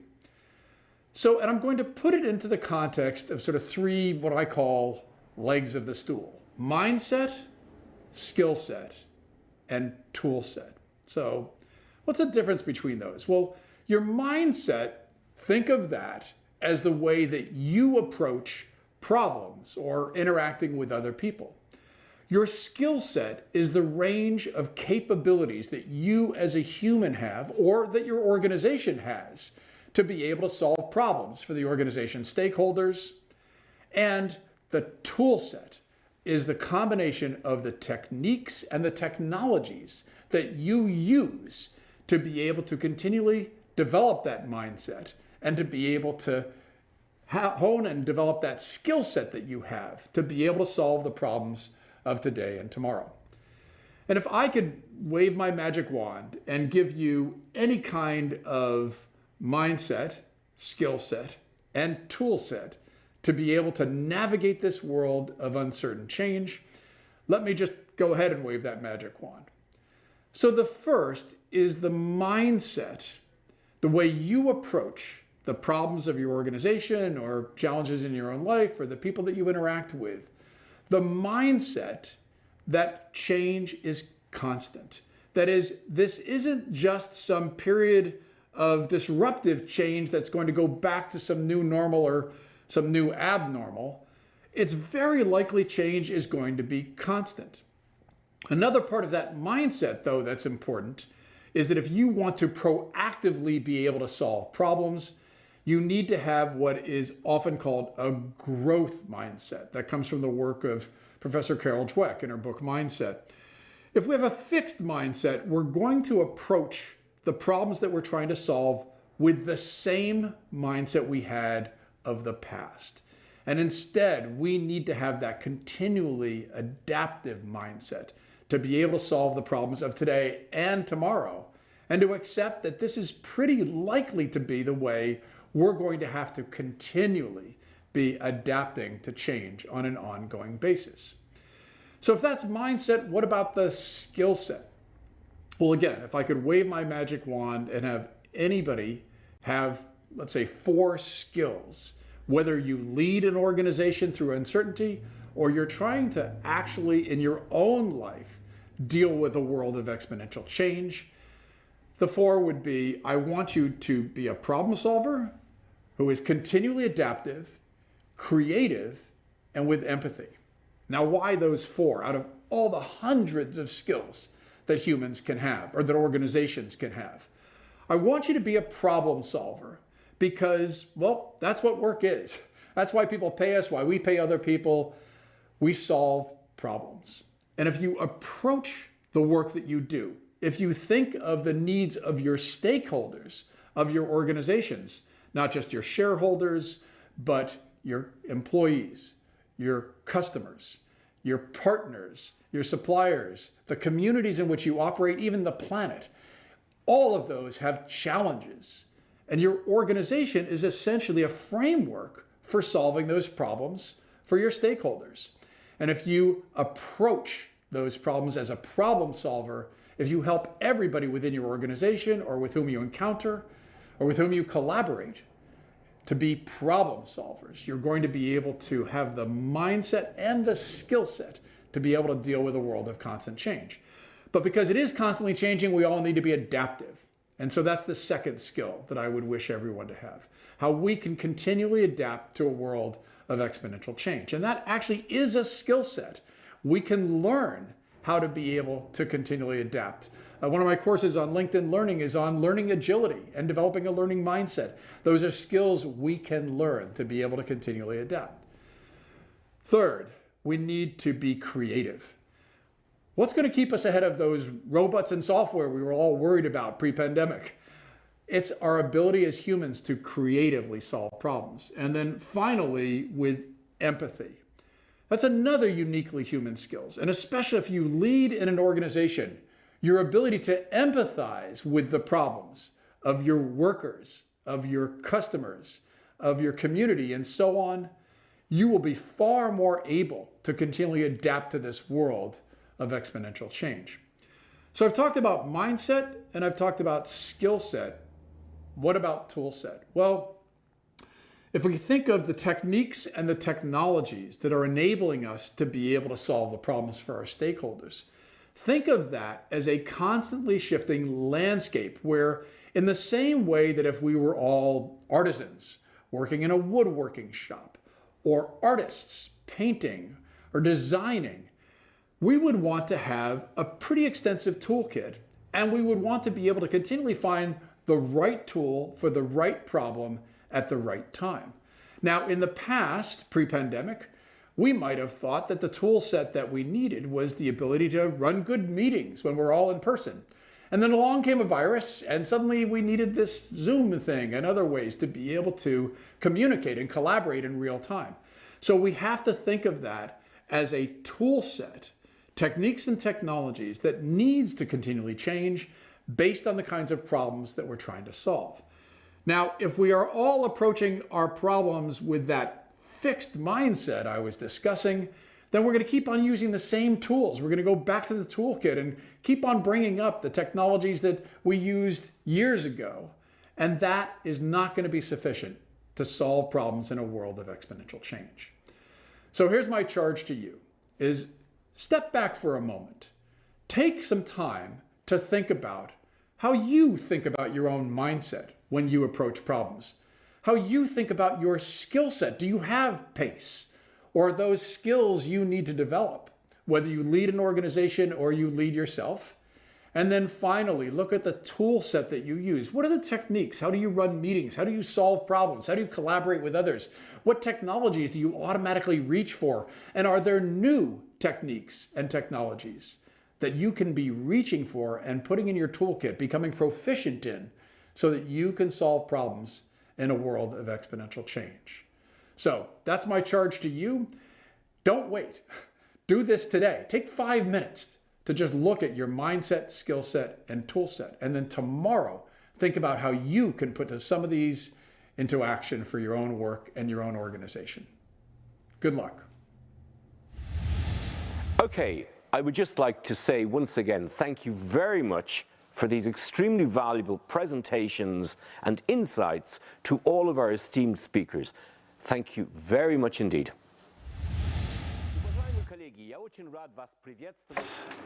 Ladies and gentlemen, it's my pleasure to welcome you today to my lecture.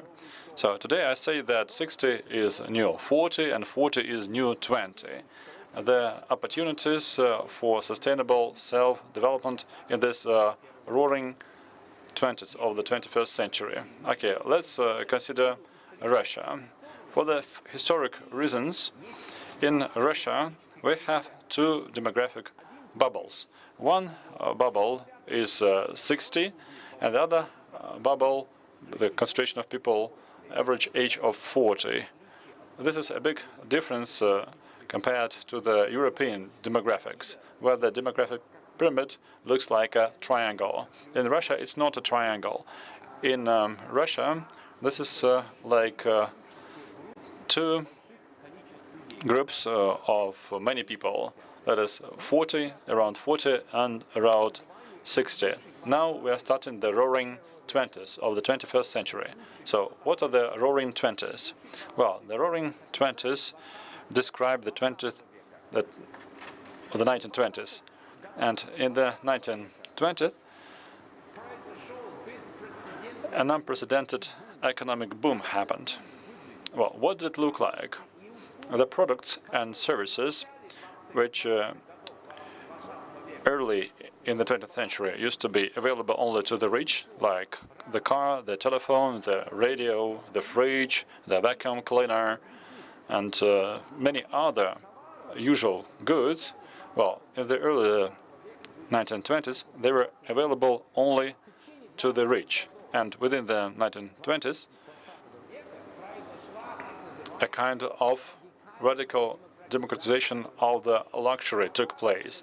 The goods, which used to be considered luxury goods, and the services, which used to be considered luxury goods in the early 1920s, by the end of the 1920s, these same products and services, which were for the rich in the past, became for everyone. So anyone could afford the products and services by the late 1920s, the ones which in the early 1920s were available only to the rich. This means that the US business, the Western business, they started concentrating on democratizing the luxury, meaning on providing the services and goods which are not just of high quality, but rather changing the quality of life of the usual client, the usual consumer. And now, in the 2020s, we can see the same effect. It's happening now. Just imagine, 10 years ago, that for a usual person to have a personal driver at any moment of time. Now, you have Yandex Taxi for this. Well, just imagine, 20 years ago, having a personal DJ, the DJ who would play your music as you wish, any time, anywhere. Now you can use Yandex Music, Spotify, and many other things for this. So in every field of life, we can see access to the products and services of an unprecedented quality level, transforming people. Well, not only transforming services, but the products and services transforming the human beings for the better. So people become more clever, stronger, healthier, richer, kinder, and so on and so forth. So the goods and services which make us cooler as human beings. So they're coming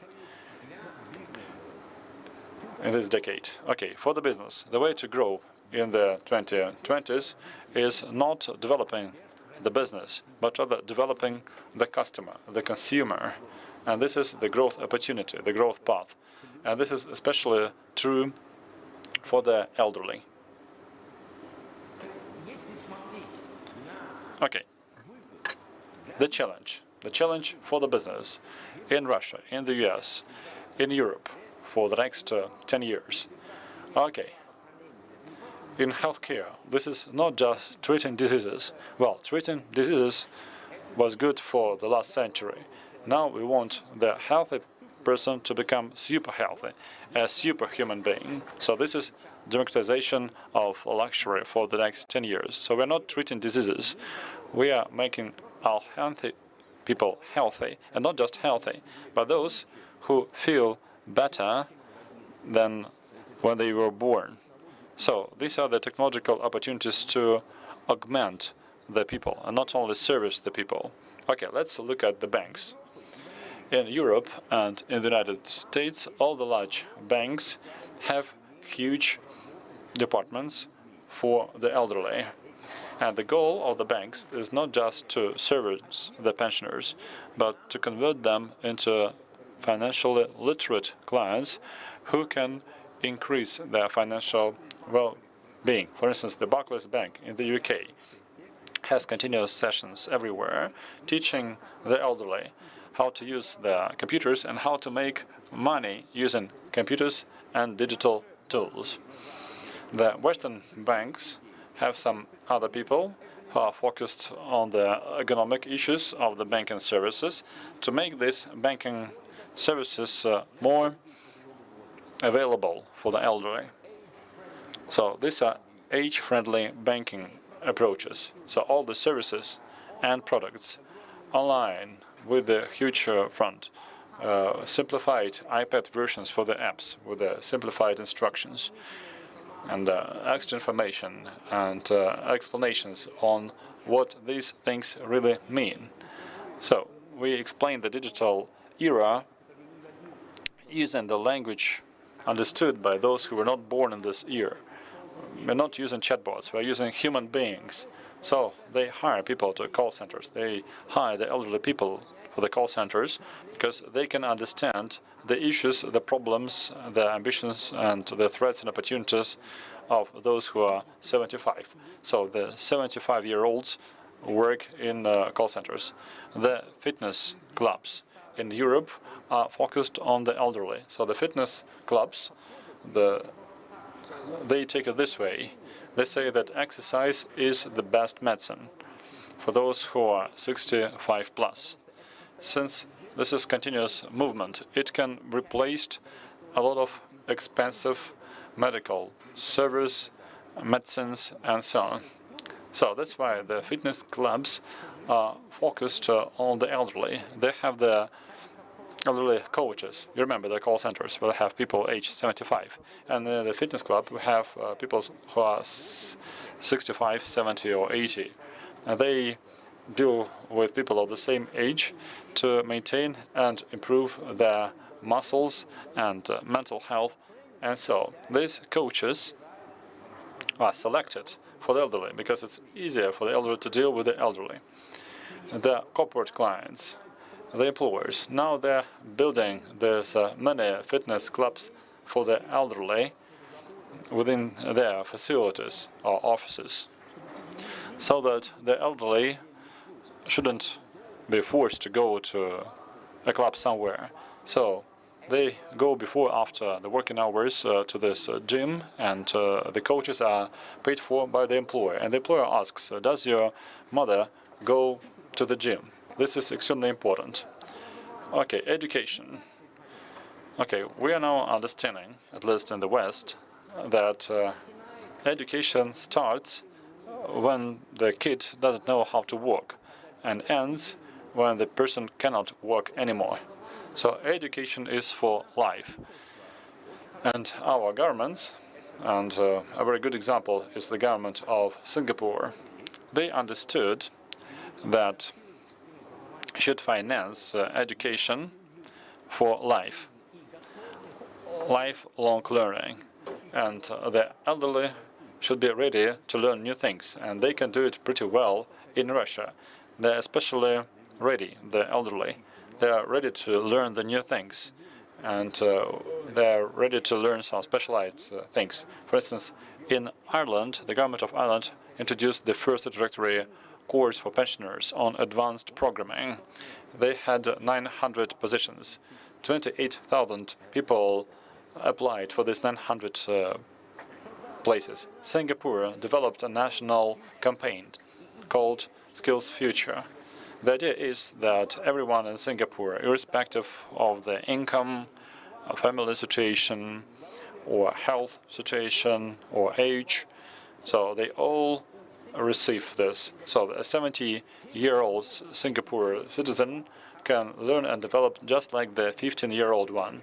I hope that these examples are interesting. Thank you very much for your attention. Thank you, dear participants, for such an engaging discussion. Climate change is, of course, our mutual problem, regardless of geography, social status, and values. So we should combine multiple goals into one cooperative action to make sustainability agenda move further. And we need to do it now. Now I'm turning the floor over to you, Dmitry.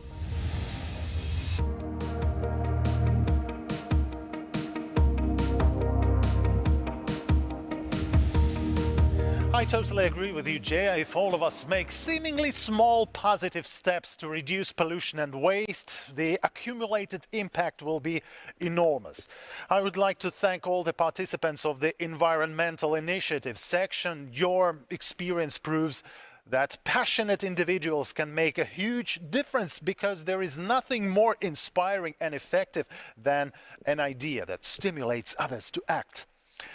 I remind you that the Global Impact Conference 2021 is taking place today with the support of the GIC key partners, Rosatom Corporation, Euronews, Europe's leading international news channel, United Nations Global Compact, the world's largest corporate sustainability initiative, and VK, our digital partner. We also thank the rest of the GIC partners who have supported this event. Dear audience, I'm announcing a short break. Enjoy a coffee, stretch your legs, and come back revitalized for the next section.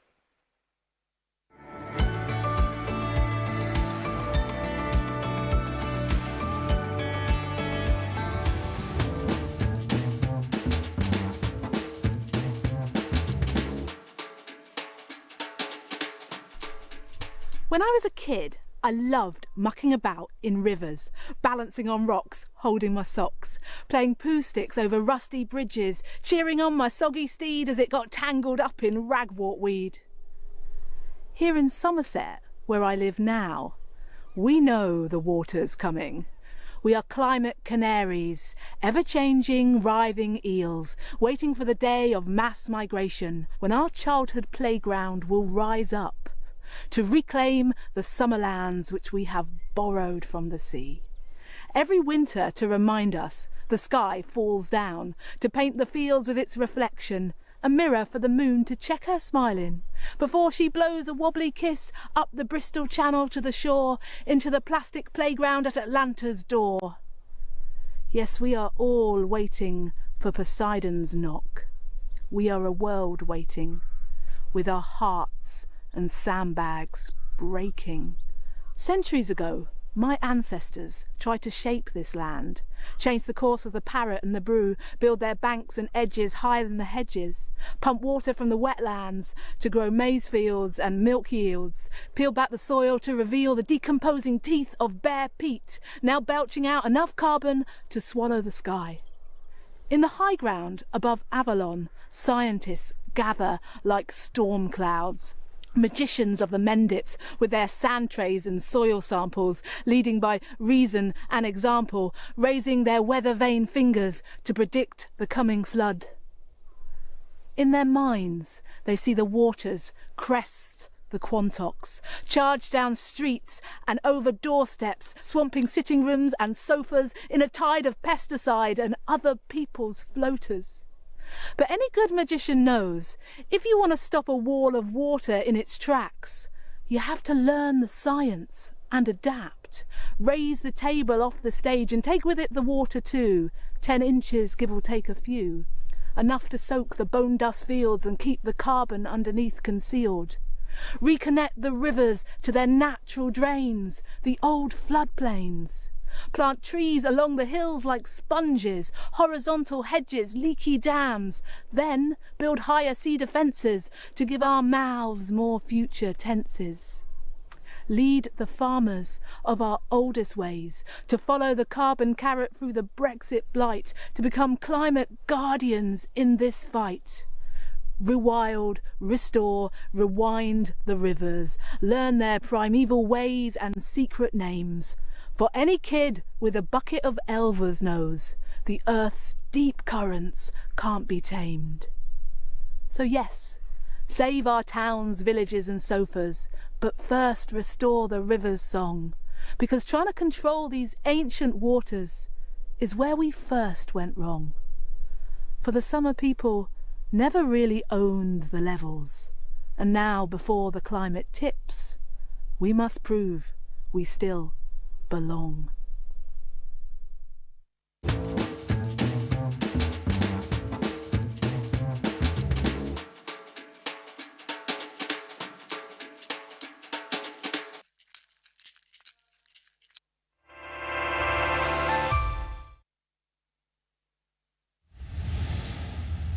Dear audience, we're coming back from the break and starting our next section. Besides widening economic, technological and climate gaps, the pandemic has highlighted polarization in many areas of society. According to the UNDP, in developed countries there are about 50 hospital beds and 30 doctors for every 10,000 people. In less prosperous countries, there are 7 times less beds and 15 times fewer doctors. Over the past 30 years, racial inequality in education and in the labor market has cost the US economy nearly $23 trillion. And in order to achieve gender equality at current rates, states will need approximately 145 years. Improving diversity, equalizing access to health services, and removing social gaps in the labor market is the only path to a sustainable future.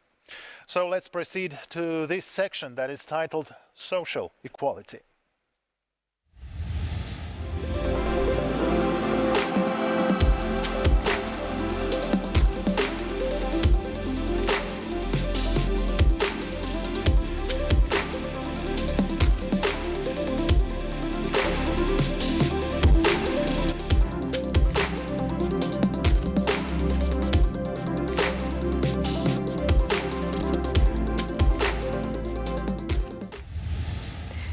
Inclusion, equality, and diversity are the three pillars of sustainable social development without which no progressive company can be imagined today. Nevertheless, most states and corporations have yet to develop effective strategies to overcome age and gender gaps. Although gender inequality has decreased by nearly 20% in the past decade, at the current pace of change, the global gender gap will not be closed for at least another 130 years. What corporate programs will help accelerate the gender balance in the labor market? How to overcome the glass ceiling and glass cliff phenomena? That is what we're going to be focused on in the next session. Our valued speakers will present stories from their companies driving diversity and inclusion. The moderator for this session is Elena Tikhonova. She's a news anchor for RBC TV. Elena, I'm turning the floor over to you.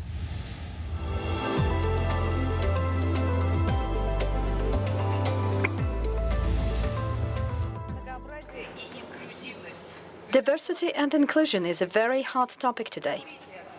Diversity and inclusion are priorities for companies that seek to attract the best talent. However, diversity and inclusion are not just benevolent corporate policies. Diversity and inclusion have real economic and business impact. In fact, companies that promote and develop an agenda of diversity and inclusion, embedding it in different aspects of their business, statistically outperform their competitors.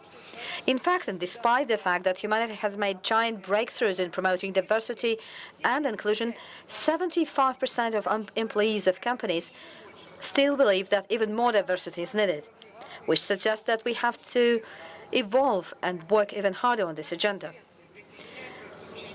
We now have a co-founder of the Foundation Association of Women in Nuclear Industry joining us. Her name is Alexandra Rybich, and she is the female face of the president of the industry that is traditionally very male, although we could agree with that because we have Marie Skłodowska-Curie, and her name is almost always accompanied by the word first, the first woman to win the Nobel Prize, the first to receive the prize twice, the first woman to teach at Sorbonne. So, Alexandra, good day. Good day, Elena. So my first question, why you think gender balance in nuclear industry is relevant? Thank you. That's a wonderful question. I love this question. Actually, everything that I do outside my professional activities is related to project initiatives in our Foundation Association of Women in the Nuclear Industry. And what we are seeing today is that companies, more and more companies, especially high-tech companies, do take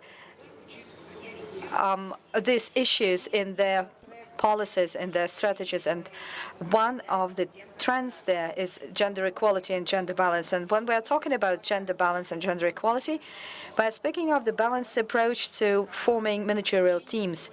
We're talking about engaging more and more women of all ages, girls, women, elderly women, to have them fulfilling themselves in their career and participating in decision-making at various levels. As far as nuclear industry is concerned, the dynamic development of the nuclear sector, including next-generation technology, is something that stimulates the necessity to prepare more and more highly qualified human resources and women of all ages attracted to the nuclear industry. Rosatom, a state corporation, has joined the United Nations Global Compact. It's the largest corporate social responsibility and sustainable development initiative for businesses across the world. So for the nuclear industry as the global technology leader, the focus on engaging women and the policy of inclusivity and equal opportunities is something that is very important. It's one of the most important focuses for us. So our association is instrumental in that, because actually forming industrial communities is really helpful. We were formed by our own initiative back in the year 2016, and now we're seeing the market and the society to form more and more such communities, such associations. So when women are included and when management is done via sustainable, balanced principles, using these principles, we can see the effects. So do we need gender balance and what it is? Well, the companies that are managed by diversified managerial teams increase their financial metrics very substantially, socially and not only. Well, it would be logical to assume that everybody would just compete to be diversified and inclusive. Well, I would say differently. It's not mainstream. It's rather not the result of hype, but a conscious step in strategy building. Building the strategy fit for the future. I wouldn't say that companies would compete in this area, because big businesses, especially nuclear industry, the global industry, is rather a platform to exchange best practices and form common vision and common approaches to the topic. We are developing tools that would allow everyone to participate and achieve the metrics and the goals that are necessary for gender balance. Speaking of experience, there were precedents in the global nuclear industry of women who have reached career heights. For example, the Director General of the World Nuclear Association, the former head of the French company Areva. Or is it just exception? Well, no. Year on year, we are saying that more and more women leaders, CEOs of major companies is emerging, and it's not by coincidence. Rather, it's the result that we're already seeing, the result of introducing gender-balanced teams in our strategies in our companies when we engage girls in those processes. Speaking of role models, this is a very important aspect, because sometimes women are indeed lacking the opportunity to see this role model, to tell them of their success and achievements, and to show that it's doable. Yes, exactly, to show that it's doable. And by the way, we have this project. It was one of the first projects of ours. It's called Female Faces of the Nuclear Industry. It is there to increase popularity to certain jobs in nuclear industry.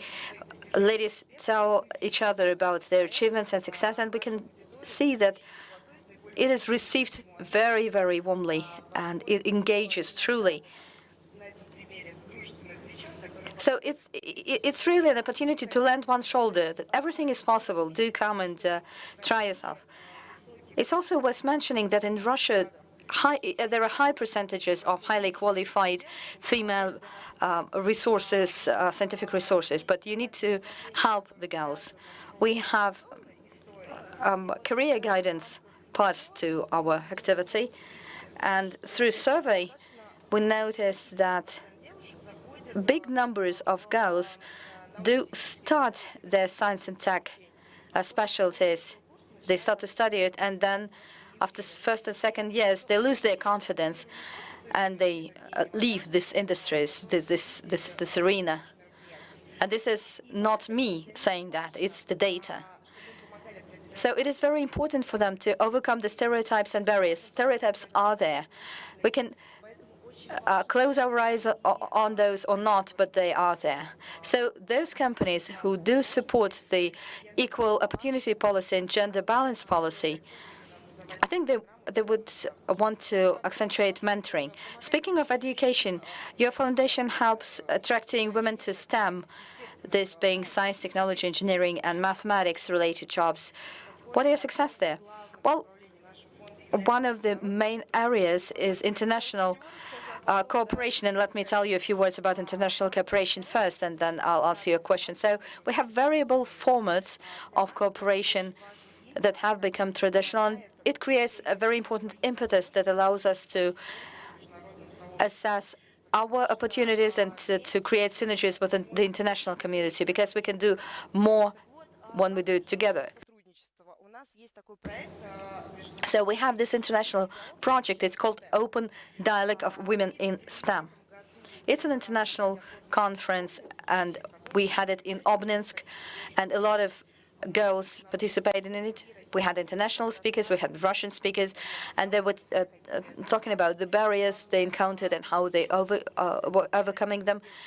And engagement levels were pretty high, and the girls still communicate with each other, and we're even thinking of organizing mentoring within the framework of this project. One other thing is that in December, we're about to have an international conference of women in the nuclear industry.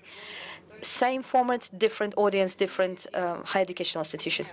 Have you measured it? So the foundation exists for 5 years, right? So in 5 years, how much did the number of women increase in nuclear industry? 32.1% of women work in Rosatom, well, in the industry, and around 30% are in managerial positions. And this indicator is higher than the global indicator, and higher than average Russian value, exactly, and higher than averages of other high-tech industries. Our foundation, and indeed it started 5 years ago, and we initiated this foundation, now has more than 700 participants from 28 regions of our country, and from some other regions and also from other countries, and we created it also in Turkey and Singapore, and thanks to the horizontal network and thanks to interaction, and we interact in common platforms where we don't have any ranks or anything. It's just common space, very supportive environment that allows ladies to really boost their initiatives. They come to us with all the ideas they might have, and we support them. Very impressive expansion, international expansion. So what is the next goal and objective? One, within the framework of international cooperation I already mentioned above, our representatives are participating in all kinds of international work groups on boosting gender balance. I'm talking about NEA of OECD and IAEA in terms of developing the methodology to improve the gender balance. So this year, with Rosatom's support and active participation, we had a first international survey on a representation of women in the nuclear sector, with 34 countries participating in it. We are now waiting for the results, and what they measured were the barriers that women encounter when building their careers in the nuclear industry, their positive expectations, and other ways, other hurdles that might stand in their way to come to the high-tech sector. So as soon as we get those results, we'll see where we need to apply most efforts and what needs to be developed. So there are a lot of projects on women leadership, but for this agenda to develop further, and for us to have more and more cases of, yes, we managed to help, and this is the percentage we achieved, well, we need to measure first, right, the base values. So gender surveys are very helpful. The agency helped us do it, and we are now expecting the results to understand where we're going and where we should go. And we're expanding geographically. We develop international cooperation because this is one of the most important directions, exchange between scientific communities, women exchanging their meanings and ideas in developing nuclear technologies, and also career guidance of the young. Thank you, Alexandra. Thank you very much. So hopefully you'll tell us about the results of this study. It would be really interesting to see. And thank you for your inspirational experience. Dear viewers, let me introduce to you our next expert in the session devoted to diversity and inclusion. Ms. Doha Assi, renowned Egyptian writer and member of the International Relations and Culture and Media and Archaeology Commission in the House of Representatives of the Parliament of the Arab Republic of Egypt. Doha Assi was awarded the Literary Olympus by the Eurasia Writers League at the 10th Chekhov Autumn International Literary Festival in 2019. Doha Assi is an activist in advancing the diversity and inclusion agenda. As a writer, I definitely try to write about it. And it's not my subconscious. I just try to write about everything, including women and their role in the society. I do believe that female discrimination does not happen in vacuum. If the society at large has high levels of intellect, you don't have discrimination. What I'm thinking, I don't think I'm a feminist, in fact. I actually believe that the society is made out of one matter, one tissue, if you wish. And if the society understands the equality and if people respect each other, then you don't have a chance for discrimination of women. This is my topic. This is what I'm writing about. Yes, I wrote about the feelings and dreams women have and the challenges that they might face, but again, not from the point of view of protecting the women's right, but rather about how to understand each other. Men need to understand us, we need to understand men, and then this would make the world work. This is on the level of being a writer, and on the legislative level, I'd like to point out that after the introduction of the constitution in 2014 in Egypt, women got a lot of new rights. And there is this strategy related to empower women. And this empowerment strategy is related to political empowerment, economic empowerment,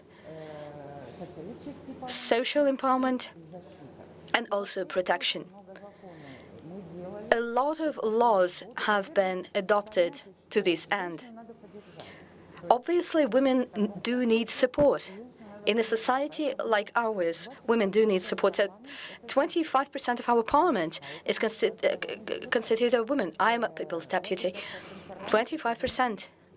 And those are women, and it's not that they are exclusively involved in issues related to women. They used to be specialists in various areas, be it medicine or economics or culture, like myself. And each of us in our sphere are creating the laws, and we work as parliamentary specialists, not just as protectors of female rights. This is very important. And a lot is being done to have female rights protected, like laws protecting women from female genital mutilation. We have this law in place, and it actually prosecutes medical institutions and doctors who get involved in female genital mutilation. In 2020, we also had an anti-sexual harassment law. It protects women, and it punishes gravely those who do it, especially if this man is the director and has power over this woman. And this is working, indeed. It does allow women to work everywhere, well, unless it impacts her medical condition as a mother or when she's pregnant. Otherwise, by law. Oh, speaking of that, when we have law, it's one thing. Yes, we give rights by law, but how to implement the law is a whole different issue.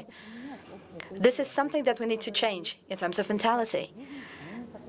Private business is reluctant to hire women. They don't want women to hire women because they are going to go on maternity leave or to leave because the child is sick. So they're kind of bypassing laws.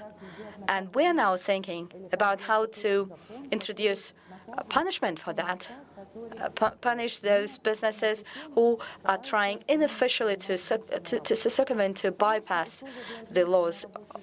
And actually, we need to improve the work environment for women. You know what? If you have a husband and you have higher education, it's great. But your husband gives you money, right? And if your if your work conditions are not really high, if it's not convenient, why do it?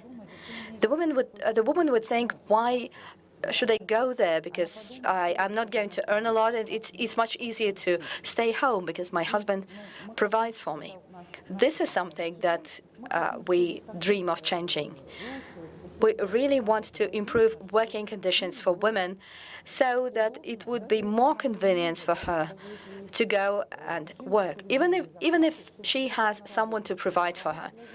Because a working woman, work for a woman, it's not just about money. It's about experience. It's about everything, lots of things. Recently, post the revolution, we have a lot of educated women being very active. And in our culture, actually, women are traditionally very high. Like Nefertiti times, Cleopatra times, since then, women are valued and respected. And the Egyptian women they have it in them. But at the same time, when we were in the presidential election, we noticed that 44% of women participated in voting. Well, that's sizable. That's a lot. It means these women already understand. They are politically empowered. They understand their rights when it's needed, really. But how to make it even more pronounced? This is what we're actively thinking about. And our president has announced that we should have female judges. Earlier, we could do it by law, but in practice, we almost didn't see it. And since this year, the decision was made, and a lot of judges, female judges were appointed. First judges, trial judges, a lot of women in executive power. And also governors. We have a lot of female governors, a lot of female ministers, a lot of women in lower and upper chambers of our parliament. And we have a lot of programs in place to let women practice their skills so that they can go for these executive tasks. Dear viewers of the Global Impact Conference, let me now move on to our next interesting case. The next case study of such important and relevant topic is development of diversity and inclusion. Mr. Giuseppe is the CEO of ST Microelectronics Taiwan division. He focuses on the issue of gender equality in the workplace and approaching this issue from a business efficiency perspective. Giuseppe Izzo will talk about the company's gender policy specifically designed to overcome inequality in the workplace and what difficulties have been encountered in implementing the gender equality approach in the company, how to encourage a greater presence of women in technology. I would like to start with the well-known and always good to remember saying, diversity makes evolution. The saying obviously goes beyond the conventional interpretation of the female-male gender. It must be enlarged to the broader communities of LGBTs and people with disabilities. This latter interpretation of mine is critically important because most of us are still looking at the diversity as the dissonance of the female-male gender. As a matter of fact, within the UN 17 SDGs, the number 5 is calling upon gender equality. It aims at eradicating poverty, hunger, AIDS, and discrimination against women and girls, but does not say about the others. Many countries around the world are looking at the SDGs with some good early results. Others are showing visible delays. The gender equality is by far lagging behind.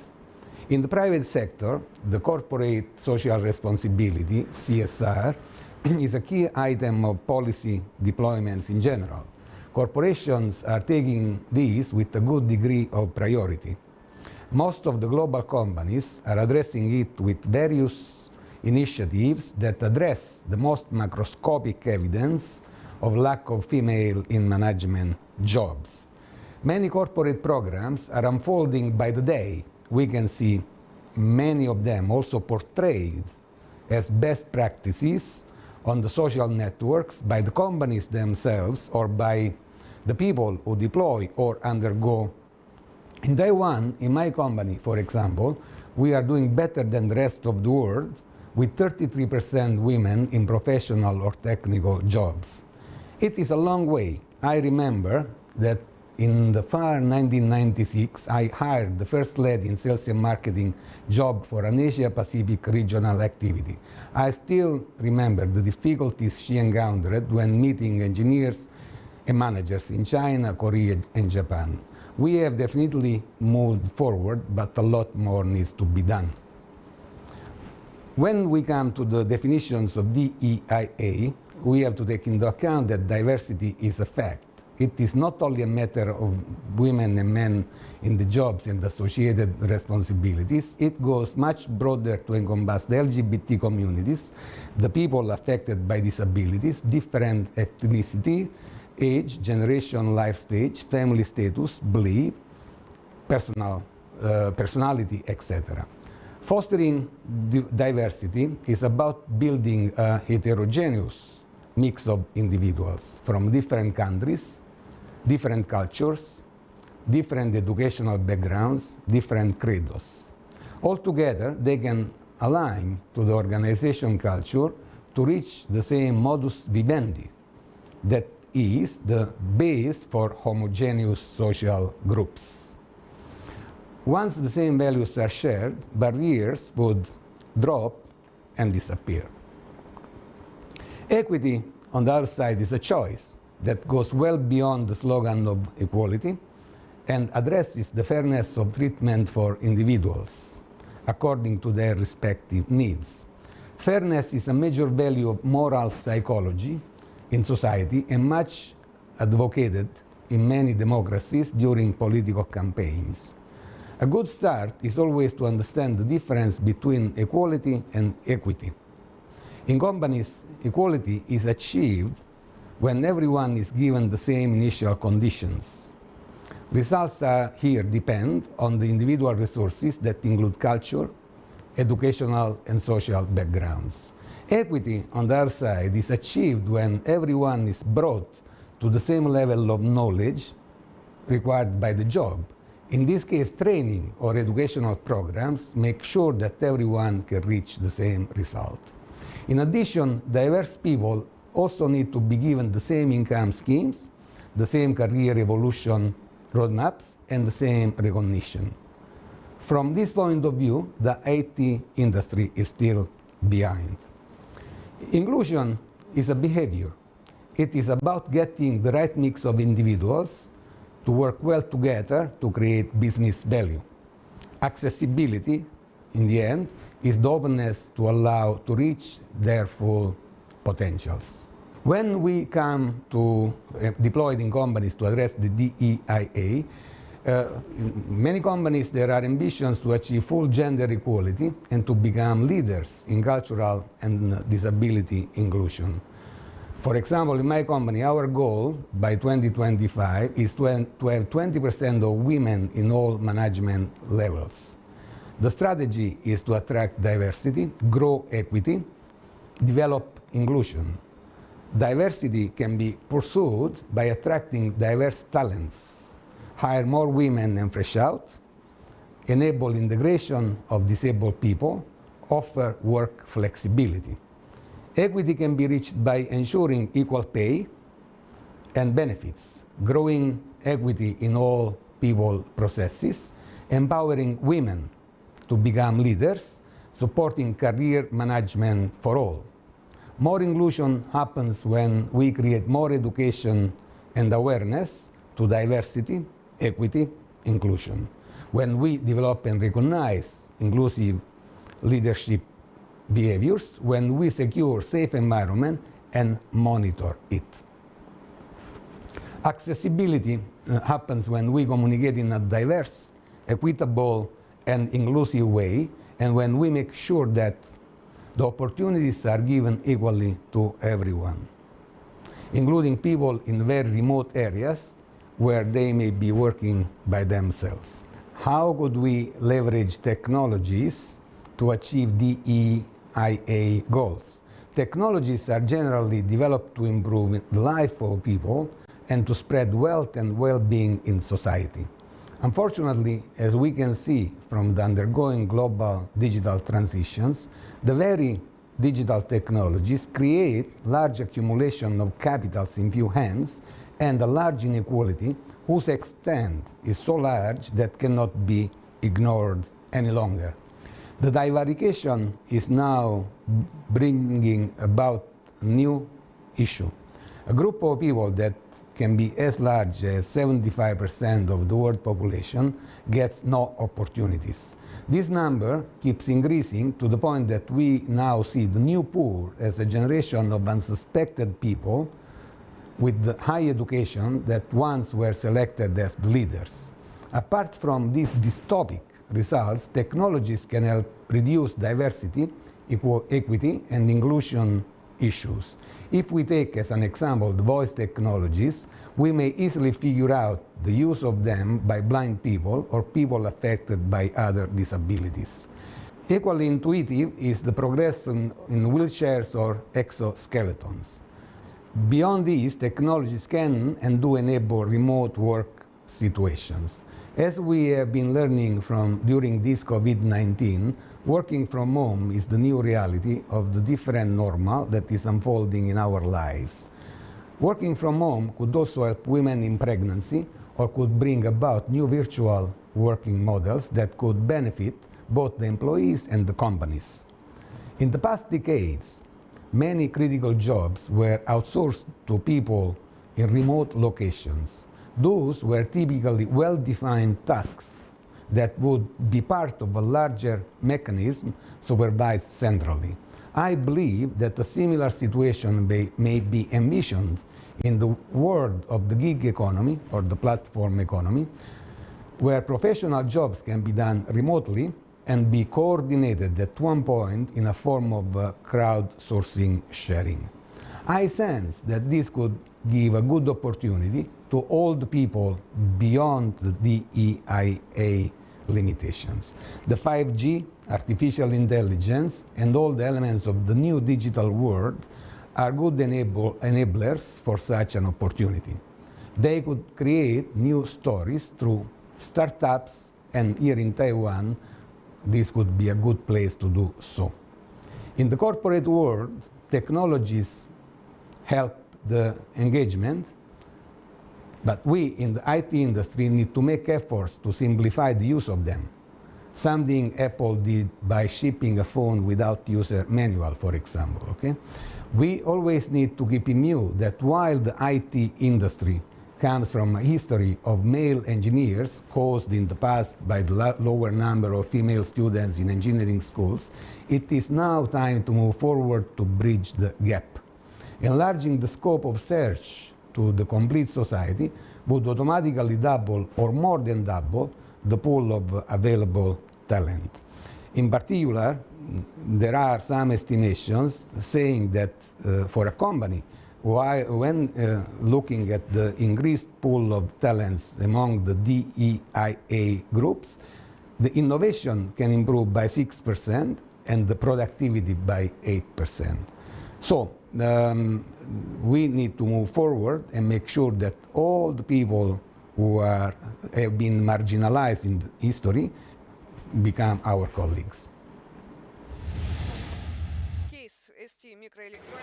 The case of ST Microelectronics inspires hope that inequality can be overcome sooner than in 130 years.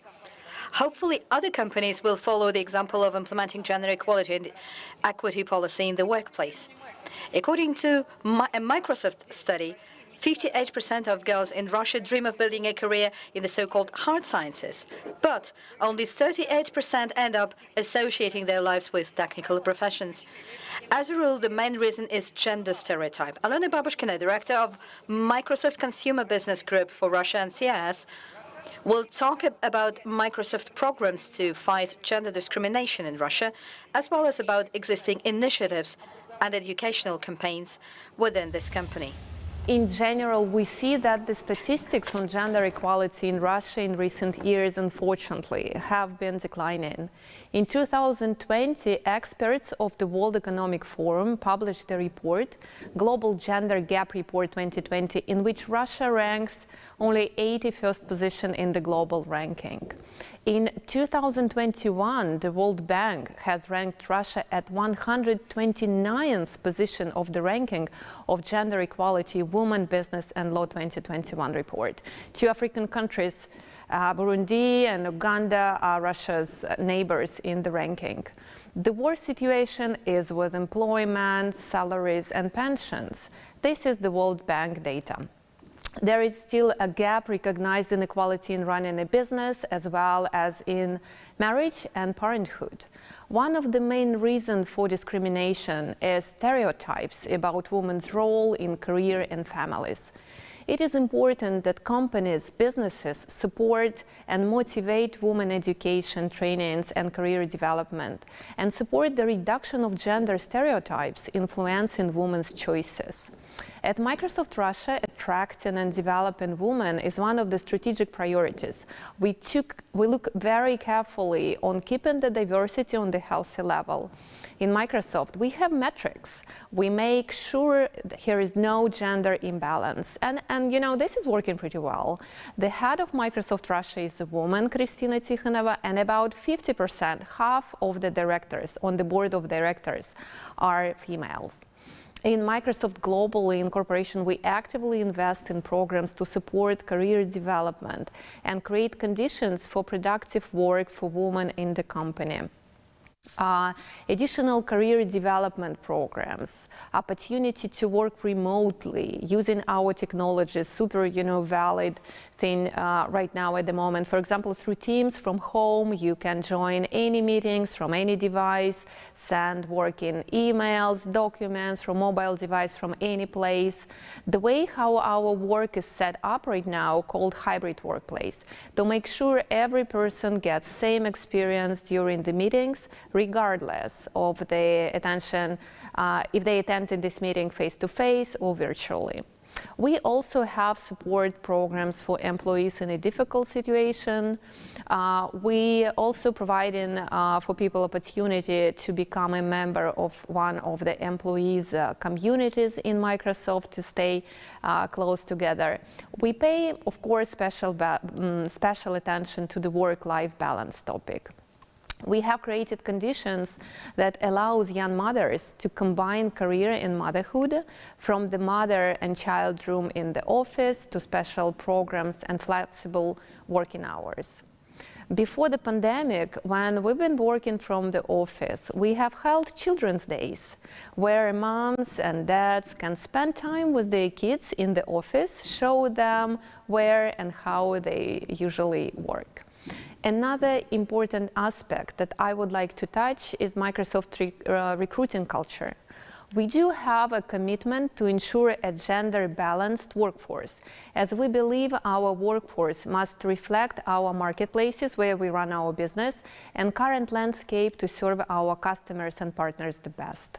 That's why we are establishing internally very transparent recruitment and hiring process that includes following principles: all roles to open internally and externally, and applicants to be evaluated objectively to achieve our mission to attract exceptional talents to the company. We need to ensure we have female talent actively pursued in the pipeline of candidates. For all roles, we ensure diversity, gender, and all other dimensions of diversity, and in each team as well as in the list of interviewers. Talking about external initiatives, I'd like to share with you 3 great projects supported by Microsoft. The first one is about, for more than 5 years, Microsoft has been running a global Make What's Best initiative for girls ages from 11 to 18. Its goal is to attract them to the sphere of science and technologies, in particular to IT. In Russia, it is called Girls in IT. And for example, during the last 3 years, more than 16,000 schoolgirls all over Russia took lessons on data science in different spheres of society, both online and offline. Microsoft Educational Initiative covered more than 35 cities in Russia and arranged 700 educational meetings, masterclasses, and lessons for schoolgirls. Women and girls are also one of the key audience for our large social program to develop digital skills. This year, Microsoft, together with IT Development Center, IT Planet, and WorldSkill Russia Academy, supported by Russian Ministry of Science and Higher Education, launched ProSkilling program. In Russian, про навыки. This program is about providing basic digital and professional knowledge in the areas of sales management, internet marketing, project management, graphic design, IT administration, data analytics, all those relevant jobs on the market. Access to those online courses is for free, and today we are nearly 30,000 people who is participating in this program. And the third interesting project that I like a lot was created for women on maternity leave. Microsoft, in partnership with an educational project Self Mama, held an online webinar, Mom and Work, how to restart your career after the maternity leave. The guests of the joint online discussion were successful entrepreneurs, top managers, business leaders, and at the same time moms who shared their own experience and described ways to restart their career after their break. Over 1,000 women have watched the online discussion. And that's really interesting that for women, education and training courses can be an excellent bridge between maternity leave and full-time job, allowing them to learn new or update existing knowledge and skills. To help women understand the skills they need when entering the workforce, Microsoft and Self Mama have organized 200 personal career consultants and sessions to answer their questions about career expectations after maternity. And you know, registration for 200 individual consultations closed so fast, just in one day, indicating that women really do need experience and support when planning their transition from maternity leave, and that they do have a lot of fears, stress, anxiety before the coming changes. And I even remember myself, it was 10 years ago when I coming back from maternity leave and I spent only 9 months there, that I got this feeling that I missed so much, and I lost this confidence that I continue to be successful in my career. And it was so hard to balance between my work and family and to make sure that I will be able to land my all career aspirations. But it worked really well in Microsoft that time, but now it's even better. And this is so great to see how improved technologies are today. And also access to the different learning programs is much easier for females than it was even 10 years ago. So that's it. And in closing, I just would like to say that today many companies around the world, including Microsoft, have D&I programs that encourage diversity among employees. And what I really love about working at Microsoft is that diversity and inclusion is embedded in everything we do, into our corporate culture, our mission, our expectations with managers and leaders, how we recruit and engage with employees, and how do we run our business.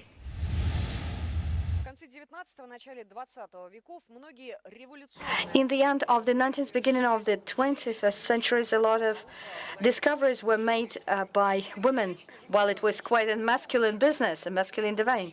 Today, women live in a very different, as we say, modern society, but women are still underrepresented in leadership positions and in key scientific and political organizations. Helena Manayankova, Deputy Secretary General at the World Meteorological Organization, promotes the gender equality agenda, talks about the benefits of gender mainstreaming in weather and climate services, and works to develop specific actions and formulates new mechanisms to provide weather and climate services that meets specific needs of both men and women. Thank you. Thank you really very much for inviting me to speak on behalf of the World Meteorological Organization and the Global Impact Conference. Actually, we met with organizers during the COP26 in Glasgow in one of the WMO events on gender equality. And organizers were quite excited with what we have said and what we have presented. So I'm very happy to have a chance to speak a little bit about how did we make it success, gender equality in the WMO. It was not success from the beginning. Some 20 years ago, 25 years ago actually, there was a last United Nations Gender Conference in Beijing, and there was there was sort of activities in the United Nations about gender mainstreaming or gender equality starting in 1975. However, in my view, the real change started happening when the United Nations created UN Women in 2010. They had become quite a focus of the gender equality and started finding the way how to break the glass ceilings and how to change the situation. WMO, World Meteorological Organization, is a United Nations specialized agency.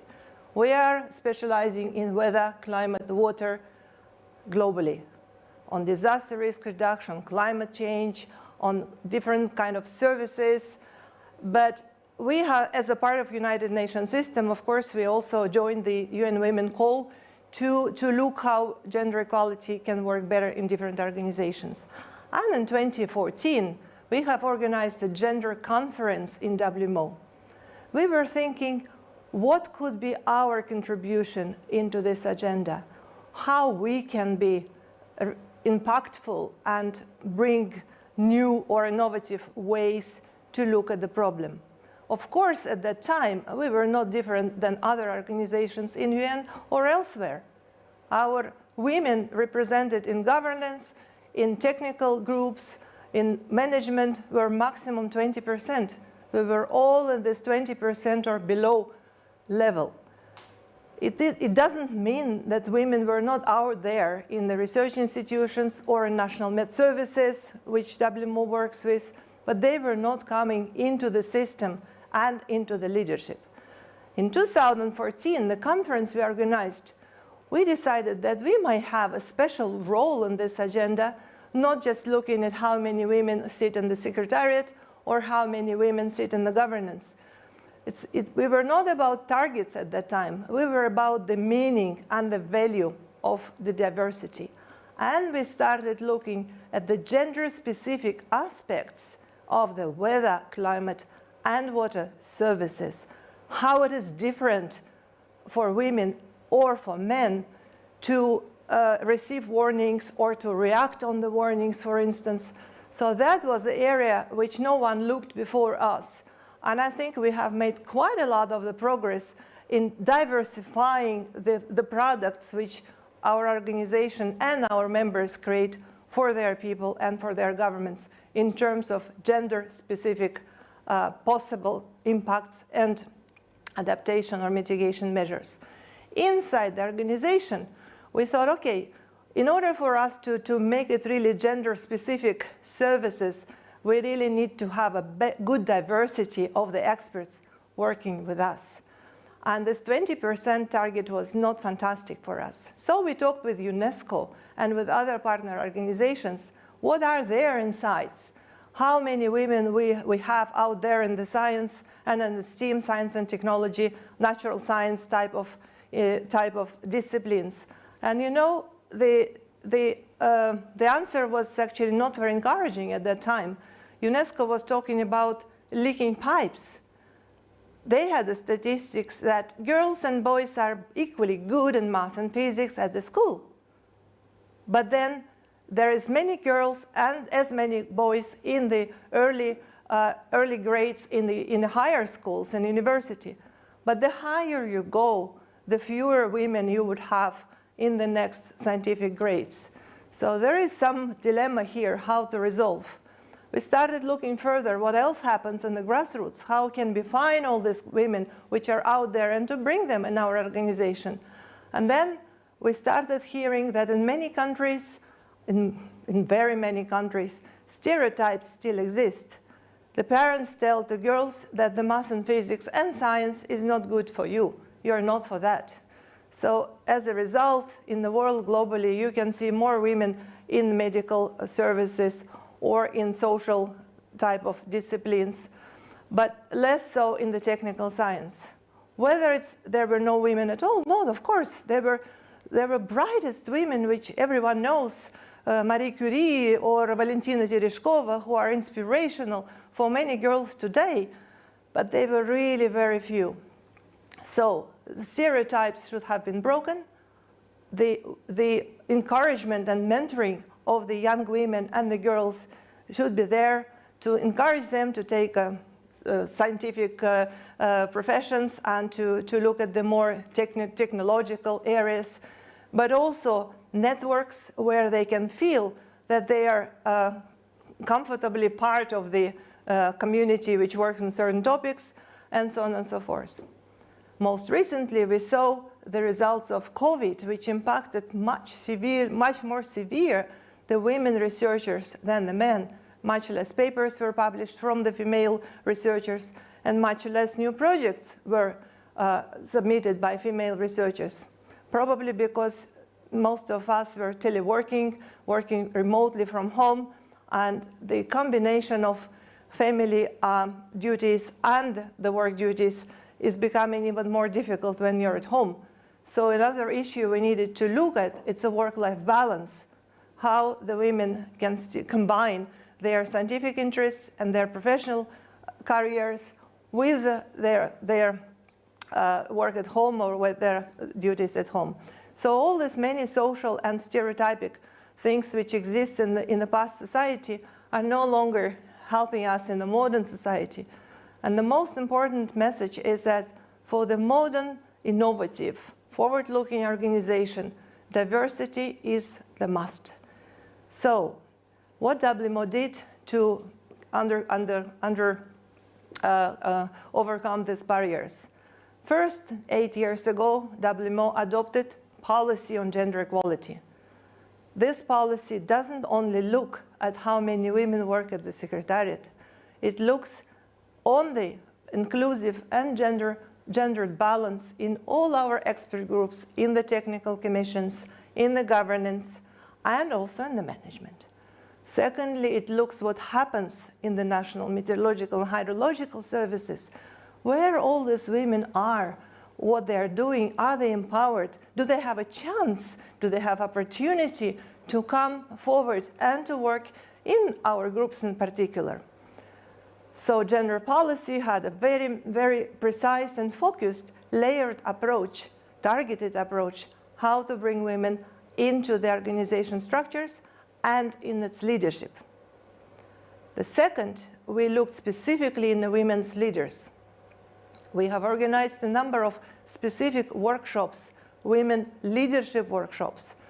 We invited several hundreds of women perhaps, in the different technical disciplines, in oceanography, in climatology, and we trained them for the leadership.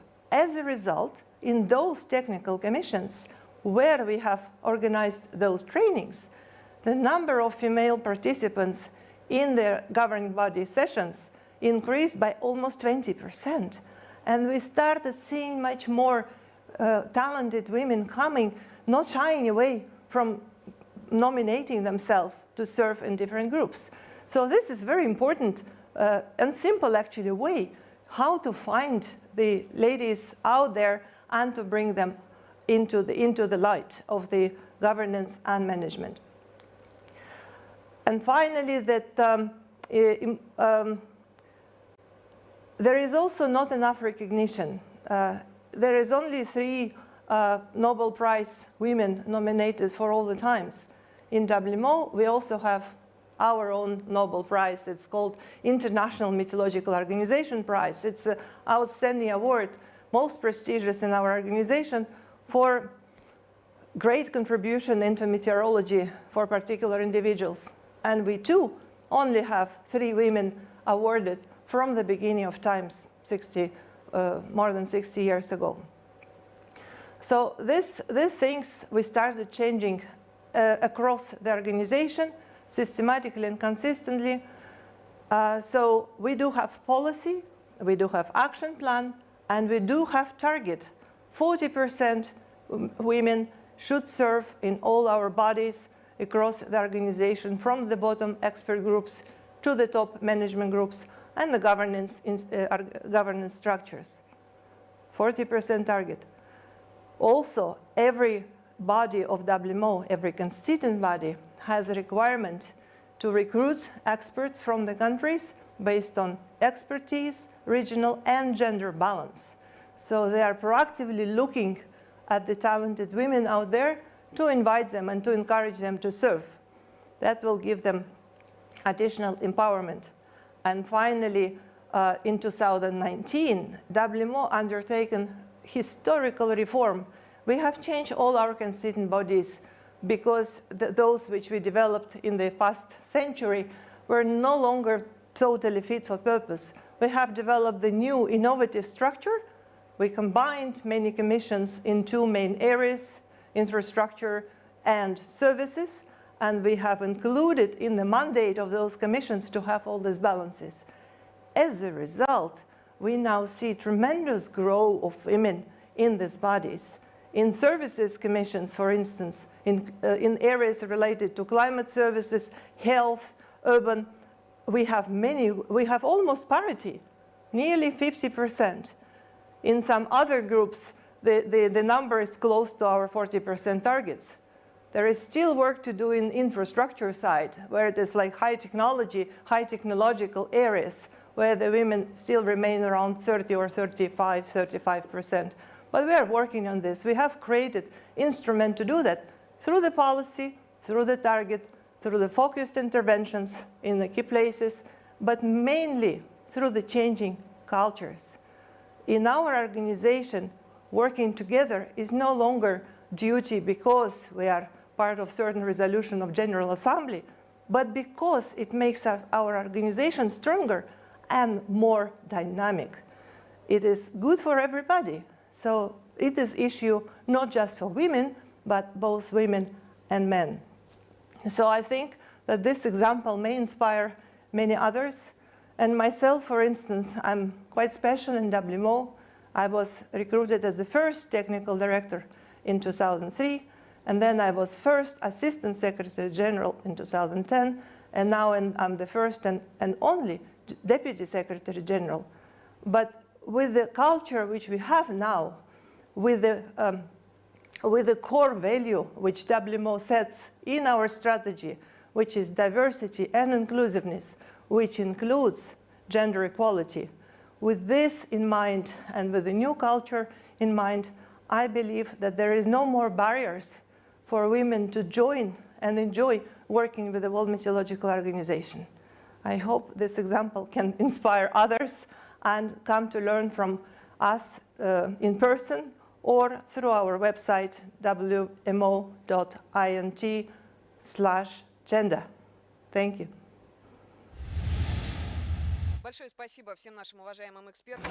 Thank you to all our esteemed diversity and inclusion experts who are dedicated to working to overcome gender inequality.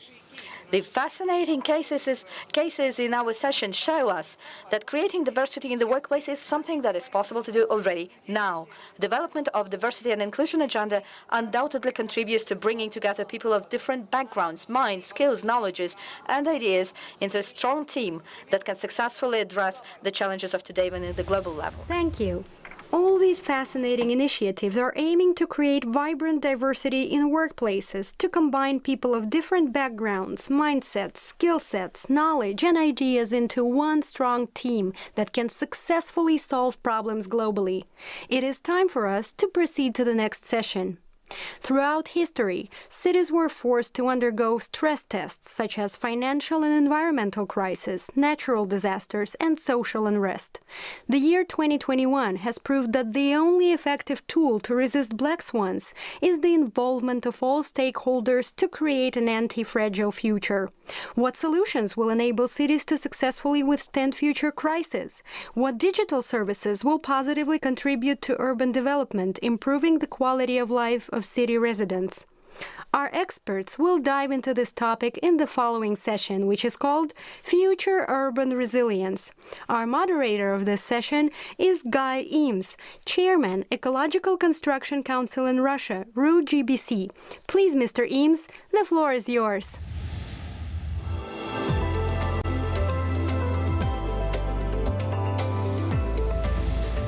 Thank you, Jaya.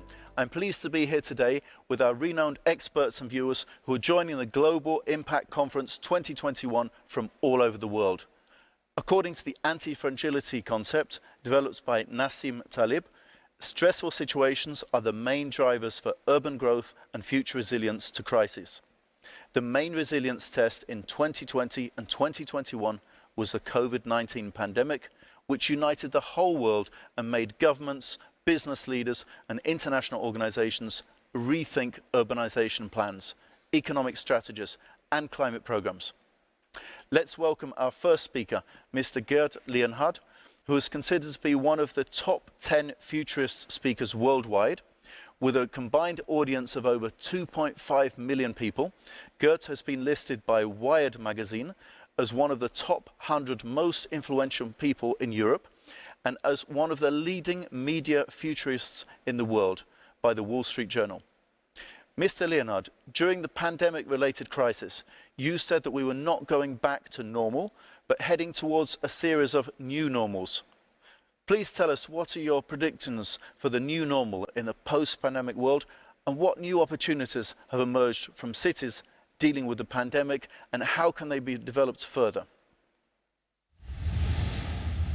Greetings, I'm Gerd Leonhard, futurist in Zurich, Switzerland. It's my great pleasure to be a keynote speaker today for you guys at the Global Impact Conference.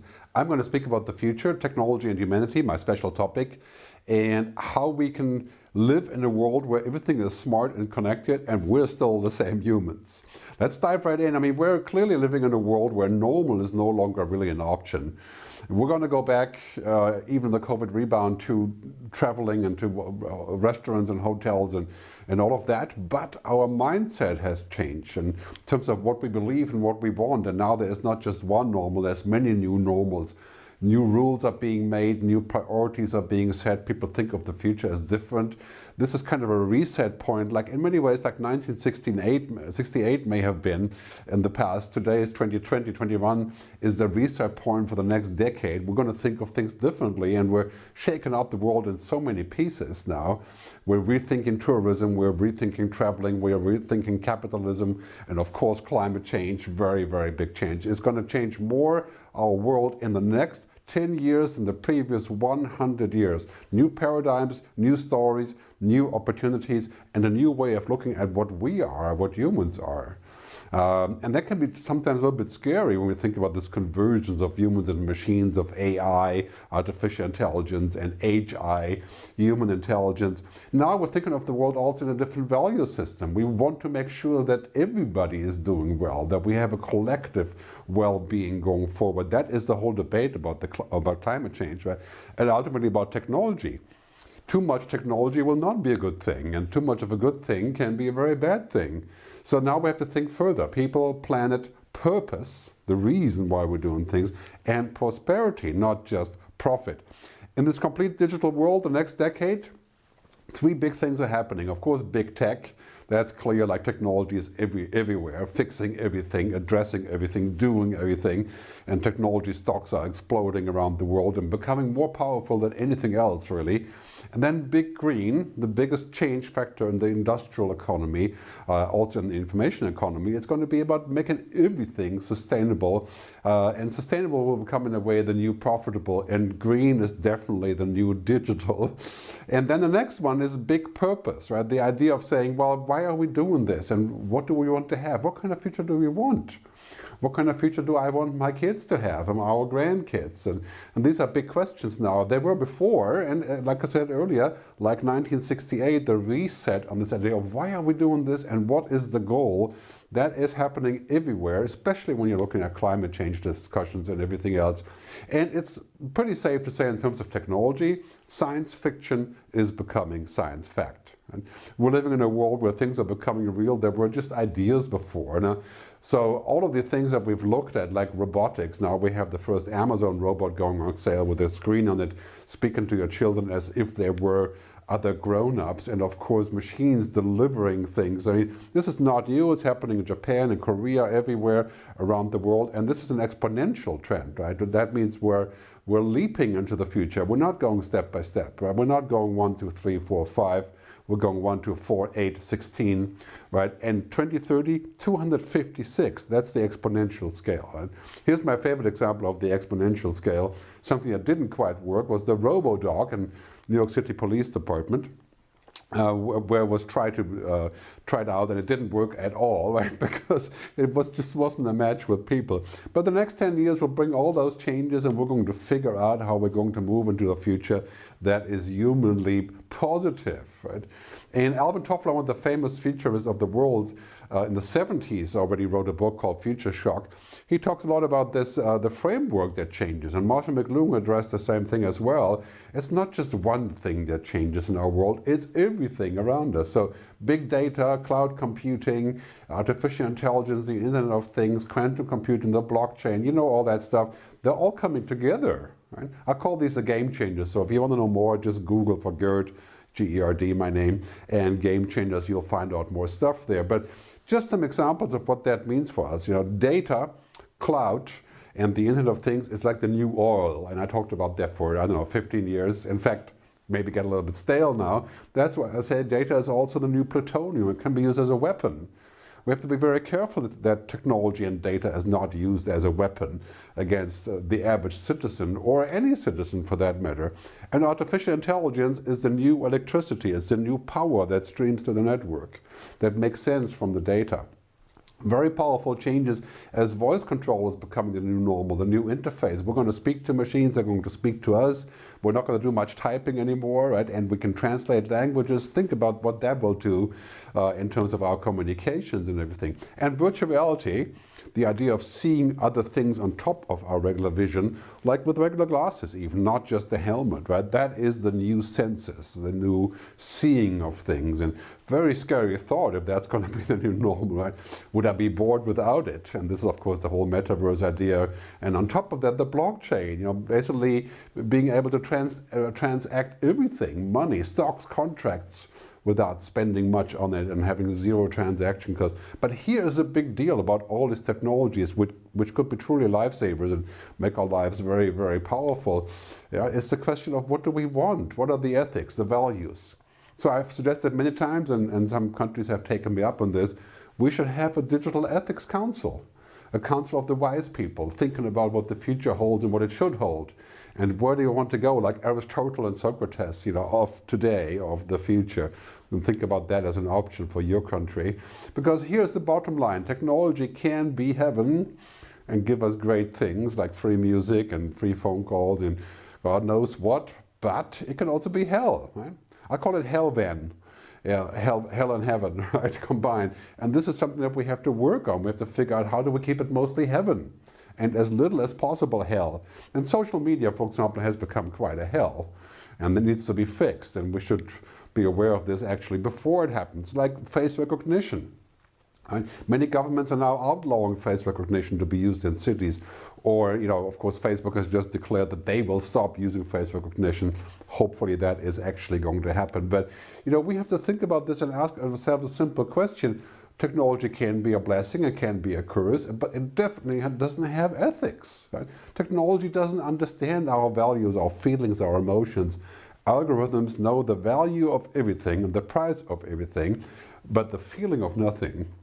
And so this is really important when we think about smart cities and smart governments. And, you know, at a certain point, we still have to have the human in the loop, because technology doesn't know the values and it doesn't care. It's just all about practical things, this convergence of humans and machines, and the possibility of becoming superhuman. Technology can make that happen, right? So as Tim Cook, the CEO of Apple, said, technology can do great things, but it does not want to do great things. It doesn't want anything.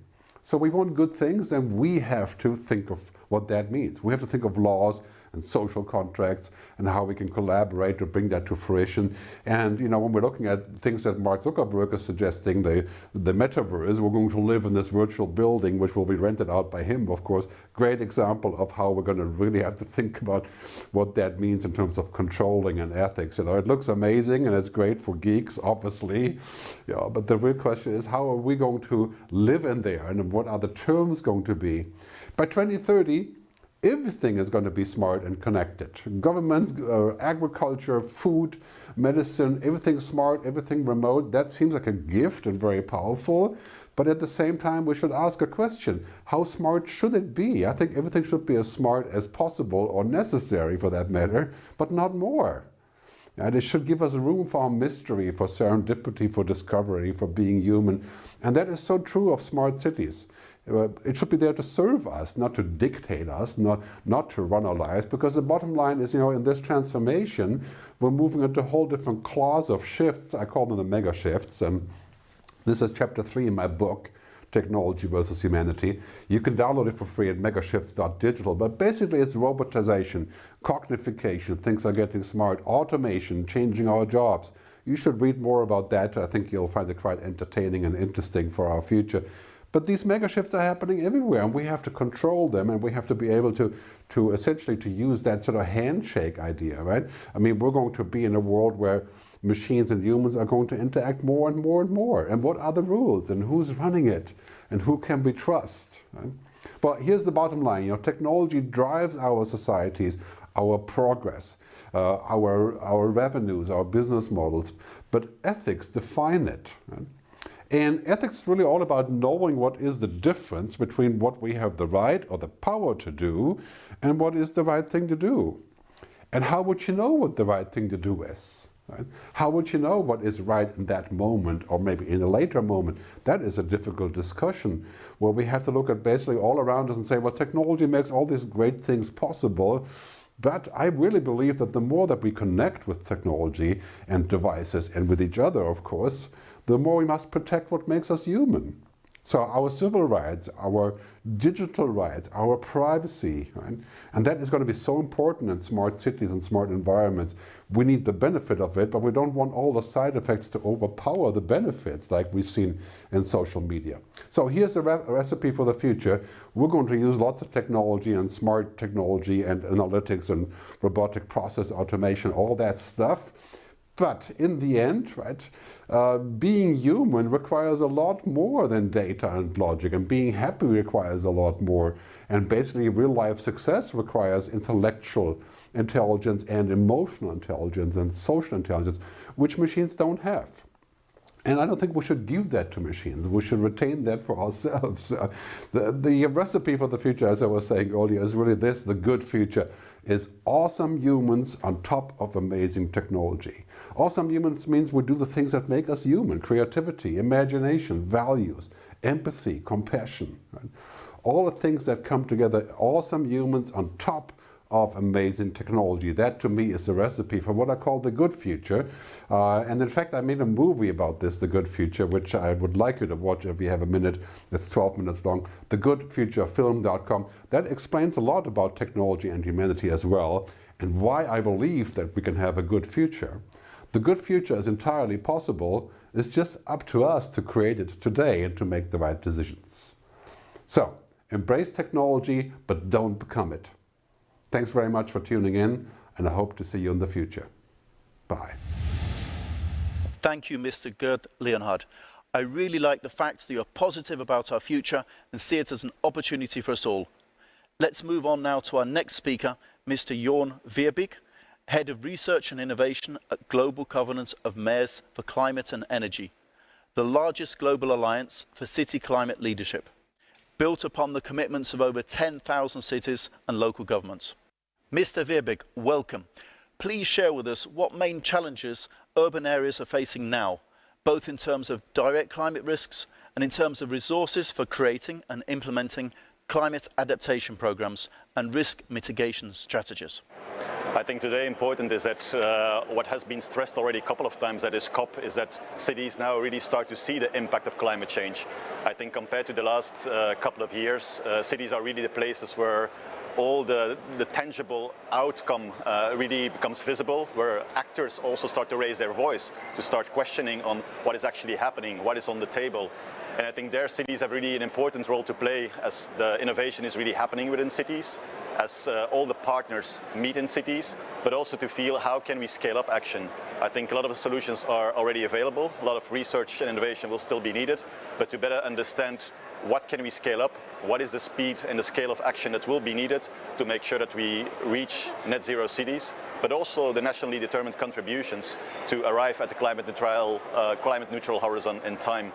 And I think the role of cities there when it comes to finding on the missing links on whatever elements we need to do further research or action on, for example, on data, on finance, on partnerships, but also what is the governance model, working together with public and private partners to really see how we can combine priorities, agendas, and to make sure that we talk the same language, that we look at the same outcome, but also have the same investment frameworks, time horizons, to really make sure that we get all on the same track, probably not providing a perfect answer, but that we at least start moving, as said, at the speed and scale that is needed.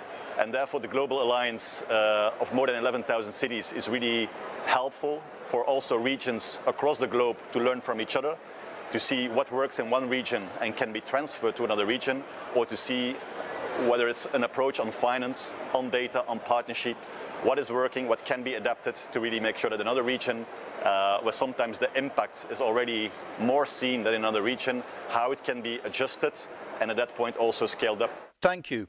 I'm also wondering, are the challenges that most cities are facing now different from the ones we had to deal with 20 or 30 years ago? I think so. I think 20 or 30 years ago it was still, well, let's go back to the 70s even, when the Club of Rome report was launched on limits to growth. I mean, the talk about systemic changes and the fact that at some point there would be a threshold was already there. But I think at that point it was still talks, it was the beginning of science, gathering more data. I think where we are now, as I said in the previous question, is that we start to see the effects on cities and on regions when it comes to climate hazards, when it comes to drought, when it comes to flooding. So it really becomes tangible. And I think people also start to realize that if we talk about 2050, that's in another 30 years. It's really this generation of young people, which we also see at this conference, that will see the effects of climate change. And I think therefore in cities, it's really the open forum to see what are we going to do, not only what the plans and commitments are, but what is also action on the ground. How can we go to large-scale demonstrators, whether they're from the public or the private sector, or joint initiatives? So I think that the biggest change has been on, it's really happening now, and we said it for a long time, but the fact also that we know we couldn't change it or come up with a perfect answer in the last decades, so we need to start moving, but really start think on, do we do enough with what we know, and keep learning as we go. It's not just about 5-year commitments. It's also about reflexive monitoring to see what do we try, does it work, what else is needed, what are barriers, what are enablers, and to take it from there. But to start, as said, with an imperfect solution to really keep moving. Thank you. Can you highlight the best tools and practices to support local responses to climate change? And how do we support research projects and data collection programs that help better understand what different cities and regions need to boost urban resilience? I think there's a number of aspects. First one is on data. So from the Global Covenant of Mayors point of view, we have invested a lot in data gathering, sometimes seeing which local data is available, but also which national or international data can be downscaled, just to make sure that we have the right framework, that there's a plan, that we know what priorities are, where to invest, which actions, initiatives to take. But also on finance, how to unlock finance available. What are projects that can be supported? How can we have them talk the same language? How can we bring together all those different partners that have the means, but also have the solutions and the capacity to put them on the ground? So these are elements that are really important. And the last one, apart from data and finance, is the whole idea of research, innovation and partnerships. Research and innovation on seeing what are gaps where we don't have the science yet, where we need both top-down and bottom-up action. But also, what is then the way that we bring together partners that have a number of the solutions, that have done a number of experiments, to see how we can adapt them to the regional disparities, to make sure that we go towards implementation, that we go beyond commitments and really start implementing with all the partners' roles, responsibilities, funding and data involved. And what I said a couple of times also there, it's about detecting the gaps, see where we can help cities, find a standard solution where possible, as it will be more efficient, freeing up time for implementation. But if there's still a gap, to also point towards the gap and see what can be done to start filling it. You're joining us from the COP26 summit, the United Nations Climate Change Conference that aims at bringing parties together to accelerate action towards the goals of the Paris Agreement and the UN Framework Convention on Climate Change. how do we involve other stakeholders, in particular businesses and citizens, in developing climate resilience plans? What possible conflicts of interest can arise and how can we prevent them? It's a really good question. I think important there, it's to really see what's their narrative, what's their agenda.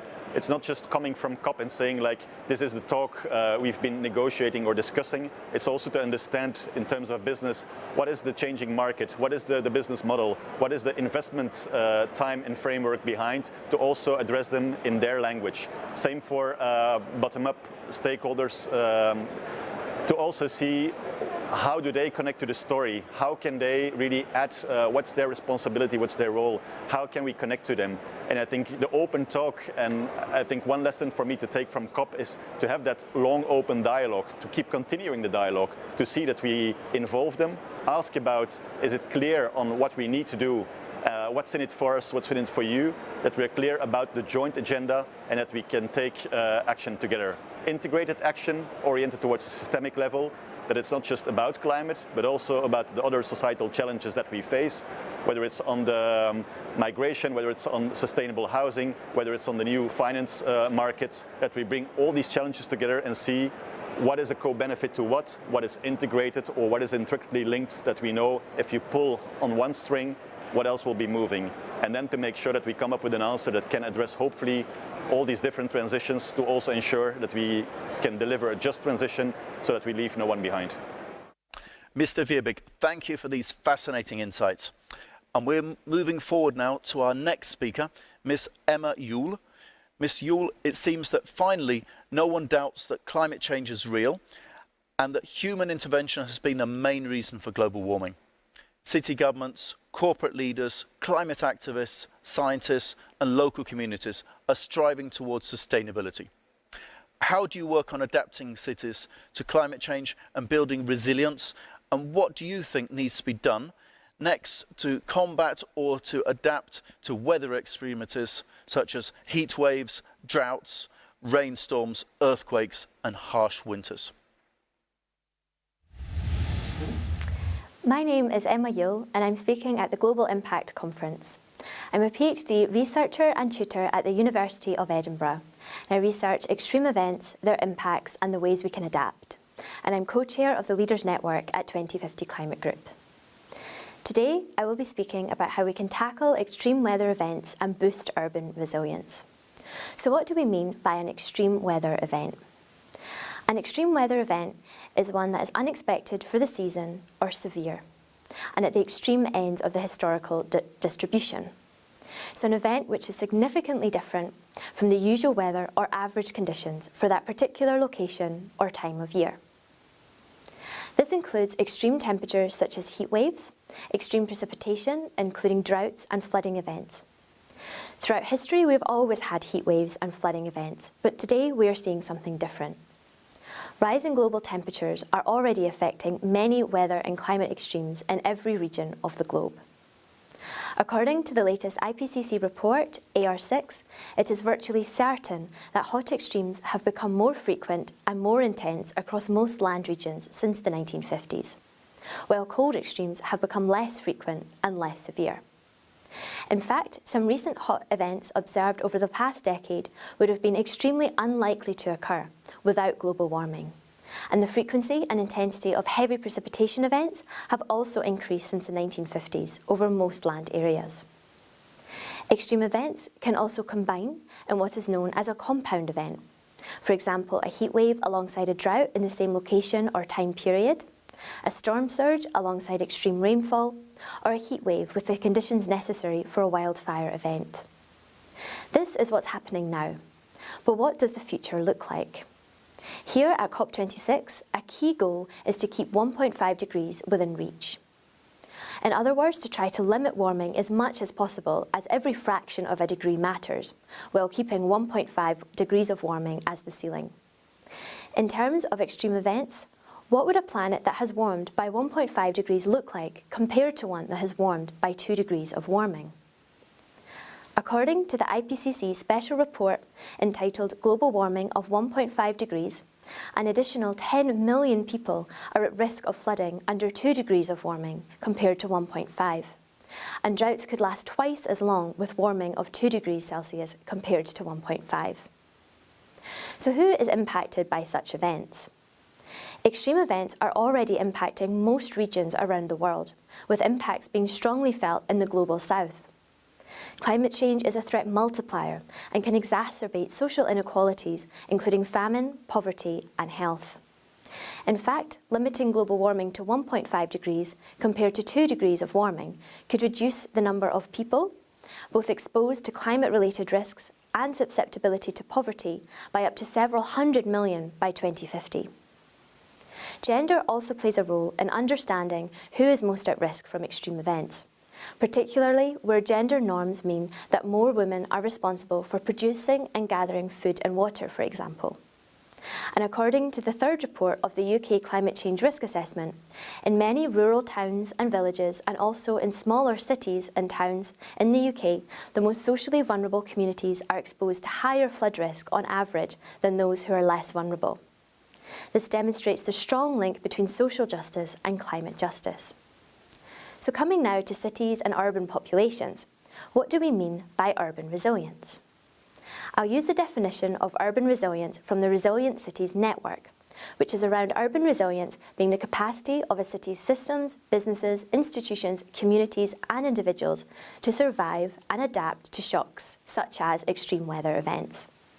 It is around creating place-based solutions that are inclusive and risk-aware through meaningful engagement with the most vulnerable members of a community. To protect citizens and make cities work for its inhabitants, city systems need to both mitigate and adapt. They need to reduce their greenhouse gas emissions so we can avoid global temperatures increasing by more than 1.5 degrees, and they need to consider what practices need to be put in place to adapt to the warmer planet we're in today, and also to adapt to future warming scenarios.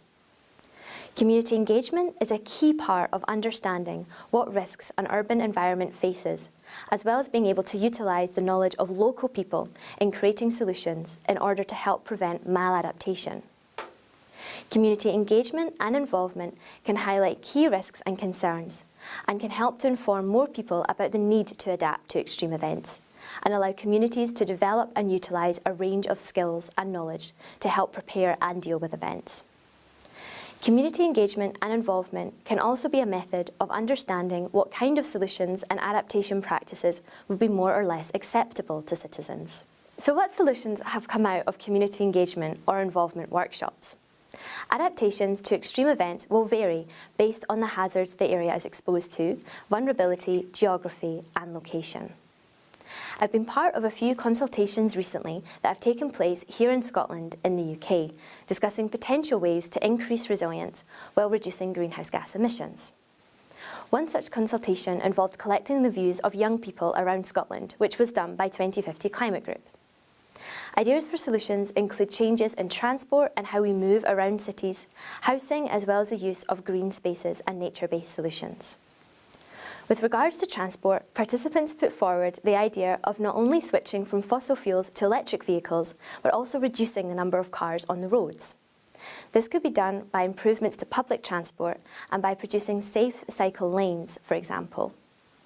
Shared or rented car schemes could also be introduced in cities to reduce the number of cars on the road, to reduce emissions and city congestion, as well as reducing air pollution. With regards to housing, the idea that all new housing developments must be energy efficient and affordable was put forward, as well as introducing innovative approaches to heating, such as district heat networks, to ensure all homes have access to clean, reliable and affordable energy. On a broader scale, circular economy principles could be used to ensure that buildings are used to their full potential, for example by using offices for community centres in the evening, as well as being able to reuse building materials, for example using a more modular design, allowing materials to be reused. Many cities around the UK and in Scotland have circular economy groups and networks to assist communities and local businesses to become more circular. When creating new green spaces, communities should be involved in the design, delivery and maintenance of this infrastructure. Green spaces must be designed to deliver multiple ecosystem services, particularly flood prevention and improved air quality.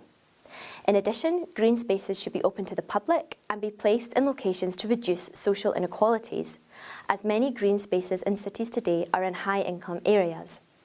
This is particularly important as green spaces can benefit our mental and physical health, as well as providing shade during heat waves and can be used as a flooding defence. This demonstrates the wide range of ideas and solutions and ways put forward to increase urban resilience. This is also a way of understanding what solutions would benefit community members, what changes would be acceptable to citizens, and what solutions can bring co-benefits and reduce social inequalities.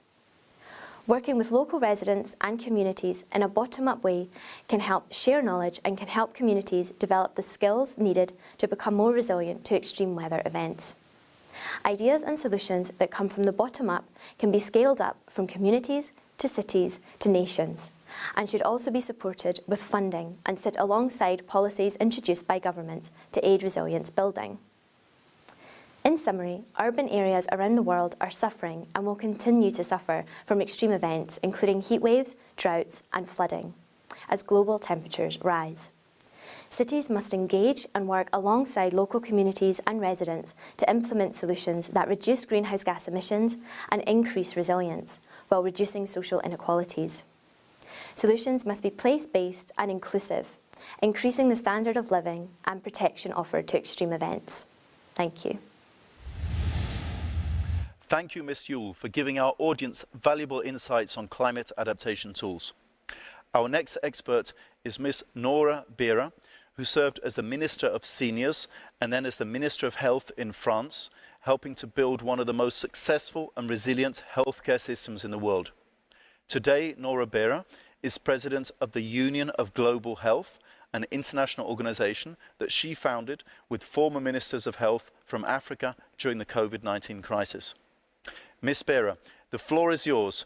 Please share with us the approaches to making it possible to prevent future healthcare crises and make public health programs accessible to all population groups.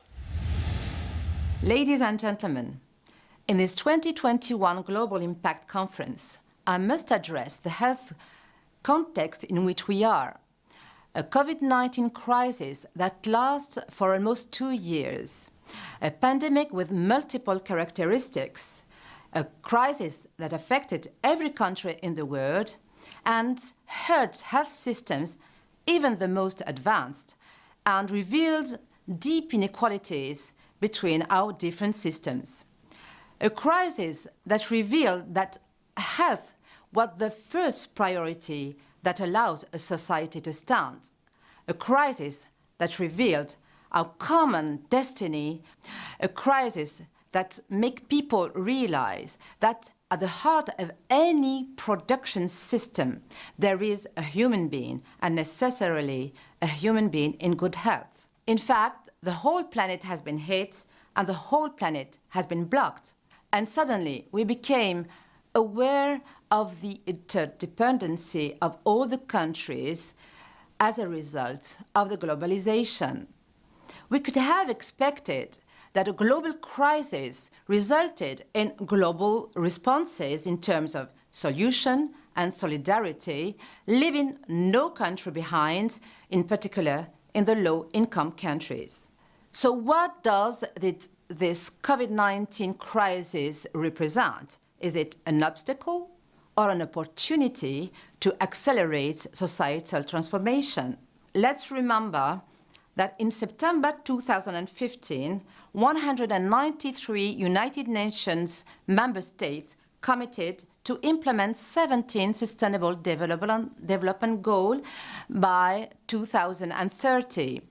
It was an unprecedented action plan for people, for planet, prosperity, peace, and partnerships. A deeply humanist and ambitious project to accelerate a profound transformation of our development model in a new globalized context, to stop progression of poverty, of income disparities, and generally inequalities which have affected social cohesion, democracy, and peace. A plan where health is a full-fledged pillar, the third one, within the SDGs.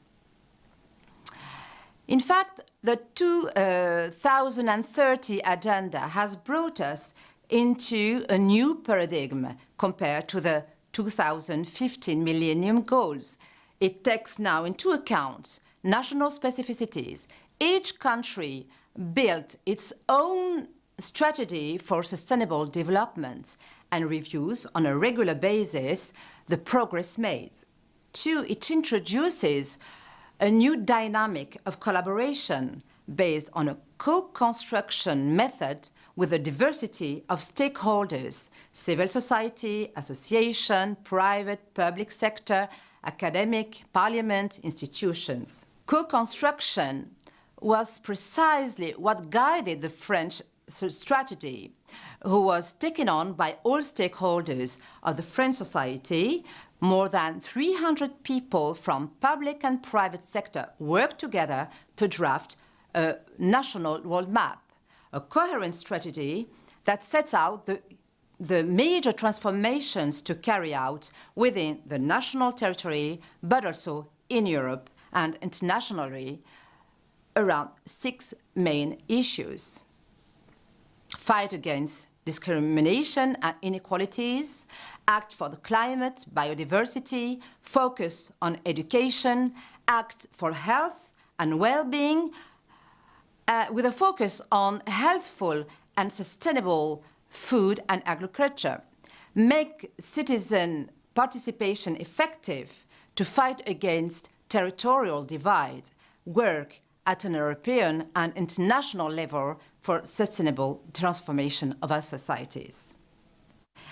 Regarding this last issue, I would like to raise that health represents a great part of the French international action. France, historically, is committed to health issues. Let's take an example of the large contribution to the Global Fund to defeat infectious diseases and the contribution of France into the Vaccine Alliance. In addition, France has built its own strategy on global health, based on a cross-sectoral and concerted work with all the stakeholders of health, research, development around 4 priorities: strengthen health systems and support the countries in the establishment of a universal health coverage, strengthen health security, promote the health of populations, promote expertise, research, innovation, training.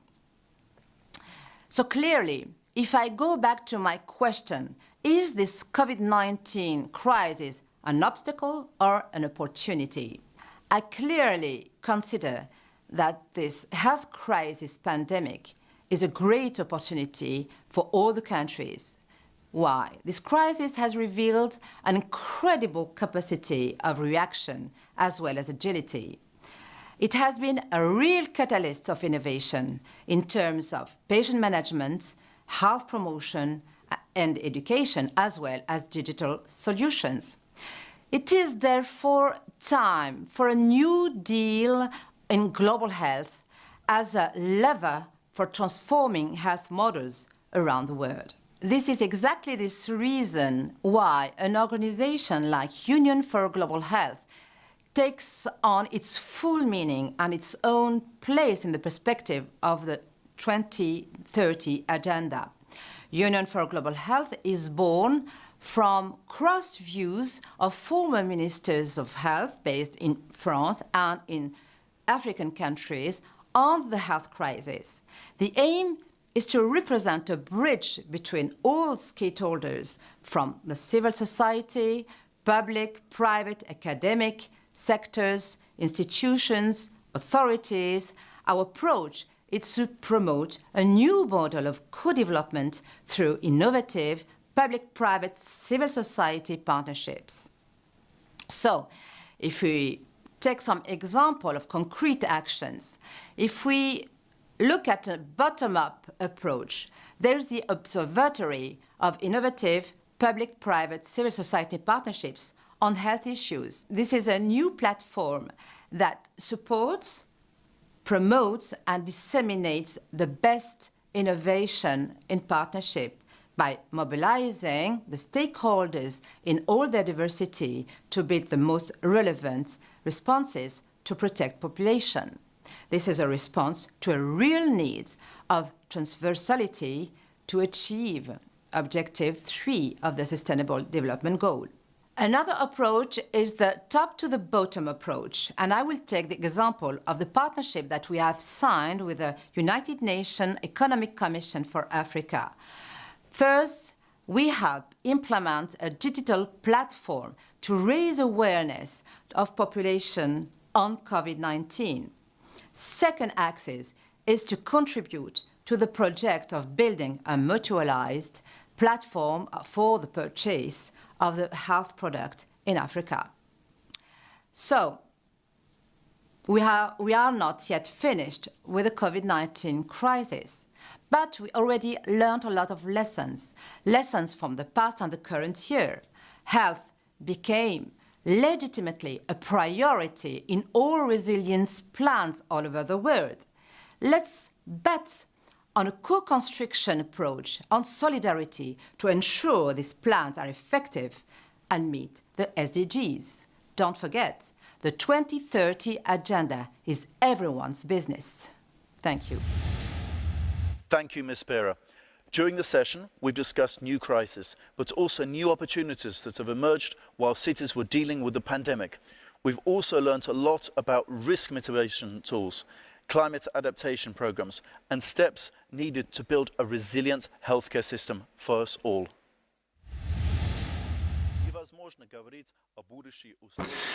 We cannot talk about the future of resilience of cities without discussing the smart city concept, which can be an answer to many challenges today. That's why it's my pleasure today to welcome Ksenia Sukhotina, Director General. Ksenia, the floor is yours. Okay, Ksenia, the General Director, Rosatom. Ksenia, have the challenges changed? Definitely so.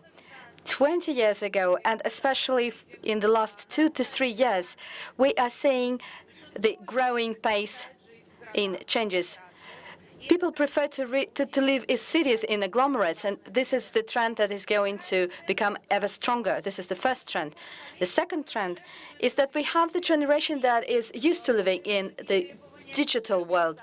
They have higher requirements to organizing their lifestyle. They want to have digital solutions not just in their gadgets, but all around them. And this is the young people, those who are going to provide for sustainable development further. And we need to take their opinion into account and their needs into account. And generally speaking, the demand for high levels of comfort is definitely here. And we need to understand that all systems out there working in the city, business, mobility, healthcare, culture, sports,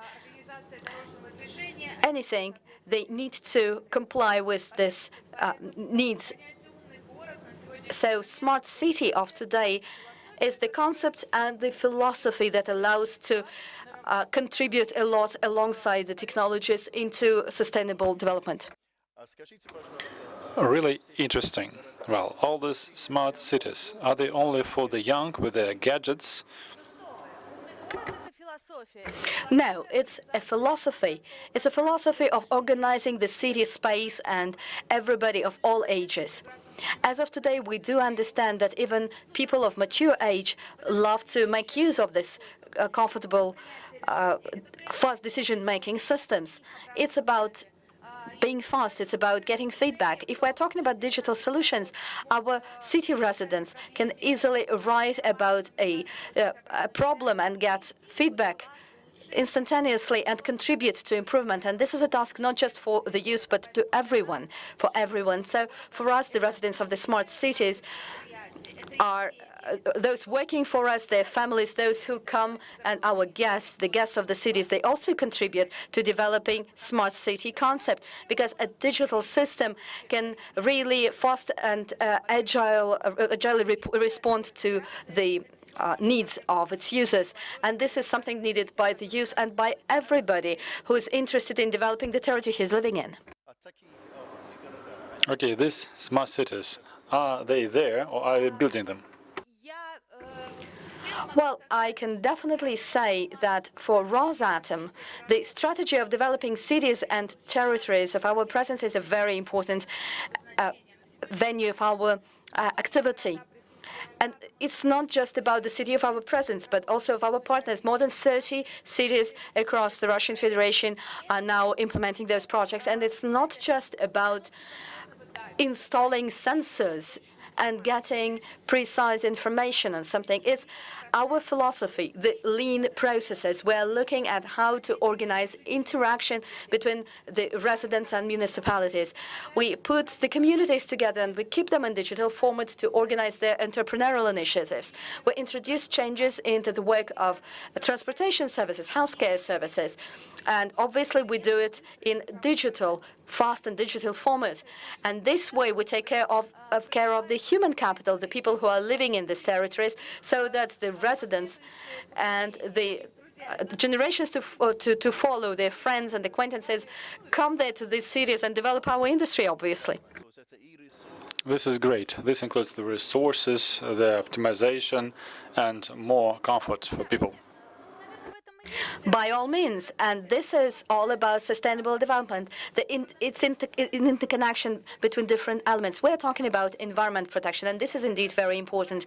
We are talking about reducing carbon footprint, but at the same time we are talking of non-toxic relationships, right? Non-toxic for environment and not toxic in relationship. It becomes broader. And customer centricity, environmental friendliness, strategies for sustainable development, those are the principles that are part of our processes and part of our digital services that we create that do not let this process work in the old way. We can't fall back on the previous habits. This is the approach of our ecosystem. Really interesting. If you use less energy, is it good for Rosatom? Well, initially, remember, we started off by discussing the increasing demand for high levels of comfort. And more often than not, it's the energy responsible for providing us the comfort. So the demand for energy is about to grow. We do not see it going down. The life's dynamic prompts us where to go with technologies. And the buildings. Do you have smart solutions there?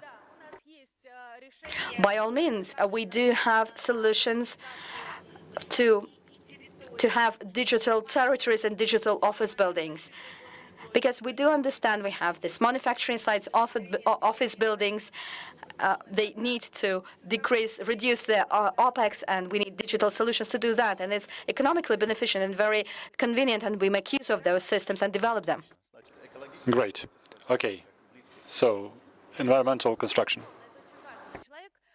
By all means, definitely so. People thinking of the future, who wants best future for their children, makes their environment work. It's their apartment, their city, their country in terms of stability, in terms of sustainability, and the digital allows us to measure the results and have targets for the future. Great. And for health, well, I understand that this optimization and more comfort is also better for people. The world has encountered the need to act fast to combat the new challenges that loom over us. And digital solutions are there to put the barrier in place to protect people and their surroundings. So the necessity for services of this kind, providing for safety at a particular territory, is really high. So the demand for it is very high.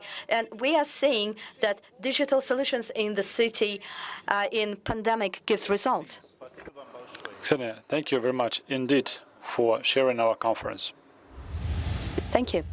Thank you, our viewers, and all the highly respected participants of this session. Failing to build multi-hazard resilience could cost cities worldwide $314 billion every year by 2030, according to the UN Habitat, putting the lives and livelihood of half of the world's populations at risk. With well-designed, evidence-based urban actions for climate and urban resilience, Local governments can prepare their cities to prevent damage and strengthen their urban systems to resist and recover while generating economic, social and environmental benefits. Meanwhile, it's time for us to move to the next session that is very much connected with fast-moving city life. Thank you, dear speakers. Now we're moving forward to the next session. According to the World Health Organization, 1 in 4 people suffers from mental health issues, and the risk of depression is 40% higher for big city residents than for those who live in rural areas. The COVID-19 pandemic and its accompanying shocks, the need for self-isolation, social and financial instability, according to UN predictions, may be leading to a global crisis of mental illness. What corporate programs to support the psychological well-being of employees are being launched by leading companies? What strategies can curb the development of a global mental health crisis? Our next session is called Well-Being Beyond the Pandemic, and it will be moderated by Natalia Kanan, Head of Corporate Culture Development at Rosatom. Natalia, please, the floor is yours.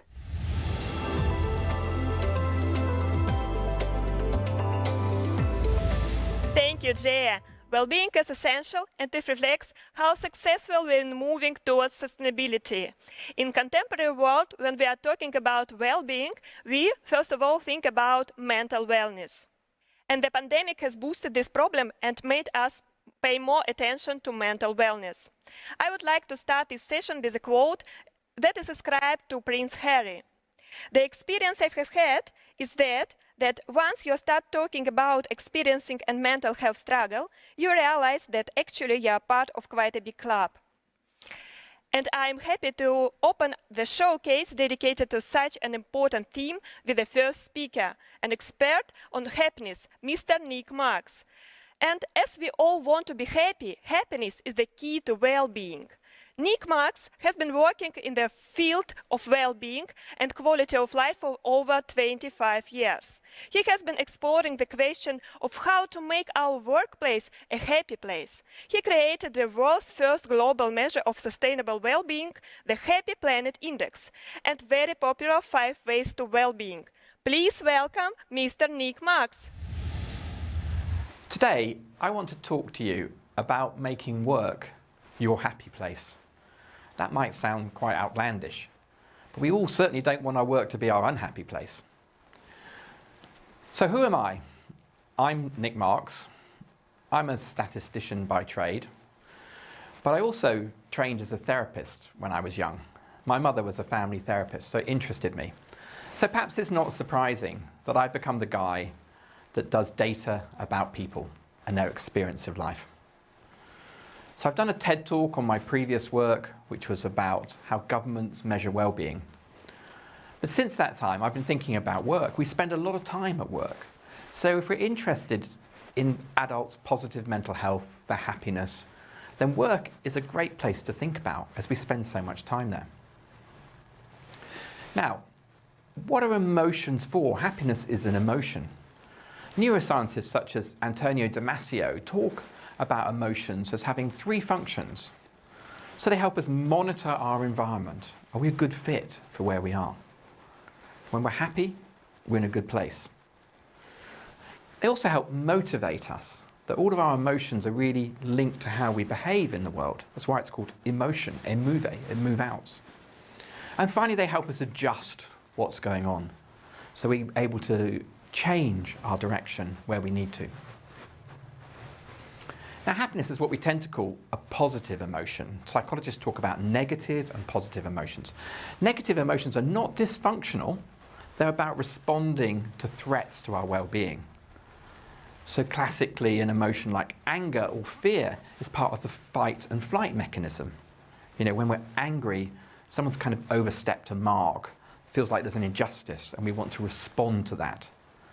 When we're frightened, there's something happening to us that we want to move away, run away, freeze. An emotion like sadness is more complex, but it's about a loss of a support system. But happiness is a very broad emotion. If I ask people, what does happiness mean to you? Some people will say contentment, which is a very low energy, tranquility, serenity in those sort of areas. But other people will say it's about joy, enthusiasm. And so those are emotions where we're sort of really bursting with energy. So they're very different. And really there's a whole array of positive emotions. We can think of ones like curiosity, where we're exploring the world. Interest, where we're really focusing on what we're doing. Amusement, laughter, where we're sort of hanging out with people and sort of bonding. And in fact, some team leaders, they get worried about happiness at work because they start thinking, wow, if people are happy, not really going to be working, are they? And I think they're really focusing on that sort of amusement, laughter part of happiness. When actually, if you look at the data, we are slightly turning down our cognitive functioning. It doesn't pay us to be our most brilliant selves, most confrontational selves, when we're trying to belong to a group. So we turn that down. Now in a team, you want people to get on well. That helps collaboration, creativity, all sorts of things. But you also want people to be really focused on their work, sometimes to have differing opinions, because out of that creative tension comes new ideas. So you really want your teams to explore this whole array of positive emotions.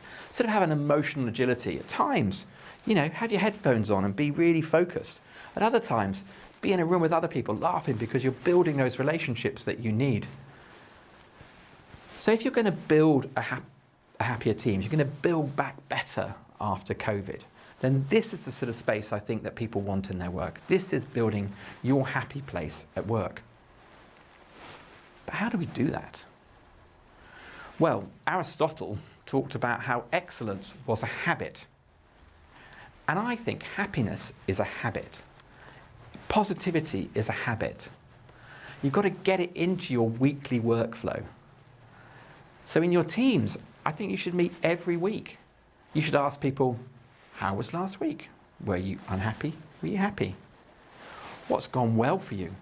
So often at work, we just go to the next challenge. We don't stop and take time to notice what we've done well and what our colleagues have done well. Shout them out, call it out. Notice who we appreciate. You know, relationships are massively important at work, but in our whole lives actually. So appreciating other people, tell them, thank them. Really important. But also give space for people to surface their frustrations, any concerns, anything they're stuck on. In tech teams, they often call this a retrospective, where they try and pick up on where the friction is in their team, where the flow is. And building a happy place at work is really about team flow, getting rid of the frustrations and helping people be their best selves at work. Now, I'm a statistician, so I kind of want data on this. And if we go back to that first point of Antonio Damasio, that emotions are a signal whether we're a good fit, it's monitoring our environment. You can ask people every week in a pulse survey about how happy they were this week, from very unhappy to very happy. You can turn those feelings into data. And when you have that data, you can start to see time trends. You can start to see differences between teams. Now, COVID is not an experiment that any of us would want it to have gone through. But with a huge global pandemic affecting everybody at the same time, it does produce interesting data. And we've seen all sorts of data about the pandemic. We've seen cases, we've seen hospitalizations, deaths, R values, exponential growth. It's all been there. But I bet most of you haven't seen the impact of COVID on people's weekly experience. It does exist, this data, certainly in the UK. I saw this graph in the World Happiness Report, which came out in March this year. And what it shows is the impact on workers' happiness in the UK. And what you see is in January, February, the graph going along as normal, and then a huge dip in March. It dropped 33% in the UK, which, and this is an overused word, but is unprecedented. Normally we see a small seasonal effects, but not a huge drop like this. But it was a genuinely scary time last March for everybody. It increased anxiety for most of the population. We then see a coming back. Over the summer of 2020, the UK started to open up again, maybe a bit too quickly and unwisely, because we saw further dips, further rises in COVID cases in the autumn, which led to another dip in happiness, mainly driven by boredom and frustration in the autumn. Now, this data was published in the World Happiness Report, but the raw data actually comes from a group called YouGov in the UK, who are a polling agency, and they release the data every week on their website. So I'm able to extend the graph right through to the end of the summer 2021. This is the same data. I've just done it here for white-collar workers, and I'll explain why in a minute. But you see the same curve, the dip in March, the rise, the fall again. You then see a blip at Christmas up. Even though we were locked down at Christmas, people were happier. And then we see it falling down again in January and March. The times that I actually found the hardest was the beginning of this year. And then rising back towards it. Now, when I saw this data, I thought, oh God, this is a great benchmark for our clients, because we ask a very similar question every week to our clients. So what I've done is I've overlaid the data here. I've equalized their starting points. It was difficult to know how the levels level up. My hunch is that our clients are much happier than the UK population, but the shape of the curve is what I want to show you. And you see the same dip in March 2020. But you see a smaller dip for our clients, and you also see them getting back towards where they were much more quickly. That is resilience in action. Resilience is the shape of the curve when you measure experience weekly. You see the bounce back. But there's another form of resilience, which is absorption, which is keeping out the shock. And if you look at the second and third waves, our clients didn't have them. They had the same peak at Christmas, but not the second and third waves. And I think what they were really good was making work their happy place for their employees, at least keeping the unhappiness of COVID outside. What a service to their employees that they managed to do. And of course, our clients were doing the same sort of thing that Damasio talks about. They were monitoring every week. They were meeting every week to talk about their data, and they were responding to it. They were adjusting their behaviors. And why did they bother? Because happiness is great for business, which is when you have a happy team, you have a productive team. We know that happier teams are 28% more productive. It does depend on the type of work you do, but it's a massive increase in productivity. We know they have better retention of their staff and their talent. And you know, retention or absenteeism and loss of employees cost businesses a lot of money. But then there are also subtler effects like creativity, is that when you get on with your teammates, you're much more able to bounce ideas off with each other. And there's had to be a lot of innovation during COVID, not only about what we do in work, but how we work. And the teams that trust each other more and work well together have been able to do that much better. And if you lead a team, then also there's this amazing advantage that happier teams have less conflict and less stress. So as a team leader, it makes your work a much happier place. And it makes you a much more liked, even loved boss, because your employees, your team are going to love it that you care about their weekly experience. And if you put this all together, you really do start to make people's work their happy place. Now, not only do we need that sort of weekly flow of people talking about things, Aristotle talked about how excellence was a habit and happiness is a habit, so you need that weekly experience. But you also need to have clues about what are the deeper drivers of people's positive experience at work. And if we go back to that sort of emotional array, where we got contentment, satisfaction, if you like, enjoyment, enthusiasm, curiosity and interest, and joy, even awe, then really they line up to 5 great energies. So when we're talking about the amusement, laughter one, we're talking about connecting. When we're talking about contentment, we're really talking about things feeling fair and just. When we're talking about enthusiasm, we're people being empowered to do their work. Curiosity and interest, they're challenged, they're stretched. And when they're really enjoying their work and they feel inspired to do the work.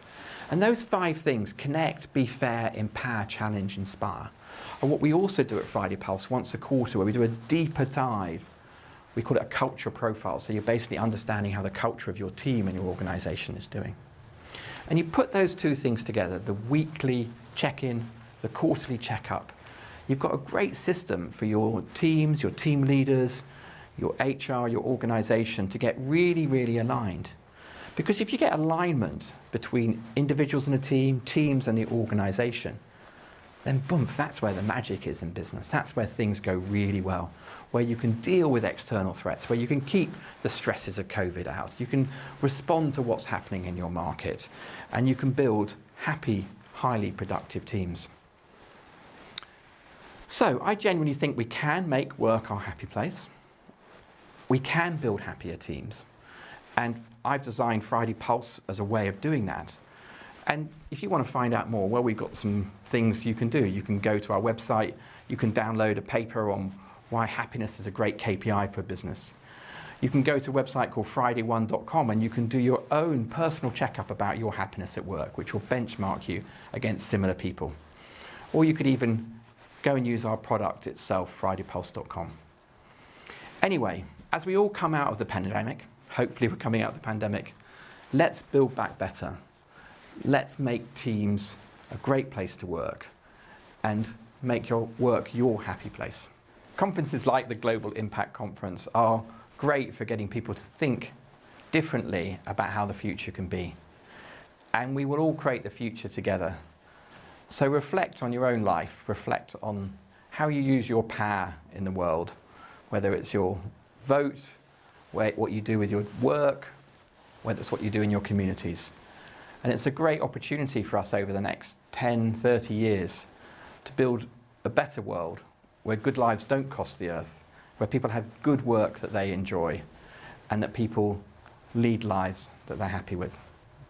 Thank you very much. Now I would like to introduce our next case presented by Ms. Lid Keldas, Global Belonging Lead working on health and well-being at Spotify. Spotify is a worldwide famous audio streaming and media service provider, taking good care of its employees and co-workers. Launched in 2018, Heart and Soul program committed to reduce the stigma around mental health within the company and became an important instrument in supporting people of Spotify in the midst of the pandemic. Ms. Keldas will tell us about Spotify's take on mental health and emotional well-being, and what role organizations have in supporting employees' mental health.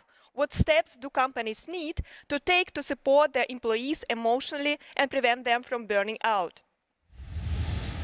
When the pandemic hit, many organizations woke up to the importance of creating a safe environment where employees' mental health is supported.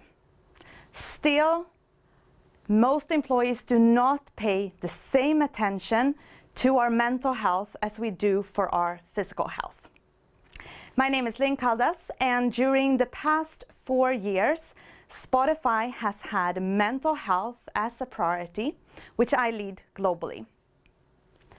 And everything we do within the sphere of mental health at Spotify goes under the umbrella name Heart and Soul, which you will hear during this talk. So after this 10 minutes, I hope that you'll walk away with a bit of inspiration and practical ideas on how you can address mental health in your organization.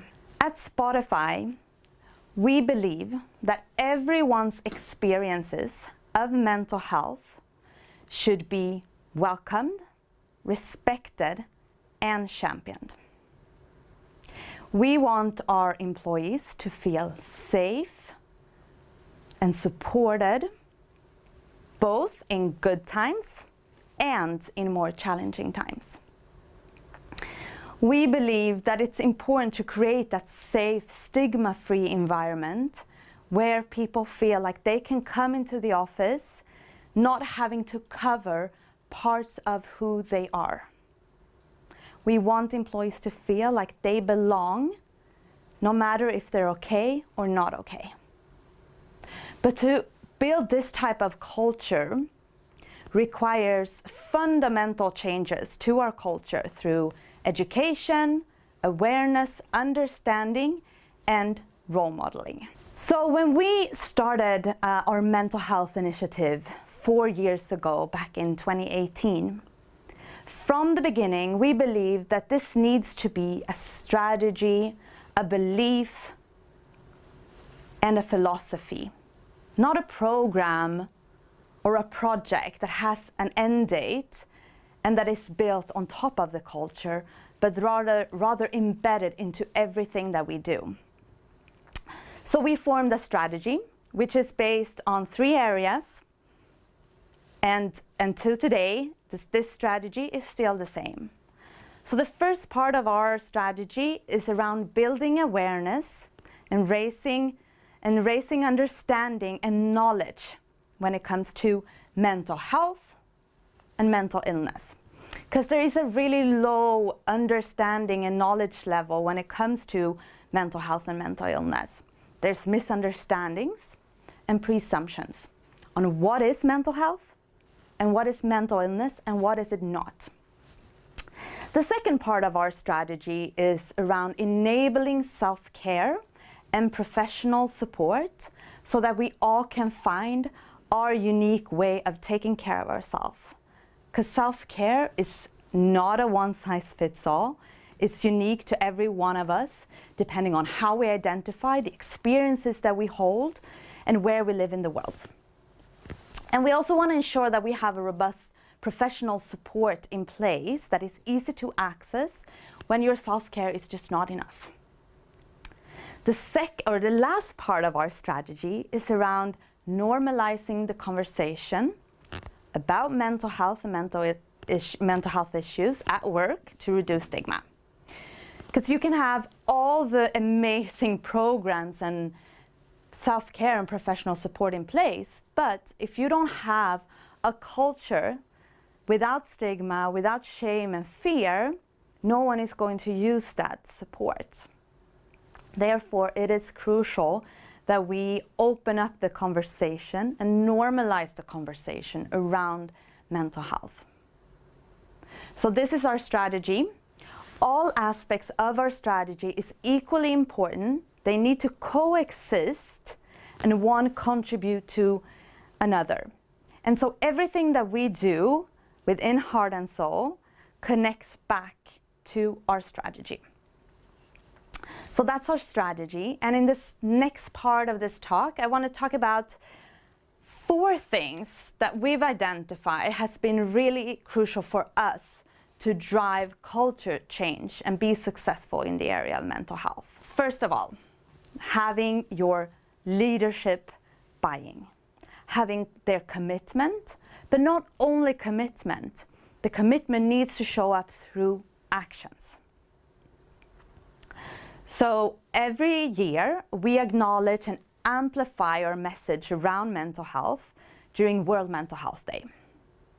And leading up to this day, we work with our senior leaders that shares their personal experiences and perspectives when it comes to mental health. And by them setting the tone, role modeling, speaking about their experiences, they help in reducing stigma and being role models, and others will follow.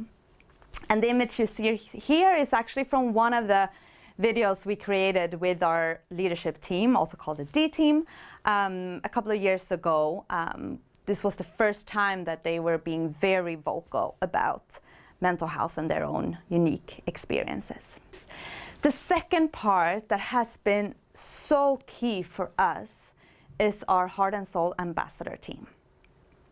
So from the beginning, I believe that if we want to drive real culture change, we need to work with our people, with the business. This cannot just be an initiative coming from HR and my team, the Diversity, Inclusion and Belonging team, but it has to come from the people out in the business. So therefore, we formed a global ambassador team. This is a group of people that are passionate about mental health. Most have their unique experiences, and they want to contribute to culture change. These people do this work alongside the day-to-day job. They are coming from all business units, seniorities, and they're based all over the world. And they have the autonomy to drive initiatives according to our strategy that is relevant for their business units or for their location. because we know that mental health and the way we speak about mental health varies a lot depending on where you are in the world due to stigma. And so they are crucial in understanding those local nuances and what makes sense and what is relevant to bring to where they are. So they play such a crucial role in driving success. When we started back in 2018, this group was 15 employees, and we've been intentionally growing the team during the years. And we now have a team of 50 employees that are part of the ambassador team. And we're continuously now actually growing it further to 60 ambassadors. And to give a couple of concrete examples what this team is doing, they are all trained mental health first aiders, which means that they act as a complement to HR and to our managers and can provide one-on-one support to our employees if you do not feel like you want to go to HR or your manager. Another example, to make it very concrete, is that we had a couple of ambassadors in one of our business units who saw the need to further educate our managers on mental health. So they worked together with our mental health partners and drove a training program specifically for the managers in their business unit. Our ambassadors across the globe are well known, so they are also invited to speak at their department, all hands, speaking about heart and soul, making sure that everyone knows about all the different resources that we have in place and what initiatives are coming up. A last example I want to give is this year, back in March this year, we addressed eating disorders for the very first time, thanks to one of our ambassadors who has a passion and want to make a change when it comes to eating disorder because of their own personal experiences. But in the end of the day, this ambassador team, it's not about all the initiatives that they drive, it's about how they show up at work every day. And this is a beautiful quote from one of our ambassadors that I wanted to show you, that I think says a lot about their passion and how they believe in this work. So they said, "For me, heart and soul isn't about attendance or engagement. It's about how I bring heart and soul into everything I do every single day." The third aspect that I want to cover that has been really important for us is to work very closely with partners. We acknowledge that we're not psychologists, we are not mental health experts. So we built a pool of experts that we work with that are based across the globe. And they do not only drive initiatives for our employees together with us, they also act as a sounding board for everything that we do to validate, cross-check. They help us keeping informed of trends, what's going on in the world when it comes to mental health. Our partners are based in Asia, Europe, and in the US, so they do really represent different perspectives.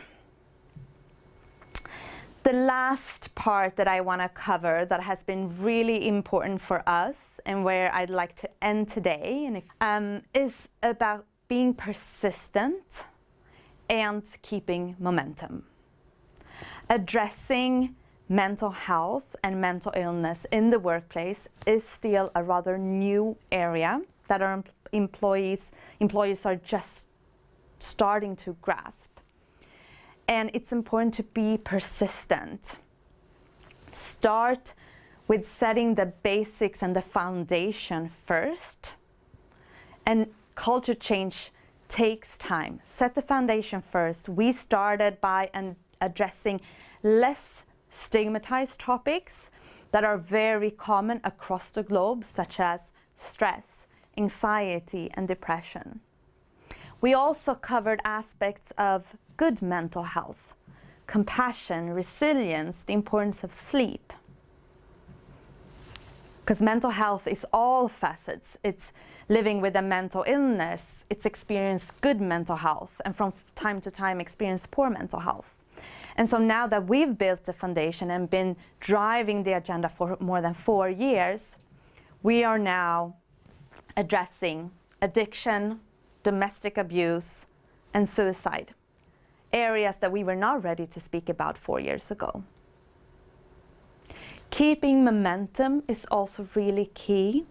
It's not about acknowledging an awareness day once a year, but it's continuously driving the conversation, making sure that you embed the messaging around mental health in everything that you do. And in the end of the day, how you show up to work. I absolutely agree that the first thing that needs to be done is to raise awareness and reduce the stigma of mental health issues, and this is the first step to overcome the mental crisis caused by the pandemic.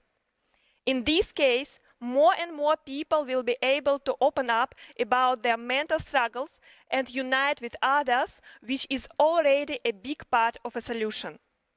The next interesting case will be presented by Ms. Yulia Uzhakina, who is CEO of Rosatom Corporate Academy. Yulia has more than 15 years of experience in human resources, and her professional expertise includes in developing and evaluating personnel, leadership, and management training programs. Ms. Yulia Uzhakina will share with us the strategies that helped the Rosatom Academy with the pandemic. What practices are implemented to maintain the mental health of the company's employees during the crisis? Dear colleagues, dear friends, I am very glad to see you all on the Global Impact Conference 2021. Rosatom is guided by the global agenda in the field of sustainable development and follows the principles of the UN Global Compact. Safety of technological solutions, the environment, and labor conditions are the priority of Rosatom. Labor conditions at work nowadays are far from only physical safety. COVID-19 pandemic shows that failure to support employees' mental health not only influences the employees themselves, but it also weighs heavily on business results. A recent study of the World Health Organization shows that mental health has a significant economic impact. It estimates that depression of people costs the global economy $1 trillion each year in lost productivity. In 2019, Gallup examined the specific emotional needs people have to feel engaged and connected to the organization in their day-to-day work. The research has revealed 4 areas of focus: trust, compassion, stability, and hope. And we begin to focus on these important issues. So what is trust in Rosatom? For us, it means be predictable in an unpredictable time. Leaders don't need to predict the future, but they must be predictable and honest in their messages. That's why we've made this signal from the top managers fast and available at all employee levels. The first, we've been filming video messages from our CEO and sending it to all Rosatom employees. In these videos, our CEO gives the information about the COVID statistics and pandemic measures in Rosatom. The second, we've conducted a series of large-scale online conferences for different target audiences in Rosatom. They were devoted to specific functional topics, for example, legal, human resource, finance, and so on, and also cross-functional topics. For example, we discussed new types of leadership with our hypo leaders and deliver special sessions for managers about business perspectives and different business scenarios. It provides people with support and important information during the pandemic. Compassion is another key element in our open culture strategy. Good people relationship and emotional contact at work are available for enabling compassion inside the company. We did much to be sure that our people don't feel isolated during the pandemic. In spite of all the COVID restrictions, we provide our people with the tools for massive socializing. They are included in the corporate life by participation in various kinds of online educational and training programs. In 1 month, we've transferred all our educational and training programs into online format. These programs are based on innovative methods for interaction with our participants, mastermind and design thinking sessions, online marathons and online hackathons, professional meetups, and so on. More than 1 million participants took part in our online educational and training events starting from the beginning of 2020. There is also a psychological hotline. Every employee can dial a special number and discuss with professional psychologists he or her mental state and personal issues. If ever there was a time to show care, this is it. We organize open lectures on different topics available for all our employees. How to keep work-life balance, how to prevent burnout, and even how to meditate if you want, and much more. And not only lectures. At the very beginning of the pandemic, when our employees had to sit at home and we were deprived of any physical activity, we organized online morning exercises for all employees. We started every morning with energetic online lessons with professional fitness trainers. And even now, when pandemic situation is better, we continue this practice. Stability. We in Rosatom are trying to provide psychological safety and avoid tunnel vision. There are key elements of stability. The first, making sure employees have the information they need to work under rapidly changing environment and they have a broad understanding of what is going on in the world and in the company. The second, making sure employees know that their job position is secure. For that reason, we have special communication events, information days. The CEO of Rosatom presents industry main news, achievements and plans for the future. And Top Managers Days, a special dialogue between top managers of Rosatom entities and their teams. They discuss present situation at the company level and its connection with business results. These events help us clearly define and communicate our decision-making principles and our perspectives. The third, there is another key element of stability for employees' mental health, making sure the atmosphere inside our employees' families is fulfilling and supportive. For that reason, we've launched Kids Academy for children of our employees. We also organize special campaigns, for example, My Best Family Photo and My Family During the Lockdown. It helped us to support positive communications inside the families. Hope. We view hope as precious capital. Hopeful workers are more resilient, innovative, and agile. Tell people what you want to achieve this week, this month, this quarter, and why you are sure these goals can be reached. That gives people reason to hope and motivation to dig deep. In 2019, Rosatom adopted new strategy, Rosatom 2030. This year, we have started the series of Cascade conferences on Vision 2030. Our top managers present the new strategy and explain in simple words the ambitious goals of Rosatom. It helps us to underline the significant role of every employee in the development of the whole Rosatom and give people hope that their work will not lose its significance and meaning even in the most unpredictable time. So, we in Rosatom has accepted the uncertainty of the global pandemic. And now we clearly understand that our profound approach, based on trust, compassion, stability and hope, has become very efficient. The figures from our surveys show that 84% of employees feel supported by their leaders, and 81% of employees are satisfied with the top management actions and are confident in the company future. Focusing on our employees' emotional needs really helps them go through their tough times, and we are sure it will also help us secure our company's future. Thank you very much. I wish you productive discussion. Be well and safe.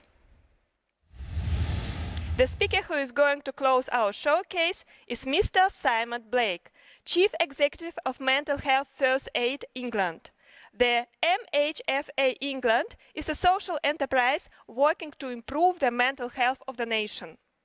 Experts from the MHFA England say that no matter which sector you work in, coronavirus will be having an impact on you and your mental health and well-being. The organization is focused on providing support through adapted training and new resources. Mr. Simon Blake will tell us about MHFA's care practices during the pandemic, corporate programs supporting mental well-being of employees. He will tell us about the difference in the spread of mental disorders, for example, anxiety, in the timeline, before the pandemic, during the pandemic, after the pandemic. My name's Simon Blake, and I'm delighted to have been invited to speak at this Global Impact Conference with you today. I'm Chief Executive of a social enterprise, Mental Health First Aid England. MHFA England is based here in the UK, and we have a vision to improve the mental health of the nation. Our specific focus is on workplace mental health, and we focus on the workplace because so many adults spend so much of their time in the workplace, and by building mental health literacy, building understanding about mental health in the workplace, we also know that that ripples out into the community and into families as well.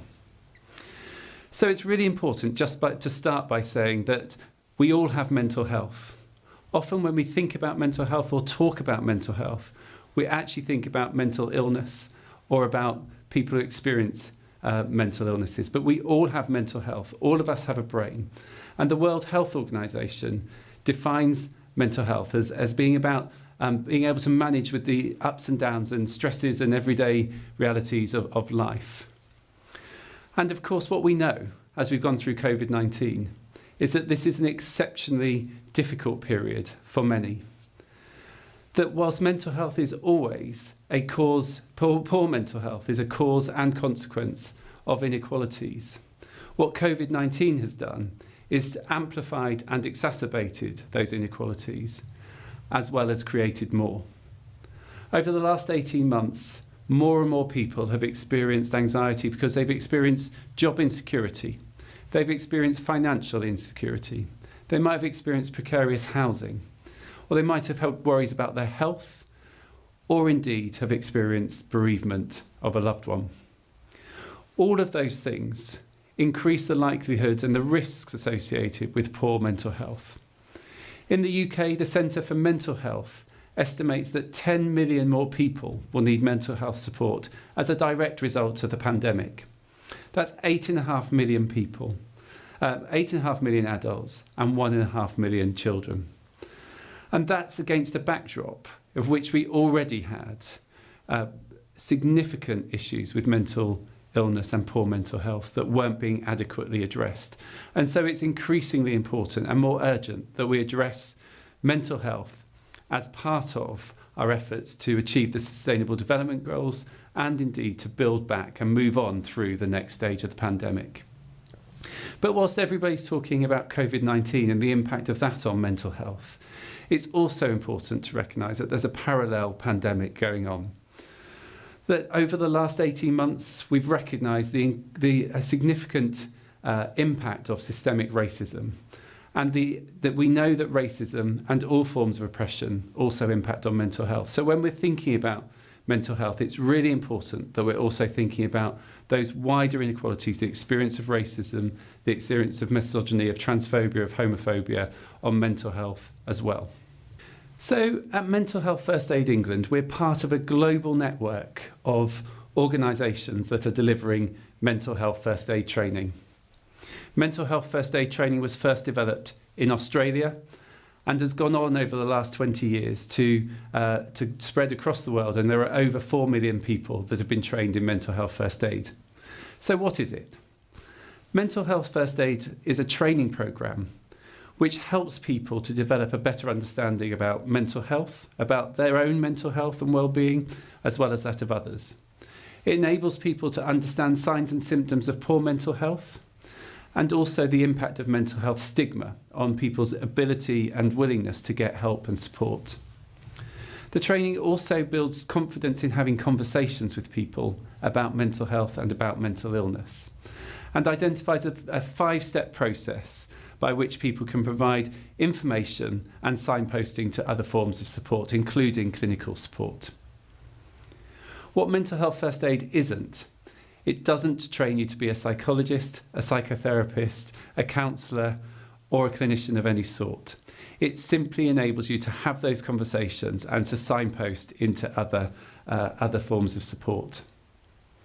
At MHFA England, we focused on providing training for mental health first aid training in the workplace because we know that most adults spend a significant amount of their adult life in the workplace.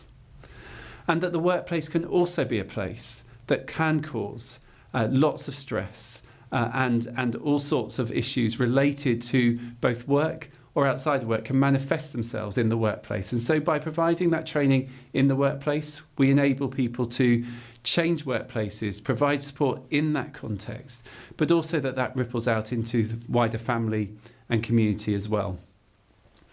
In the UK, we know that poor mental health costs workplaces between 42 and 45 billion pounds. And that was before the pandemic. And we know with the impact of the global pandemic that that's going to be even greater now. So it's really important for businesses that we address mental health from an economic perspective and from a moral perspective. We also know that people want to work in organisations where they feel trusted, where they feel valued, and they feel as though their mental health is supported. So for workplaces up and down the country, it's absolutely business critical that they pay attention to the well-being of their workforce. And MHFA England has been doing that work with people for over 10 years and has worked with over 20,000 businesses. In training the people within those businesses, what we've seen is people both taking on a mental health first aider role and providing support to people when they've needed it, but also to take on a wider role of championing mental health, of holding a mirror up to the organisation to identify where things can be done better, and to try to build cultures in which mental health and performance sit side by side and really help to fuel one another.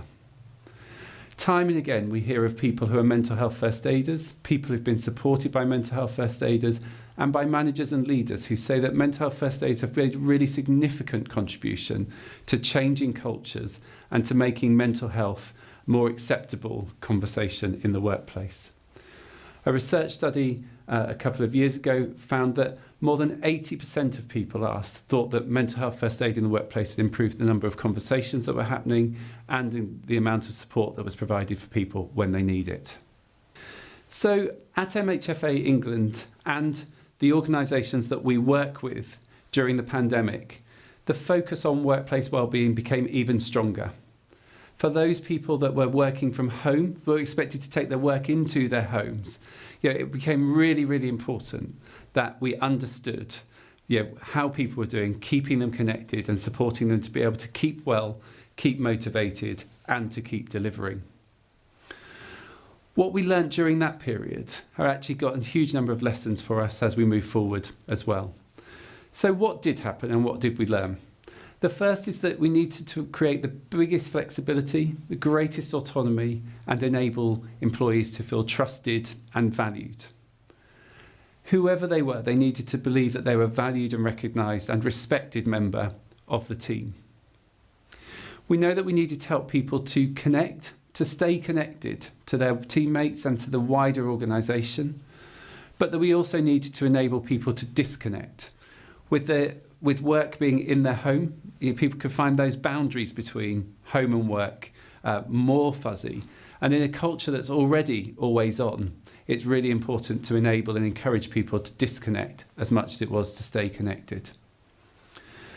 Organisations encourage teams to take responsibility for doing social connection themselves, so that people did virtual quizzes, virtual meetups, virtual meditation, virtual well-being, whatever it was. And those things, as we move into the hybrid, are still things which we need to keep going. Just because we've got used to working in these unusual circumstances, it doesn't mean that we should take our focus and our energy off some of those activities. We also know that it's important to physically check in on people's mental health, to ask people over and over again about their well-being, to make sure that people know that you care about them, care about their well-being, and to encourage them to take steps, whether that's about taking their holiday, whether that's about ensuring that they're not working at the weekends or in evenings or outside of their regular hours. That really, really important that those ongoing, constant conversations about mental health were happening. Also, when people are really working hard, important to celebrate success. So again, none of these things are things which are new. They're all things which were important before the pandemic. But in the context of different ways of working, it became even more important for us to really focus on them. Some work that MHFA England did, some research showed that over a quarter of people had not had any engagement about mental health, any conversations about their well-being throughout the pandemic, and that those who did felt more connected to their workplace. As we look to the future, we've got a huge amount which we've learnt about mental health in the workplace, both pre-COVID, but also over the last 18 months.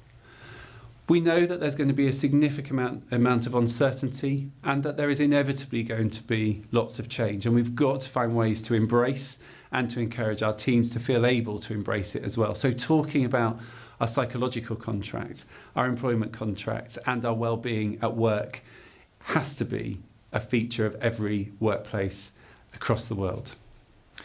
We also know that we've got to really try to make sure that everybody, regardless of their gender, their sexuality, their identity, their ability, their disability, feels as though they are welcome, valued and respected in their workplaces. It may sound obvious, but too many people don't. And if we are going to really be a workplace that promotes well-being, then we're going to need to make sure that we address those inequalities which are so prevalent in wider society as well. Mental health and well-being needs to be a board level issue. We know that well-being and performance fuel each other. So often we talk about performance and well-being balancing one another. But if we can think about them as fuel, then it really, really is absolutely imperative that at senior levels, at the most senior levels within the organisation, people are recognising that relationship and really investing in and supporting mental health. We know that we need managers to be trained and supported so that they're able to do their role in supporting the mental health of their teams. Over half of people in the UK who are managers have not had any training in mental health. We can't expect managers who are absolutely vital to supporting mental health to do so unless they've had the training. Mental health first aiders play a really, really critical and important role as part of our whole organisation approach to supporting well-being. And then lastly, we need to make sure that we recognise that we're part of a community. We're part of an ecosystem that supports mental health. As workplaces, we're not islands. We're absolutely connected into mental health and wider health services, to community, to churches and wider support services. And we make sure that we build those bridges and those connections and facilitate access to support and other sources of help when people need it. So it's been an honour to be able to be part of this Global Impact Conference. Thank you for enabling me to talk about mental health and to think specifically about the role of workplaces in promoting mental health. Mental health is an issue which has become something which more and more people are talking about. And it's absolutely vital that we continue that conversation, that we continue sharing and we continue learning if we're really going to address mental health as a social justice issue and make sure that it absolutely reduce stigma and reduce the inequalities and improve mental health for all. Many thanks to all participants of our showcase. The pandemic has put mental health and wellness into sharp focus, as well as our well-being in general. It is reassuring to see many initiatives doubling down on mental health awareness now.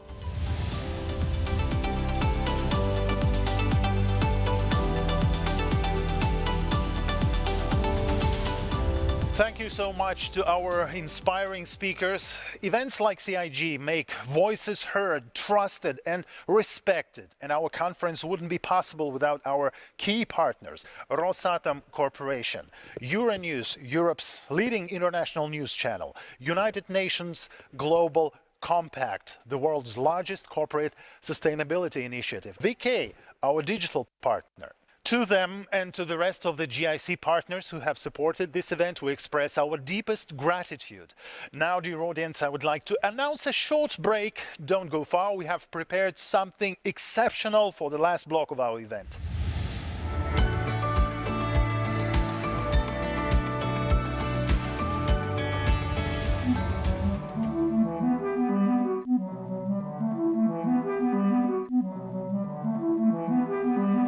Here, a poem in penance. You cannot enslave a mind that knows itself, that values itself. It won't listen to the blah, blah, blah. Scientists simply tell us to prepare. There are maverick engineers with magic eyes, looking big and small. With their sand trays and soil samples, leading by reason and example. In the dark stillness, we cannot see phytoplankton absorb carbon, release oxygen, creating clean air for us to breathe. Scale is important. Phytoplankton are awesome. Single-plankedly manage 1/3 of absorption of our CO2. It's a lot, but they do. But science is open source magic. If enough of us believe, we can capture carbon airborne and store it safe beneath the seas for eons. Barometers, satellites, isobars, shared knowledge can save the planet. I believe it's called resilience. And resilience we're gonna need. To protect the people, planet, plants, and/or future personhoods.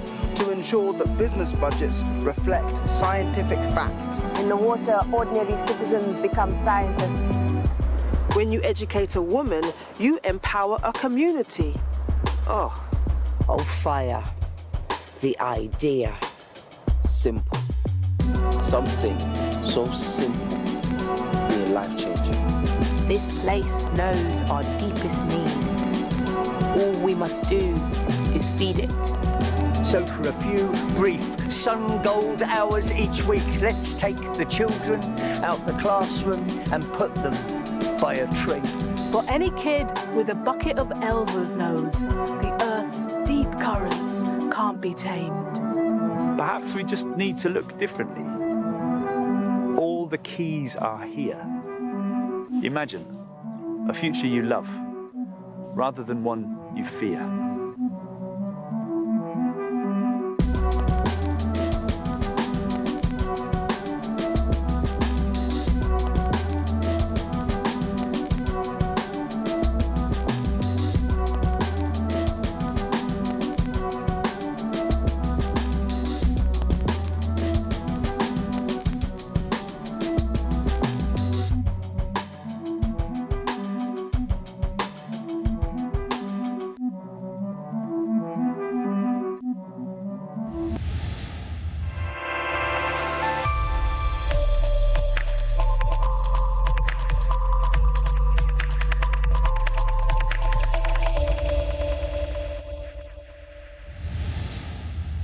Dear audience, we're coming back from the break and starting our next section. Last year's Global Impact Conference explored the role of a human-centric approach in achieving balanced economic growth. This year, we turn our attention to young people as the sparks that can ignite social change. Young people, whether millennials born during the 1980s and early 90s or Generation Z, as the youngest change makers, have shown themselves to be mindful and vocal about social and environmental justice.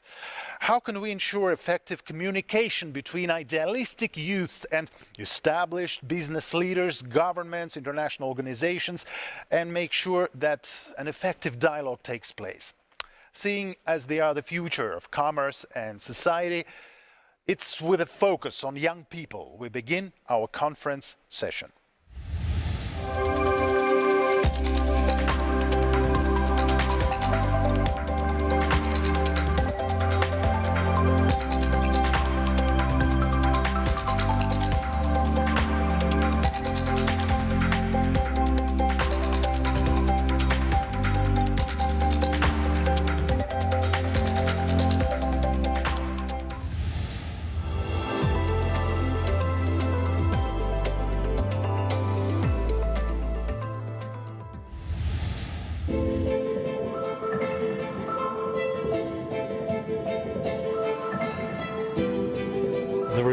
no special connection between young generation and existing businesses for many years and in some areas.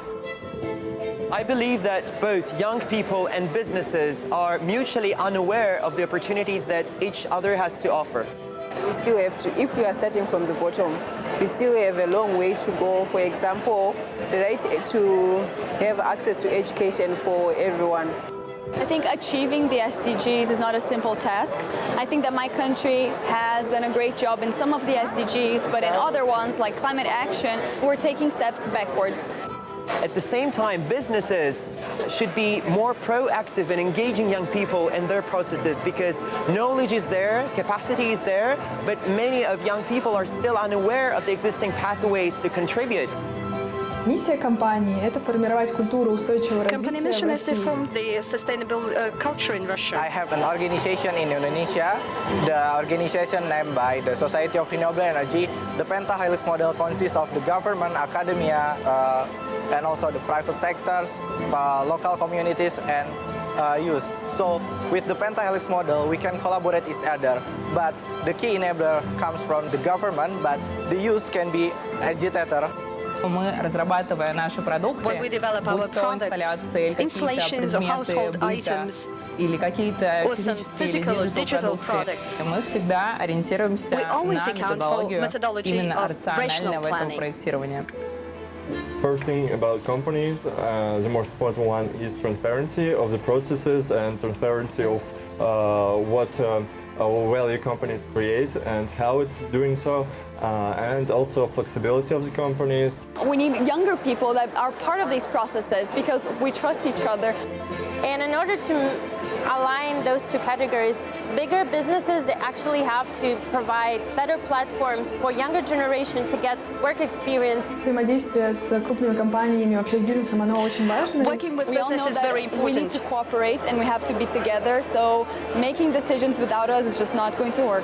Почему сейчас очень важно работать совместно? To work together right now, because only by cooperating with social movements and in the framework of big companies' strategies is it possible to reach the goal of sustainable development on a global scale. Don't be afraid, just try and contact with companies, with people, and make collaborations. Since we're the next generation of leaders, we really have no time left to spare. So please, if you're listening to us, if you're leaders, you have to have us on the table. Hi, I'm Sophie Shevardnadze. So this pandemic has forced us to revisit our personal values, led us to soul-searching over our future as humanity. And I feel like awareness and personal responsibility, they have become the watchwords of our time. You know, environmental collapse and climate change are disasters of our own making. It's time to act, to come together to face these historic challenges that put us all in this danger. And I also think that trust and connectivity are the key to success here. And I'll tell you what, today I will be joined by true visionaries who have really fresh take on humanity's global problems. They're professionals, networkers, they know how to unite people around ideas and make their voices heard. Younger people have always been the driver of change, but today, really more than ever. Some of them are already bringing real solutions to the table. For instance, Maxim Kaplevich, a boy that I knew from very young age, a young friend of mine, someone we're very proud of, founder of Eco Platform Initiative. Max is also listed by Forbes among 30 under 30 leaders in social practices. Max, dearest, we're so glad to have you with us today. So tell us about the Eco Platform. Sophie, thank you for inviting me. It's really an honor for me to be here and to present our company. So what exactly we do in our company? We create solutions. So we combine ecology and technology in order for people to make it easy for them to collect their plastics and aluminum cans for recycling. So we develop reverse vending machines, which we place in supermarkets, in some residential areas. So we make really easy way for people to give their bottles and collect some rewards and to spend them for goods they want to buy or some services they want to use. as you describe it, if I place an empty can or a plastic bottle into a RVM, I not only help the planet, I feel good about myself, but receive reward bonuses or a discount. And that sounds pretty cool, you know, Max, but kind of mind-boggling. Do we really need to be paid somehow to help the planet? Actually, you know, everything works if there are some fines or rewards. We don't want any fines. We don't want for government to fine people who don't throw garbage. We want to create the environment where people get rewards, and it becomes economical for them to take their bottles and to give them for us. And the economic model works. That's why it's both. We are happy and our consumers happy. Everyone is happy. And also, some people, they're already thinking about environment. But what we want to create is a solution for everyone, for those who don't want to care about the environment, but they think about the reward and they understand, okay, I'm doing it. I think it's a great idea, Max. And I want to ask you a question about mutual trust between generations, because it's sort of a backdrop of our whole session today. Traditionally, young people are supposed to listen to older people's life wisdom and follow their advice. But see, what we have, it's millennials and Gen Zers, and we've been witnessing climate cataclysms more than anything during their lifetime that previous generations, and really it's just them now who are left to clean up the oceans, and they're choking in this plastic. What is the lesson they can teach older generations? Actually, I think we're the first generation which really faced the problem of waste, because you understand that waste, it wasn't forever. It became the problem with the growth of retail chains and the capitalism, the production of goods.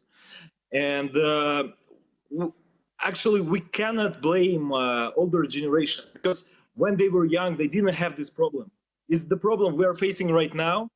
And that's why it's so important for us to tell everyone about it. And I think older generations are already also thinking about it, and they also taking their responsibility, because everyone wants to save the nature for future generations. What would be the best way, if you were to advise someone to how to explain to an older person why we need to take care of the environment? What would be the best, the simplest way to explain from a young to an older person why this is important? I think you just need to show them some pictures, because when you show the picture of a plastic beach, the beach where is no sand and it's only plastic waste, or if you show some garbage trucks around the city, and I think everyone doesn't like waste. It's not about your preferences. Everyone hates waste. Thanks a lot for your insight, and we wish you all the best of luck with everything that you're undertaking. You're very courageous. Keep it up. Thank you very much. Thanks. Well, I'm part of the generation that grew up when there was no internet, no smartphones, and there you have Gen Zers, and they're probably the most technologically savvy, the most connected generation ever. I mean, they pick up a device and they're just a few clicks away pretty much from any piece of information on a planet. Sustainable development is not some pilot concept for them. It's lifestyle they promote. And there's a global youth-led organization called Student Energy, which empowers the next generation of leaders who are accelerating the transition to a sustainable, equitable energy future. Let's find out how this is implemented from Alubumi Alajide, the Chief of Student Energy's Energy Transition Career Training Program. Hi, Oli. Great to have you with us today. Thank you so much. It's a pleasure to be here. All right, so your body, Student Energy, has been in place for, 10 years or so. Do you find it hard to actually build mutual trust with the companies that have been there for ages? Because you know what they say, with time comes wisdom, but also arrogance and skepticism. So something interesting, because I think it really tells a lot that organizations like Student Energy has been able to exist, and not just exist, thrive and grow so much in the last 10 years. really shows that there is this gap where a lot of companies that are active in the energy sector do want to connect to that next generation. They want that intergenerational collaboration, and they want to have those values that align with sustainable development. So really, Sterling Energy has really gotten very good at working with companies in industry, governments, and other stakeholders who want to engage youth, and more importantly, being that bridge that links all those incumbents and all those people who have lots of experience to people who are young and hungry and want to be part of the change. And right now at Sterling Energy, we've even taken that a step further with a program that I'm helping to develop, which is the career training program, which is geared specifically at youths who want to transition their careers to the clean energy sector, and really being proactive about that, because as we know, sometimes to start your career is hard, but in the energy sector, it's much harder because you don't have that access to the people and the resources that you need. So Sterling Energy is being really proactive to be that bridge and to connect them to the careers that are out there, but are just very difficult for you to know about unless you're in certain circles. So really prioritizing partnerships. Sterling Energy is very collaboration driven, and that has helped the organization go to so many new heights that nobody would have thought would be possible 10 years ago before Sterling Energy existed. Ollie, thanks a lot for this inspirational answer. I wish you all the best in everything that you're undertaking. Wish you all the best in attracting young people to this sector, because you guys are our future. Take care.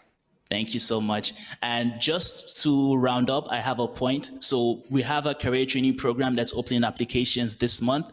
So we really want it to be a program that attracts all the young people who are ambitious and excited about making a reasonable, like a sizable change in this world, but they don't have that bridge to get them into the clean energy sector. So if you're a young person listening to this and you want to get into the clean energy sector, please apply to our career training program. Just go to the energy website or contact me on LinkedIn, and trust me, you can be a big part of this push, and it's something so exciting that I hope that you can get engaged in as well. So thank you so much for this opportunity. It's been a great time speaking with you. You've heard the men. You know what to do. Awareness is becoming a keynote idea in all aspects of our lives, including work. Technologies offer us more flexibility in terms of how and where we work. Younger people today, they approach the work itself very differently. They're rejecting the linear career path that tells them to put hours in, get promoted, do it all again. Instead, they're really looking for fulfillment and to make a positive impact on the world.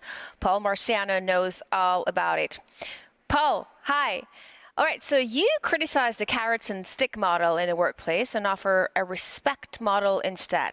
As far as I get it, there is much more behind this word, respect. Can you sort of walk us through?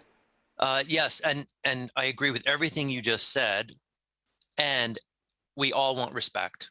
It doesn't matter of our age. Now, the respect model talks about how the more employees feel respected, the more they will engage in their work and deliver high levels of discretionary effort and be more satisfied. One of the reasons that people actually quit jobs and go where else is because of this loss of respect that they experience. So when people feel disrespected, they disengage. Now, the respect model is an acronym, and it identifies certain drivers. So the first is recognition. So the extent that people are recognized and acknowledged for their contributions. Empowerment, the extent to which people really feel as though they have the tools and the resources they need to be successful. Supportive feedback, so giving ongoing coaching and mentoring to employees. And I think that this is actually more important for the younger generation than for a lot of other folks that have entered the workforce previously. So partnering, developing those collaborative working relationships, setting clear expectations and holding people accountable, demonstrating consideration for people as individuals, really being thoughtful and caring about them, and then fostering this climate of trust. You know, these are the elements that lead people to really experience respect. Well, I feel like the younger generation sees large companies, industrial heavyweights, as the reflection of the old ways of doing things and retrograde thinking. Am I wrong to think this way? No, you're not wrong at all. There are many large companies, especially those in the manufacturing industry, who tend to be stuck in old ways of thinking, including more traditional processes and management principles. You know, especially when there is already an established hierarchy, a lack of transparency, lots of bureaucracy, the younger generation of employees become very frustrated and they disengage, including, of course, leaving an organization. employees that are entering the job market today tend to be more progressive and flexible in their thinking. And they want to work for organizations naturally who have philosophies and values and approaches that match their own. The ability to work at least somewhat remotely, flexible hours, more autonomy, and have that greater work-life balance has become critical for younger generation. Commuting and working that 9-to-5 job, it doesn't resonate for them. I don't see that as necessary in order to be effective in their roles. So companies that don't become more flexible and progressive are going to fail to attract or to keep their top talent. And we all know there's a talent war. This is an employee's market. So leaders have to remain open-minded and more collaborative with their employees. And this is probably going to require a shift in some organizations' culture. For years, we've spoken about the importance of cultural fit, and I believe that this is more important than ever. All right, Paul, thanks a lot for this talk. It's been great chatting with you, and good luck with everything. You're welcome.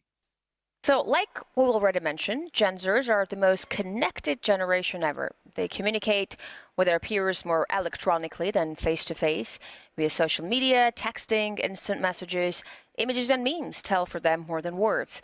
They digest information and take decisions faster. You know what? I'm really glad to bring in a beautiful young woman that for the past 10 years I watched grow into a wonderful leader in her field, Zera Chireshneva, VP Strategic Projects Chief. Zera, it's so great to have you with us today. Welcome. I'm really glad that we get to talk about this. And I'm so happy to see you, Sofiko, today. If you look back several decades ago, current means of communication like instant messaging, WhatsApp, Telegram, Zooming really would seem like a fantasy, especially if we're talking in traditional corporate structures, right? Where we have the business correspondence ethics, a strict hierarchy of decision making. Are all these things slowly drifting to the past now for good? We have a lot of opportunities. This time is the time of talented people.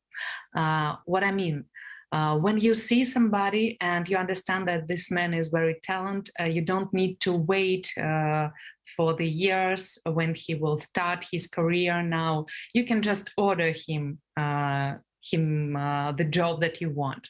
So now we live in a new time, and I'm very happy to be a part of this time.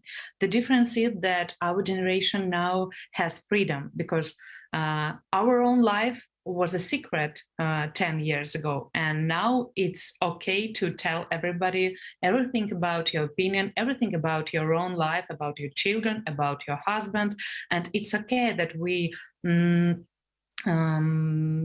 follow our bosses, our colleagues, and understand them. It's a new way of thinking, it's a new way of working, and social networks helps us to do it. Digital tech has facilitated communication and exchange of opinions, but it also gave rise to many controversial trends. For instance, cancel culture. For young people, these things are already innate, but what rules of digital ethics should older generations learn to navigate their new reality? What would you tell them and advise them? So at first, like a woman that is working in IT company in a big social network, I want to say that everybody need to respect each other, and we must be responsible of everything. That's why vk.com now creates a sustainable communication manifesto. We want to help people all over the world and all over Russia to understand how to speak with each other in the digital sphere. It's necessary because our mental health is very important for everybody, and we need to know, we need to understand that every time when we're bullying somebody, it's very bad, and the consequences can be very bad. Every time when we try to say cruel joke or to write it in recommendation style or something else in social networks, is bad, and we need to understand it. Zera, it was so great talking to you. A real pleasure. Good luck with all your future endeavors. I hope we get to talk soon. Bye-bye to everybody. Many sociologists have this understanding that Gen Zers today have a feeling that the world is broken and it needs to be fixed. Well, they have an urgent desire to figure it out. on their own, do their part. And, you know, though our attention span is becoming shorter due to information overload, it's still really important that we don't miss out on the important things out there. Sustainable development is not only a thing of today, it is the only thing of tomorrow. Well, Mark Nelson is among many marching in his vanguard. His current research interests include tracking electricity system emissions. Hey, Mark, good to have you with us today. Good to be with you guys. You know, we talk a lot here about trust that should be built between the young generation and the older generation. And we said that, you know, young people, they don't really trust large corporational structures. And I think it's not because one generation is bad, the other one is better. It's just that they live in a completely different paradigm. Young people live with quantum computers to come and virtual worlds. Older people still live sometimes in a Cold War paradigm. And if you look at all of this from the side, and if you're impartial, I mean, it's really clear that when you unite these two forces, the older generation and the young generation, that's like a real force of nature that can bring so much more, so much benefit to the world that we can know. What do you think should be some of the tools to connect these two generations so they can trust each other more and really find a common language to move forward together? That's a really difficult question. And the way at least in America, the way I see the war of the generations is that many of our elders have very poor taste, and I'll explain that. And many of the young people have almost no ability to follow through on projects, either because of the depression that we've heard about from other speakers or because of a lack of power. We use the word empowerment as a substitute for the word power sometimes. And in many cases, young people have a lack of wealth, which is the same as power in many ways. So if you're asking how can both sides come together, that's really difficult. And I think it has to be based around wanting friendships with young people on behalf of the older generation and wanting relationships with older folks on behalf of the young. And I can only say that maybe it's a part of our general trend towards isolation and loneliness that we spend less time with everyone. And that means especially less time with people who are not like us, for example, older generations. For myself, I've tried to address this by getting an appreciation for older things that have fallen out of fashion, like older furniture or older ways of thinking about companies or businesses. It's not just an abstract language. You mentioned that young people don't like corporations, but they probably like doing important things with other people. Corporation is just one type of structure that this can happen in. And to the extent that young people are disenchanted with words and disenchanted with entire generations, the only thing back is joy and hope that comes through appreciating things that have been lost. And in my opinion, optimism, nuclear energy is one of the most potent uniting I've ever seen. I've seen old folks, young folks, right-wing, left-wing, pro-corporate, anarchist. I've seen about every type of personality come together over the joy and the optimism that a technical solution exists to social and environmental problems for pretty much every country in the world, rich or poor. There we go. So the green energy is the solution. Green energy is what will bring all the generations together. Wait, I would caution you.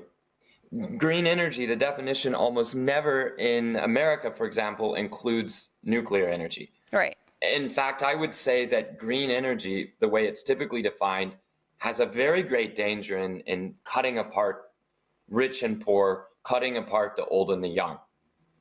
So I would sometimes have to say, if you mean carbon-free energy, I say maybe. There are carbon-free energy sources like wind and solar that, whatever their merits may be, cut apart the city versus the country folk. Mm-hmm. Cut apart the rich and the poor, and may in fact cut us off from achieving our climate goals and our development goals in countries that are not already rich. Thanks a lot for this wonderful chat. We wish you all the best in all your future endeavors.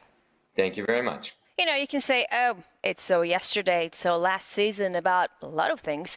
But when you look closer, it's not that yesterday after all. For instance, grandma's vintage clothing are back in fashion, retro design, music are interesting in new interpretations, right? So intelligent consumption is really another important trend for a responsible citizen of the 21st century. Let's bring in Esther Wojcicki, a true expert in unlocking the young people's potential. And she's the author of The Voj Way, How to Raise Successful People. So, you know, I've just delivered a son 7.5 months ago or so. And to be quite honest, I have no idea in what kind of a world I brought him into. Can you tell me, how should I raise, or how can I raise a successful, happy person nowadays? Number one thing you should do if you just had a son or a daughter is to give them as much responsibility as possible as early on.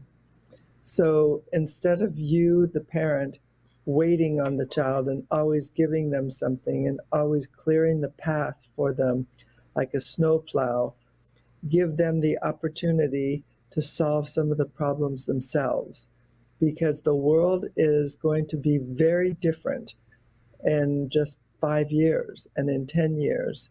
And they need to be able to think quickly and not have to say, Mom or Dad, can you help me? They have to be able to think independently. So that is my number one suggestion for all parents. Let them help around the house, let them help make dinner, let them help when you take a trip, on planning the trip, let them do as much as possible. And how do we build trust between older and younger generation? It's a really important question. And the question is, how do you build trust? So trust has to come from the older person, the person that's the leader, the person at the top. So you cannot expect the kids to come up with this. So you have to trust the kids, trust the younger generation, give them opportunities to do things independently and trust them. And if they violate the trust, if they make a mistake, give them the opportunity to fix it, to rectify it. And when people give trust, then what happens is that the younger generation feels empowered. They're like, wow, this really important person trusted me. I have to live up to their expectations. And so it starts when children are young, and it needs to be continued in school. So the main plea that I have is for the schools to make at least part of the time when students are trusted. Because right now, all over the world, students aren't trusted at all. You can't even go to the bathroom without a pass. You know, there's so many things that are where students are distrusted, and we need to change that. And I know that it works because I did it in my classes. I was a teacher in Palo Alto High School for 40 years. And that program grew to be the largest media program in the United States. And it was because the main focus was trust, trusting the kids, trusting them, respecting them, giving them a lot of independence, collaborating with them, and always treating them with kindness. So this is called TRIC. It's my model that I talk about in my book, How to Raise Successful People, which is also in Russian, by the way. And I say that it works not only in the schools, but it also works in the workplace, and it works in parenting, because everyone wants to be trusted and respected. It's so important, and people will do so much to be trusted and respected. So let's start at home and let the schools help do that as well. And then please remember to forgive them if they make a mistake, because that is where mistakes happen, in school. If there were no mistakes, why would they have to go to school? You know, they could just go to work right away. So that's the most important thing. Let's change the culture of the classroom. Esther, thanks a lot for this chat. Thank you for your vision, and we wish you all the best of luck with everything. Younger people have always been the driver of change, but today more than ever. And no wonder different platforms are being created to give them the opportunity to show what they can do and what solutions they can bring to table. For instance, Vladislav Kaim is a member of the UN Secretary General's Youth Advisory Group on Climate Change. Vladislav, it's really great to have you with us. Welcome. So climate change is going to affect all of us more and more. What can young advisory group like yours do to bring a real solution to the problem? First of all, youth advisory groups like the UN Secretary General's Youth Advisory Group, National Youth Climate Councils, or other youth engagement mechanisms like this primarily serve as a conduit for youth from different backgrounds who do not have necessarily an insider knowledge of the UN processes or the national processes of climate, to channel their views and make them translated into policy proposals together with the colleagues who have such insider knowledge of the process, and to demonstrate to those who are on the senior side engaged into this process that the engagement of youth is an engagement on co-equal terms, and that the competency of the youth engaged in the process in terms of how things work, how policy is made, is no less in terms of expectations and quality than their own process of policy making. Traditionally, young people are supposed to listen to older people's life wisdom, follow their advice, but it's kind of vice versa in your case. It's millennials and Gen Zers who have been witnessing climate cataclysms more often during their lifetime than previous generations. Wildfires, tornadoes, other natural disasters, they break out every now and then in different parts of the world, and they're going to happen even more often.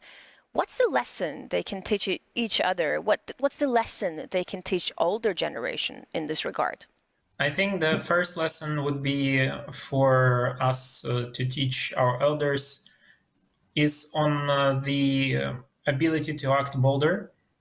Because unfortunately, what we see in the decision-making logic of today's generation of leaders who are 30, 40 years older than us is that there is a lot of inertia, there is a lot of short-termism, and there are too many justifications for their inaction.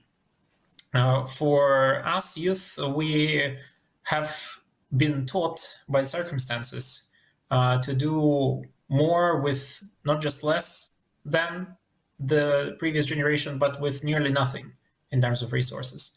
So teaching them this nimbleness, the ability to act bold, and to be able to adjust fast when taking decisions that are the most consequential to climate change issues. I think it's extremely important. And last but not the least would be to also teach them the proper standards of inclusivity. I think youth spaces for everything that is happening there in terms of engagement in climate change are still a way better example of how you actually tackle multiple intersectional issues when it comes to climate change engagement. And those spaces are way more inclusive than higher level spaces, which in fact was demonstrated by the proceedings of COP26 as well. Thanks a lot, Vladislav, for this wonderful chat, and we wish you all the best of luck. Thank you. I just want to thank you all for this amazing, insightful, interesting talk that we've had. I really hope that after this, we understand each other at least a little better. There's obviously a lot that we can learn from each other. Really, we need each other. I think, our speakers have proved this idea that every new generation is better educated, better informed, freer in their choices, freer than the previous one. But they're also more responsible about the choices they make. And I think the bottom line is we're all interconnected, and one person's actions define what our tomorrow, our collective tomorrow, will be like. Technologies, they give us equal opportunities to influence, whether you're just a regular person or a big corporation like Rosatom. But what if their efforts and mutual aspirations meet. I mean, just imagine. So let's see what young people think about it. We see a lot of asset managers and a lot of the financial companies that have the potential to fund youth strategies now making a lot of pledges. But we want them to be implemented. We want pledges to become action. So the youth can bridge the gap between all the elements. When we talk about the achieving some goals, we talk about the culture collaboration. So in Indonesia, we propose the pentahelix models. The first thing that has to be done is obviously to include more youth in decision-making roles. That's one major step that we can achieve that. Then maybe once we have many youth in decision-making roles, then they can be able to achieve some sort of partnership to work together. We should rethink the idea that we have of young people as new resources that are going to bring a fresh wind into the transformation of the world, especially thinking about international cooperation. It's not only on governments or individuals, so if ESG principles are implemented in businesses, that would already take us quite a far step. So I think if we focus more on youth employment and how we can unleash the potential of young people who have recently graduated but who have much potential and many ideas in hand, we can achieve what you refer to as the synergy and mutual trust between businesses and youth. Самое важное направление в улучшении The будущего most – это important работать aspect вместе, for потому improving что времени the у нас future is working осталось together because we do not have much time. Дорогие друзья, для меня лично одной из главных тем Global Impact Conference стало понимание роли молодого поколения в устойчивой трансформации мира. Of youth in sustainable transformation of the world. Despite their tender age, these days young people are vigorous, ever ready to take responsibility and actively search for solutions to global challenges. For us, it's crucial to build partnerships with young visionaries. I believe that these relationships must be, first of all, built on trust. Indeed, we are all heading in the same direction, a more just and sustainable future for all. We hear the voices of young people and understand their needs. It means that we are open to a dialogue and eager to work together on our global strategy and to deliver a joint impact on the future. Dear friends, this is why I believe it would be a sound and timely resolution of this conference to establish an International Youth Advisory Council, Impact Team 2050. I'm convinced that our global partnership with the younger generation will become a driving force of a positive change around the world. They say that young people are the hope of our future. We say the future is already here. Those born on the edge of the 21st centuries have undoubtedly grown into a generation of future shapers and action takers. The largest youth generation ever. They launch new businesses, run worldwide initiatives, and have a telling impact on society and its most important decisions. Young people are driving ambition, and Rosatom is excited to introduce Impact Team 2050 as a Rosatom Youth Global Partnership for transition to a sustainable youth-driven future. Impact Team 2050 has been created to become an international youth advisory body for Rosatom's global leadership.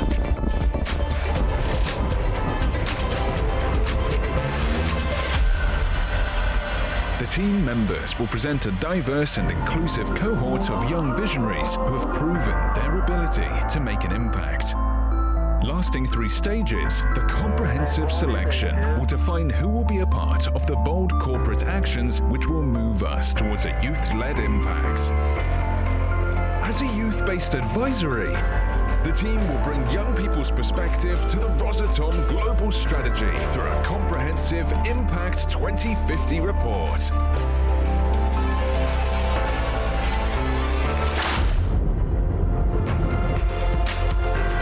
As a fostering mechanism, the team will foster impactful youth-led initiatives from all over the globe and become their patrons together with Rosatom.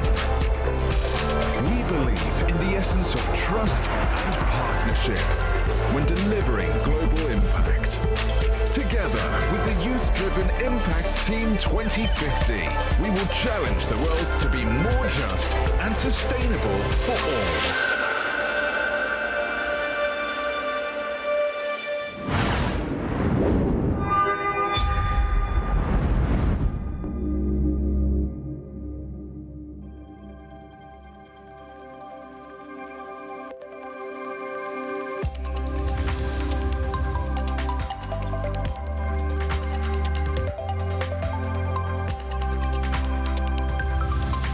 Dear friends, the Global Impact Conference 2021, Bridging the Gaps, is coming to an end. And I want to thank all the participants of our event. It was a very productive day, full of insights, revelations, innovative ideas and practices.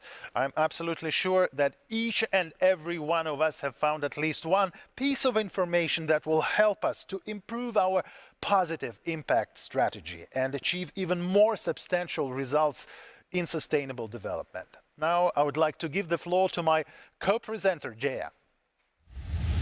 Thank you, Dmitry. It is truly amazing to learn so much about inspiring people working on progressive ideas and actions like building micro hydropower plants, developing next-generation radiation detectors, creating e-learning and e-trade media in agriculture, founding positive investment online platforms, organizing global anti-ageism campaigns, and so many other activities promoting sustainable social, environmental, and economic development.